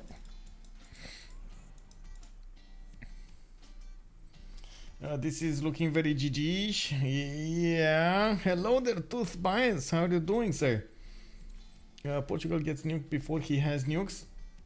Yeah, I mean, I don't think anybody's gonna want to go nukes, but I'm pretty sure the culture victor is just gonna activate. 48 out of 87. Lege is not getting defended fast enough with the 700 tourism per turn. Lege is pushing through this Poolp defense quite fast.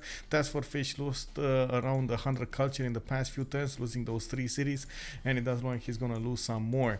While of course on the other side we do have Romrom getting more stats up, we do have Lege getting more stats up, and so on and so forth.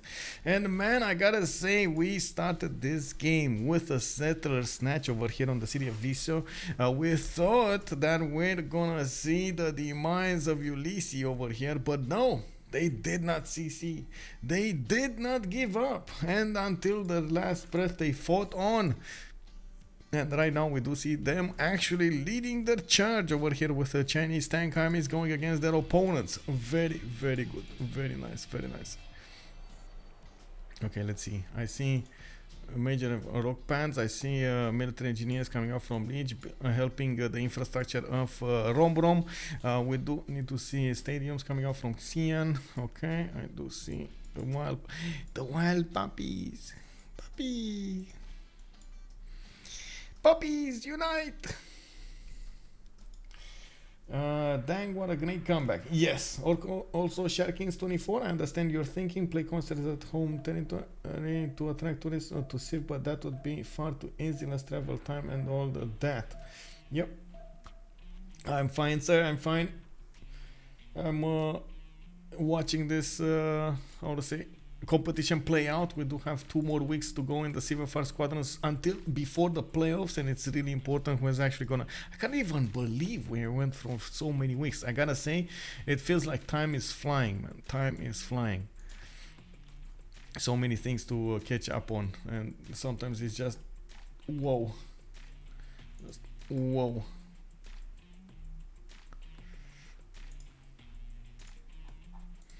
So more of these great artists, and we got great merchants also. Of course, Yatsuhashi Kengyo is waiting to get that music in. I'm pretty sure that's gonna be more. Oh my god, look at that! 792 tourism per turn. Bam, another one of those. Bam, we do have more writers. We got Dimitri Cantemir, also a musician. This would give him 3 works of music.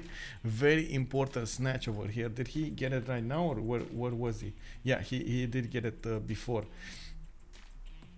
actually Portugal managed to snatch it. That's very important. 3 works of music will mean so much, especially since he's getting environmentalism in 2 turns. I do believe he's gonna work the 200% music card and so on and so forth. Very important. This one, satellite broadcast, 200% tourism from the great music, great works of music. Alpha is going down. We do have Romrom pushing on his advantage towards the city of Alpha, even if Magnus is over there trying to get some defense going. Foxtrot did fall, and as you can see, those artilleries are positioning themselves to start to pummel the city's defenses.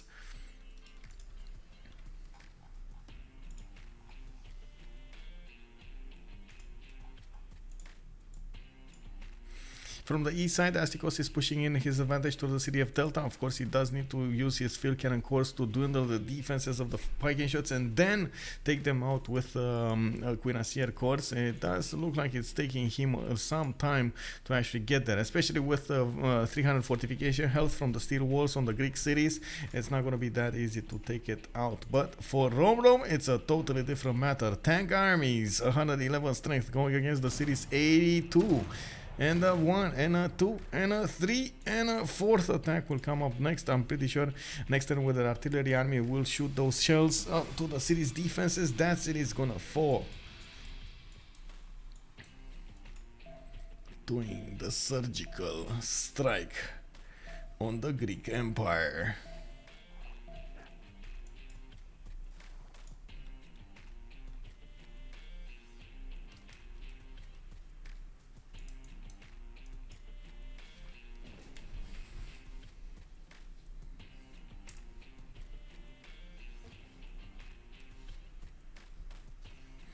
Foreign culture victory imminent. Let's actually take a look at what's going on over here. Overall tab, bam, 50 out of 90, 56 out of 93. Riggy is calling it out. Bro, you gotta give up. That's what he's calling out right here. I don't know if they will. 825 tourism per turn from Lege. We take a look at the bonuses over here. Lege is very close to getting that victory. And this 56, by the way, is without the rock bands. He needs to play the rock bands. He has what's this, radical emergencies. We do have major revolution still alive with level 2. What are the puppies? There are the puppies over here with the natural wonders, and of course you can see he has 6,500 tourism. The wild puppies. Woof woof. Well, they did their job over here. Whenever I hear puppies, I'm thinking of that the beagles coming out of the trunk of like, you know, the 50 beagles coming out of the trunk of a car. Golf was this popular in Greece? Yeah, what can I say? They really like their golf.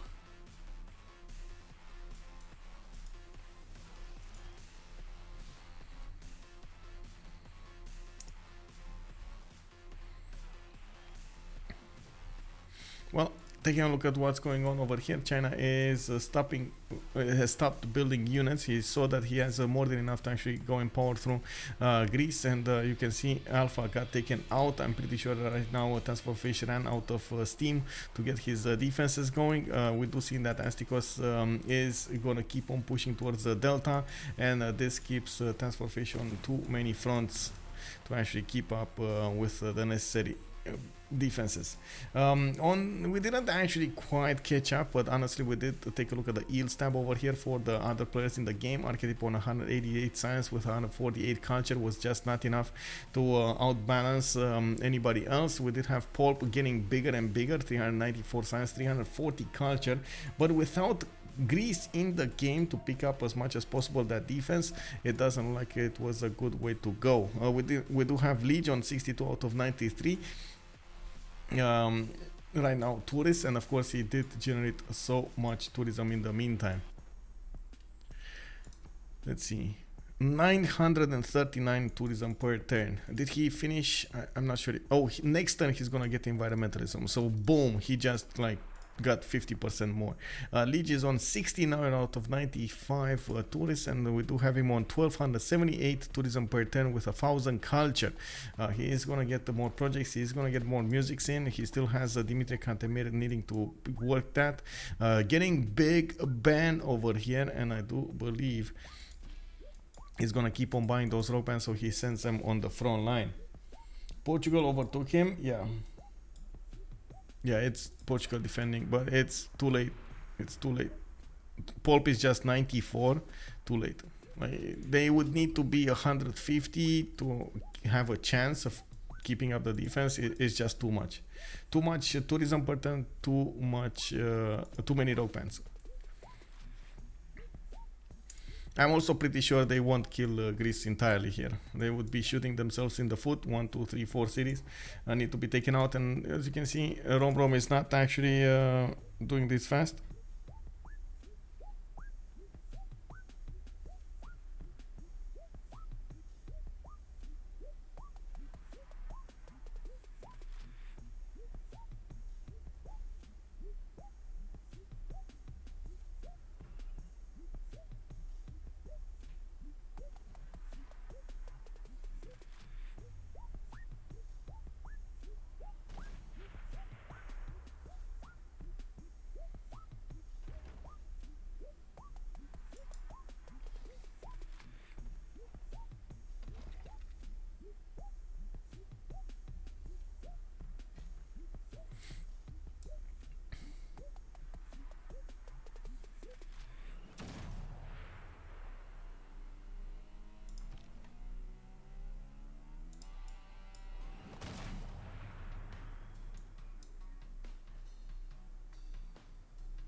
Kublai seems to be very in fashion these days. Yeah, it's really in fashion. Actually, I'm quite surprised we didn't see Astikos wanting to play it, because usually he wants to play it.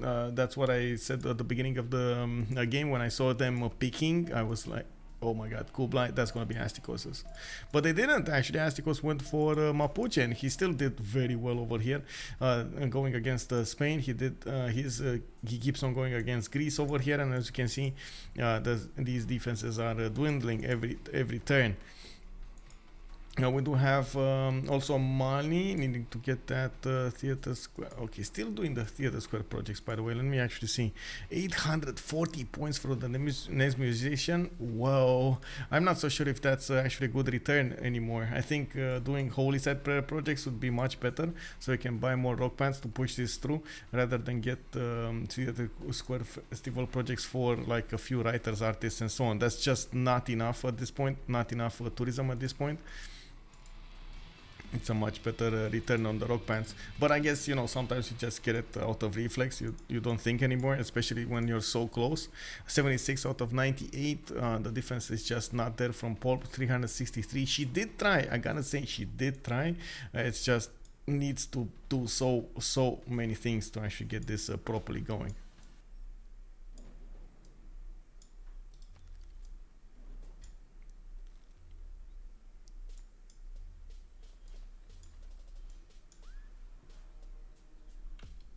Even if they defend culture, China just kills them. Yeah, that's another thing. We got Romrom 456 science, 320 culture.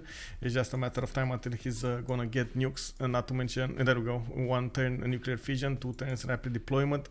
He is 100% gonna try to get how to say, missile silos with maybe bombers over here. I think missile silos are the way to go. They started picking up steam because you can just shoot so many nukes at the same time, rather than with the bombers, just one or two, one at a time, I guess, or submarines. You just need to be careful to have a lot of strength on your cities.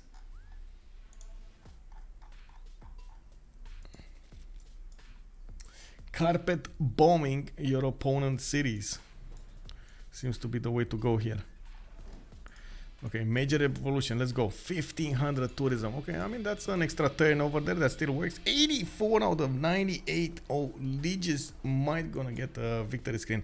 I mean, at this point, you might as well give it to him, right? You might as well let him get the victory screen, because it's, you know, so important.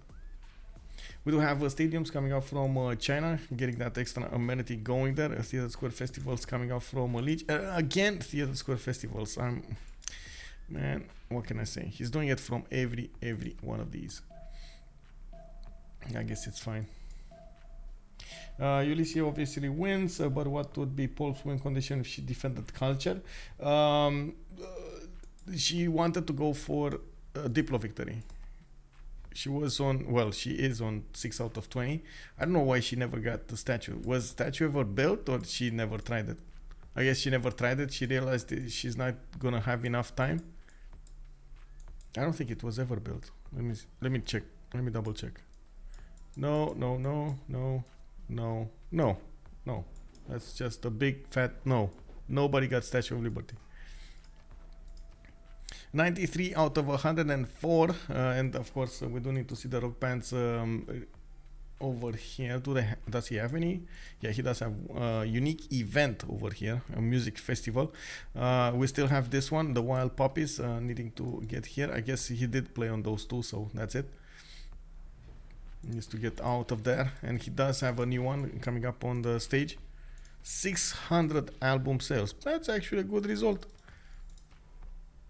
No rock bands to play this turn, though. That might be an issue. Well, oh well, you can't have everything. Civ game without statue, I don't think I would see that. I know, right? Everybody's building that Statue of Liberty. Everybody wants that Statue of Liberty these days.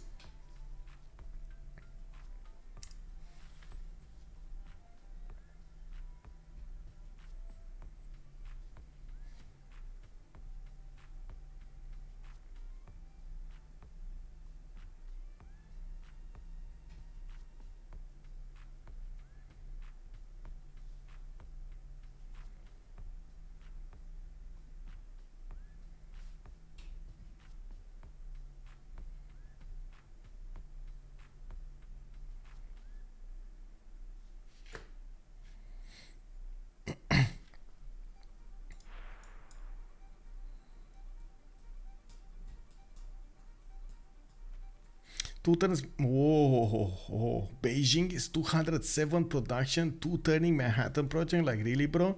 Wow. I mean, okay. We got hangars coming out from Changsha, aerodrome from Xi'an. Of course, more rock bands are gonna arrive over there. The roadies, the tired governors, are there to play. A big band will finish also next turn on Lege. He only has 4,900 gold in the bank with a 1,500. Oh my god, gold per turn. He's gonna have so much gold next turn.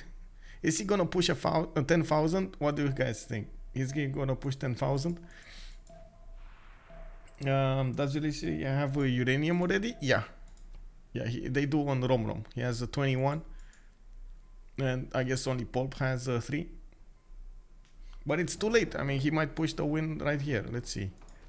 Prohibiting. Okay, and I go B on Marsh. Because, you know, Marsh. B on Generals. Actually, let's go Prophets. Marsh, Prophets, Studios. I go B, Marsh, Prophet. Him.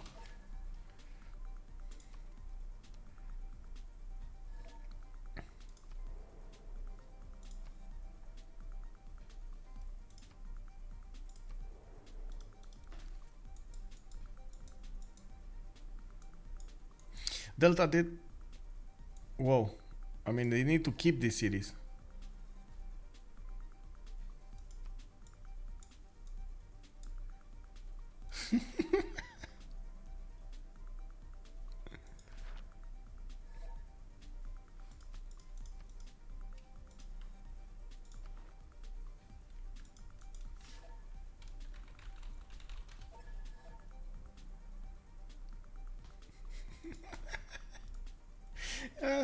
TaskForceFish said, I think with Diplo Merchant I can really turn this war around.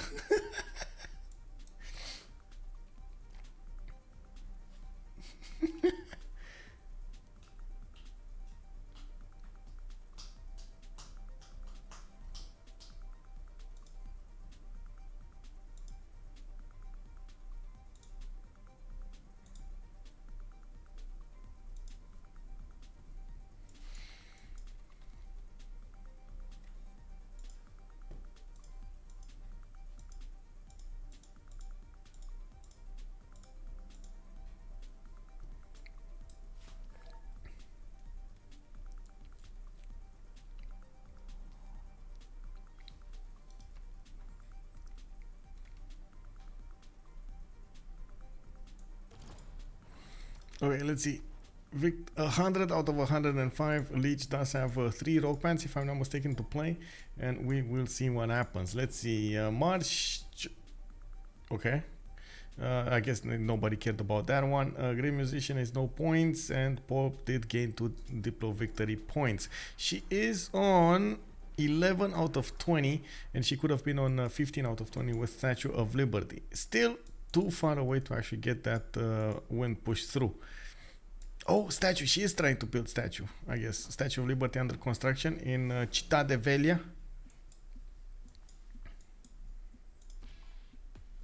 Next turn we got Manhattan Project, and I do want to see exactly which of these guys he's gonna play.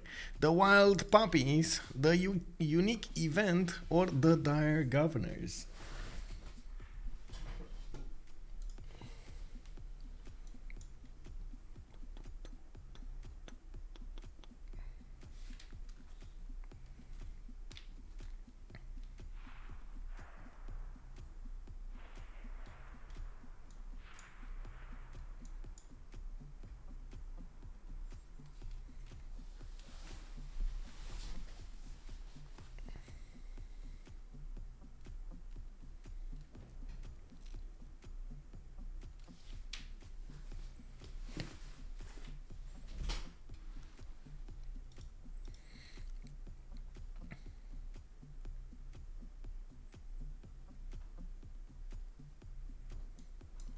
2,000 tourism. And let's see, it died actually. I mean, it's fine. It definitely is fine. 1,670 tourism turn from Lege, and we do need to see what these guys will do. He still has 2 of them. He needs to play them. I don't know why he's waiting. Come on, you need to do it, bro. You need to do it. Press that button. Click it, click it. Man, this city is one pop, by the way. He's working the Gobustan tiles. Never worked something else. Like, really? Okay. Just 1 extra culture is 1,750. And of course, the unique event is trying to get to the Gobustan tiles to get a hold of that. Okay. 104 out of 105. I think next turn, this is game over. Is Poolp gonna have enough culture? I don't think so. That's 344 culture. That shouldn't be enough to actually push the tourists high enough. Is this it? Is this it? Is this it?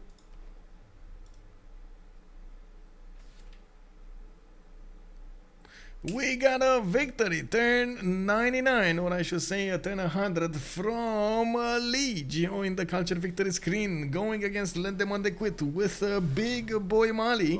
He did manage to get a very good sim going and got that victory condition very, very quickly. Amazing performance over there from Mapuche. That was Astikos trying to go against his opponents. Poolp did manage to get the capital city of her opponent Riggy, but couldn't actually manage to take him out completely, even though she did snatch a settler at the beginning of the game. TaskForceFish also defended valiantly against 3 enemies. Unfortunately, it wasn't the defense wasn't good enough to actually stop the Chinese tanks from rolling against his empire. Now we do need to go into the chat over here, and of course I do want to point out we're gonna hear a lot of French. This is the francophone community over here, and of course a lot of Frenchies are gonna be in there, so we do need to have patience. We do need to respect them from for talking in of course French and so on and so forth, and we might actually get to ask them a few questions. I'm waiting for them to gather into one channel, and I'm gonna pop right in. I also want to point out that this is this was a tiebreaker. They were tied. 4 of them were tied, and of course, with Ulysse getting a win, they just got a big advantage going on to the second or the third slot of the tournament. Taking a look over here, let me actually take a look. Do I have that page opened up? I'm not sure where that page is, though. Oh, I don't have it anymore. No. Oh well. I mean, it's fine. I don't want to go through it again. We're gonna okay, going into the channel here. GG everybody, good game. GG. Man, so many hoplites fish. So many hoplites. So many of the melons. Yeah. I think so many minutes to block them. I've never seen this. I was like, wow. I couldn't get a good tank timing because of that. Really, like I needed to get more libraries. I needed to get more everything. Really, I needed to get more envoys for the. I told my team I never pillage so little tiles and derail people so much with melons. Because I couldn't pillage, but there was a continuous line of anti-cav from you to Rome. It was continuous. I think that map position, like. Our team goal was to, make sure we had trade routes to Portugal, obviously, but like I think the map position was just really bad for us. You guys had Mali protected, and you had Mapuche where you could do that. Yeah, but you have God spawn Portugal, no? I mean, I don't know the quality of the spawn, but it's like an island, and you can trade with Rome, and it's just so beautiful. And that early beginning with the settler snatch over there. What did happen there? I didn't catch it on stream. First move. First move, last move? First move, first move. Ah, first move. Okay. Cool. Not sure, did you see my scout, Riggy? No, you have extra bonus to vision. Yes. So. But I was in the hill. Yep. I saw the mountains. I didn't see. You had a passage to come. Did you settle where you were actually, and you move one tile more, no? Right? To have the 2 2/2s to work, I think. Yes. And not by them. Yes, exactly. And I had a. Yes, it was for this.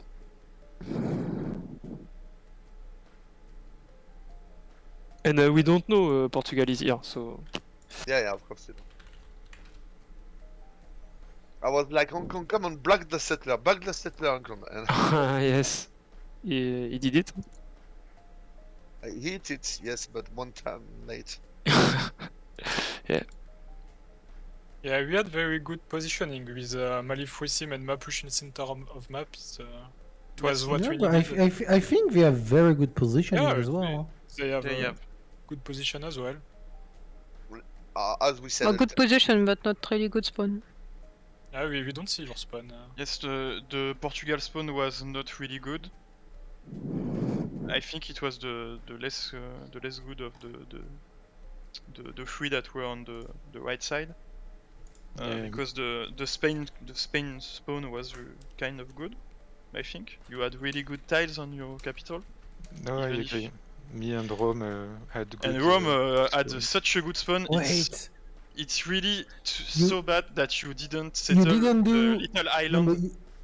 You didn't do Arketip, the Fetora city on the little island? Yes, with the There were 2 islands where you could put 5 Fetoras and 7 on each. But did you do it or not? Because I reload No, turn they didn't. 36. No, we didn't think about it. No. No, it was Because this island, only 5 you counted. I think more. no 7 on the 7 on the Seven. little. Yes, I island. think so. There Seven is on one the with island. 5 and one with 7. No, And, sorry. This is Godspawn for Portugal. Positioning's too good. Land is okay with the island with Rome. It's Godspawn. The It problem will is fit. that this small island wasn't scouted when Arketip did his second round of settlers. So Really? But there was an early Galais. do you mean the one with the bananas between 36. them, Yeah. or with the cattle on the right? Because the one with No, the most I mean the cattle one like it's like in between Lisbon, London, and Rome. yes, It this one. has, I think, 1, 2, 3. On this or one we count 5. I think 5 or 6. You need a resource which is on the sea, or it works with resource on the land as well. Both. On the land as well. Then it's more. It's 5. Okay, maybe we counted bad, but yes, I think No, that. I don't I think think it's so. 6. I count 6. I count 6 as well. 6. Where is So your it's 6th? because you have the rice. Do you see the rice at the bottom? Yeah, and the it's banana 3 at the top? 3 for the rice, right? Instead of the harbor, just you don't put harbor there, you put Fetora. And you put Oh, Ah, yeah, yeah, okay. and Okay, so that's a 24 gold and 6 production plus 50%, no? And there is another island on the right with 3 tiles where you can put 7. Yeah, we didn't think about that. I think that would have been that would have changed the entire face of the game. Would it, Because, stop, would it stop the cultural? I don't know if it. Another question that we had is why go free inquiry and scientific alliance with Rome for Portugal? Because I want to nuke. I shouldn't have to def cultural, I think. Just I need to rush nuke and nuke Maliland. But don't you think it could have also been good to go faster on the alliances with Pen and Brush? Brushes. Oh, you mean in the first stage? Yes, the first one. Just one paint and brush. But I Scientific think islands. it's fine because I have alliance when someone boosts me. Okay, because you were And, with no culture at the beginning. Yeah, but I wanted to do Fetoras as fast as possible. Okay, that's what I don't have really great campus. So. And I got boosted in early in culture with the bonus city. Solent city. Yes. Settler. Yes. Okay. Also, I gotta say that Mali spawn was also very good. Yes. Yes. Plus 100 gold, turn 28. Really? You know, we were a bit afraid that maybe west of Mali might be Spain. So early on with the scouting, we went in the right direction to make sure it wasn't Spain there, and then we knew it was good. Yeah. Yeah, Spain, even with the triple continent split, got blocked off by everybody else. Was quite a problem there. Well, the split is kind of far. Sure, but he can trade with his allies at least on splits. Yeah, that's right.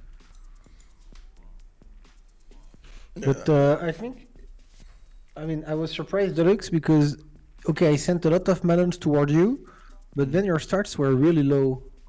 And I didn't manage to kill many of your units, or I didn't manage to do much, but then I saw your stats were very low.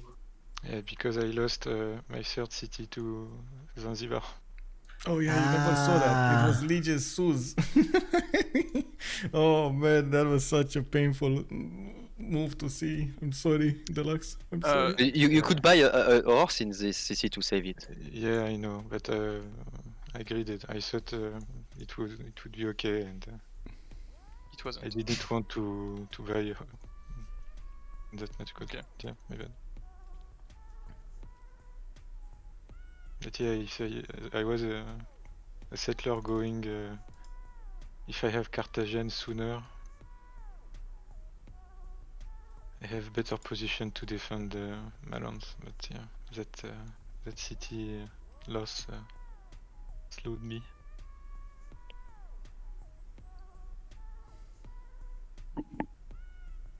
C'est déjà quoi la capitale de Malon? C'est Puel Mapu? Non, Ngulumapu. Non, Voilà. Poolp Mapu, il a settle sur une épice 4-2, donc c'est You pas had sa yes, capitale. Astikos had a good spawn. Yeah, my spoon was nice. Yes, I liked full it. spices. No, well, I have 2 spices. I settled one and I work another one, but that's it. Yes, the second city on the spice and working 3-2 banana was. Yeah, that was nice. I like it. And but I like my problem is I didn't have horses because Mali makes no horses. There is only one on Kublai because Victoria loses settler. He never gets to work his horses or like super late in the game. So then I went to settle all the horses I could find. So it took a very long time to get to Manons, even though the spawn is really good, because I have to be on 7 cities and go to 10 horses per turn so I can build. Yes. And by the time I didn't expect they would have such a beautiful blockade. So by the time I up my stuff and I arrive, I'm like, wow. Yeah, you had to declare on Kaukia, and Yeah. after that I was Yes. Yeah, but I pillaged 6 tiles on Kayokia. That Yeah, was too fast. So. most instead than you did in And you pillage it once again after when it had done the commercial hub and we pair all the mines. I think that just Kaukia maybe earned you like at least 1,000 gold. I mean, if people are gonna make so many anti-cav, then of course you're not gonna hurt with Melon pillaging, but I think the damage is done still. I think you just annihilated their game. Because with Gorgo, I think like the minimum stats you should have on turn 60 is always like 60 science and 150 culture, and you can often do more. And Task was not on it. Yes, when I checked, he was not on it. Also, he went for a more late game plan. I think he did a free Magnus, like Magnus 1 settler and Magnus 2 settler and Magnus 2 internal road, I guess. Yeah, the thinking behind that was to secure the land that was more favorable to block off as a choke. I felt that the speed of the settlers was key there to, like, you know, claim the space north of you, like where I got to, right, and block off like a lot of that. So like Charlie City. Yeah, Charlie and I forget the name, but the other To city. be honest, I never wanted to go on you. My plan was always to send my melons in between Spain and Rome. Yes, we saw that at first you wanted to go only there, and we were like on the cast, oh my god, if he's just turning around by the land of the China, it can be so hurtful, and Task will have to do so many units, and you did that just 6 turns later, and it effectively had this effect. It was horrible. Yeah. It created such a front line for that, like, to protect. But yeah, I mean, usually people don't defend like you do. Like, usually people will make knights, and they will like chase them, and so it costs less units, but it leaves more tiles open. That's true, because you couldn't chase here, pretty much. So you had so many units on your border. Yep. Well, he did have a statue of Zeus, and he just pumped them up 1 turn from a lot of cities, but that still was hurting him, because he could have used that for libraries, for amphitheaters, for anything else. I think also maybe I should have done a different build where I did Moksha first and then rushed my Acropolis, but I felt that there was enough distance from my team where I needed to go internals just to get the better production, just in case like you tried to push me. Which, yeah, I didn't want to take that risk, so I was pretty careful with the build. The problem is that you ultimately you went you had to well, the game made you do the optimization of all the bottom tree. Oh my gosh, I had to boost I had to hard tech like everything. That's Yeah. what really hurt me. Yeah. Like I couldn't You took so much. You were so much late in front of Kublai that just could have that just went straight upper tree and then just came back and let you on the side of the road. I know, and I went straight for it, but like we needed printing boosted pretty quickly. Yeah. And I didn't have time to get universities. We also wanted Niter online fast, so I got that. I don't know. Arketip, I was very surprised you decided to attack so hard on England. I was happy because I was yeah, you make like look, I look turn 36, you have 4 horses, 5 archers, 1 galley. It's a lot turn 36. And the problem is that he had so much gold to just buy units infinitely. Yep, and it's very hard to attack. There is 2 hills and forest in front of London. There is some chooks with the lakes. It's a big mess here. And I was happy when you did this because I thought we have Vicky Irel and you will just die or like lose these 2 cities at least and you will see him and that would be really hard. But when I saw that you commit so much to attack him, I thought at least, one of you guys is Irel with Vicky. Or a little bit. Like same like Poolp did like 4 galleys super fast. England and yeah, I don't know. The 4 horses died poorly because I tried to do some stuff on him. This was the issue. I don't know. I see your land, and I think if you would have gone like on a knight general push, then you have because you will have knight general and what's the name military alliance on the same timing usually, and you will not have any of those, and you will just crush him. Yeah, maybe fast Colosseum too in that position. Yeah, I wanted to plant some city, but I don't know. I was like, can I put this one? And then for the team we grade, it was not the best. And then I changed my plan. I changed my plan again, and it was a bit confusing at the start. You had a really good city with 7, I think like 5 or 6 for well, yeah, we spoke about it already. Oh, okay. With 5 or 6 chop in order to do the collision. Because your spawn seems quite strong with Rome. Yeah, it's alright. You have a 3 port set settle. Like was it ivory or 1-4? No, it was not ivory. It was a deer. Deer, okay. Nice, because you have 3 production under the city and then 3 food tile and shops, quite a bit of mountain.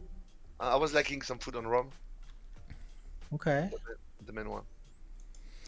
Guys, I'm gonna stop it here because I do need to get something to eat, get something to drink, and also try to get some sleep for tomorrow. We do have a tiebreaker tomorrow as well. This time it's gonna be from the 3rd division. It's gonna be Imhotep going against Macumba Knight, and they are position 1, position 2 tied together. They need to break that tie, and of course we're gonna need to see who's gonna come up next. We also have a game on Thursday. As far as I know, No Name will go against Du Hansa, very good, very big boys going against each other in the CPL Premier League. We're waiting for also those schedules in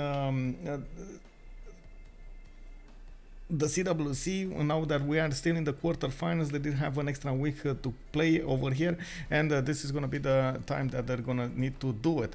We're just giving them a few moments, and I do hope tomorrow we're going to find an answer to when that will be.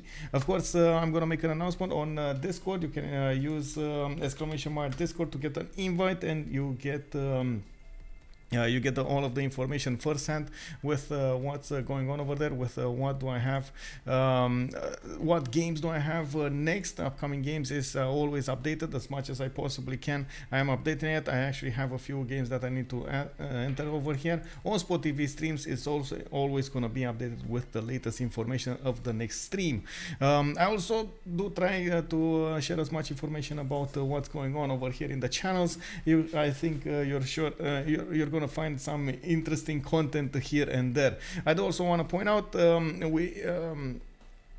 I would say if you're coming up from YouTube, thank you very much for joining us. Throw this content, throw this video a thumbs up if you did enjoy the content. If not, I do understand it. Throw it a thumbs down, so I do know that I'm gonna need to get better next time. Also, if you have any kind of feedback, comment, or question, throw it in the down in the boxes below in the comment screen. I will try to get back to you as soon as possible. Not to mention, you can always find me on Discord for some questions over there. In the meantime, I do want to close up this stream, and of course thank you very much for all of the follows, for the subs, for the support. We're gonna see each other tomorrow 18:13 GMT, I believe, and of course I'm gonna make that announcement on my Discord for the next one. Thank you so much. Have a good night, have a good evening. This was Team Ulysse winning the day against Lendemain de Cuite. They just got one step further towards that first slot. We're gonna need to see who's gonna get it. Bye.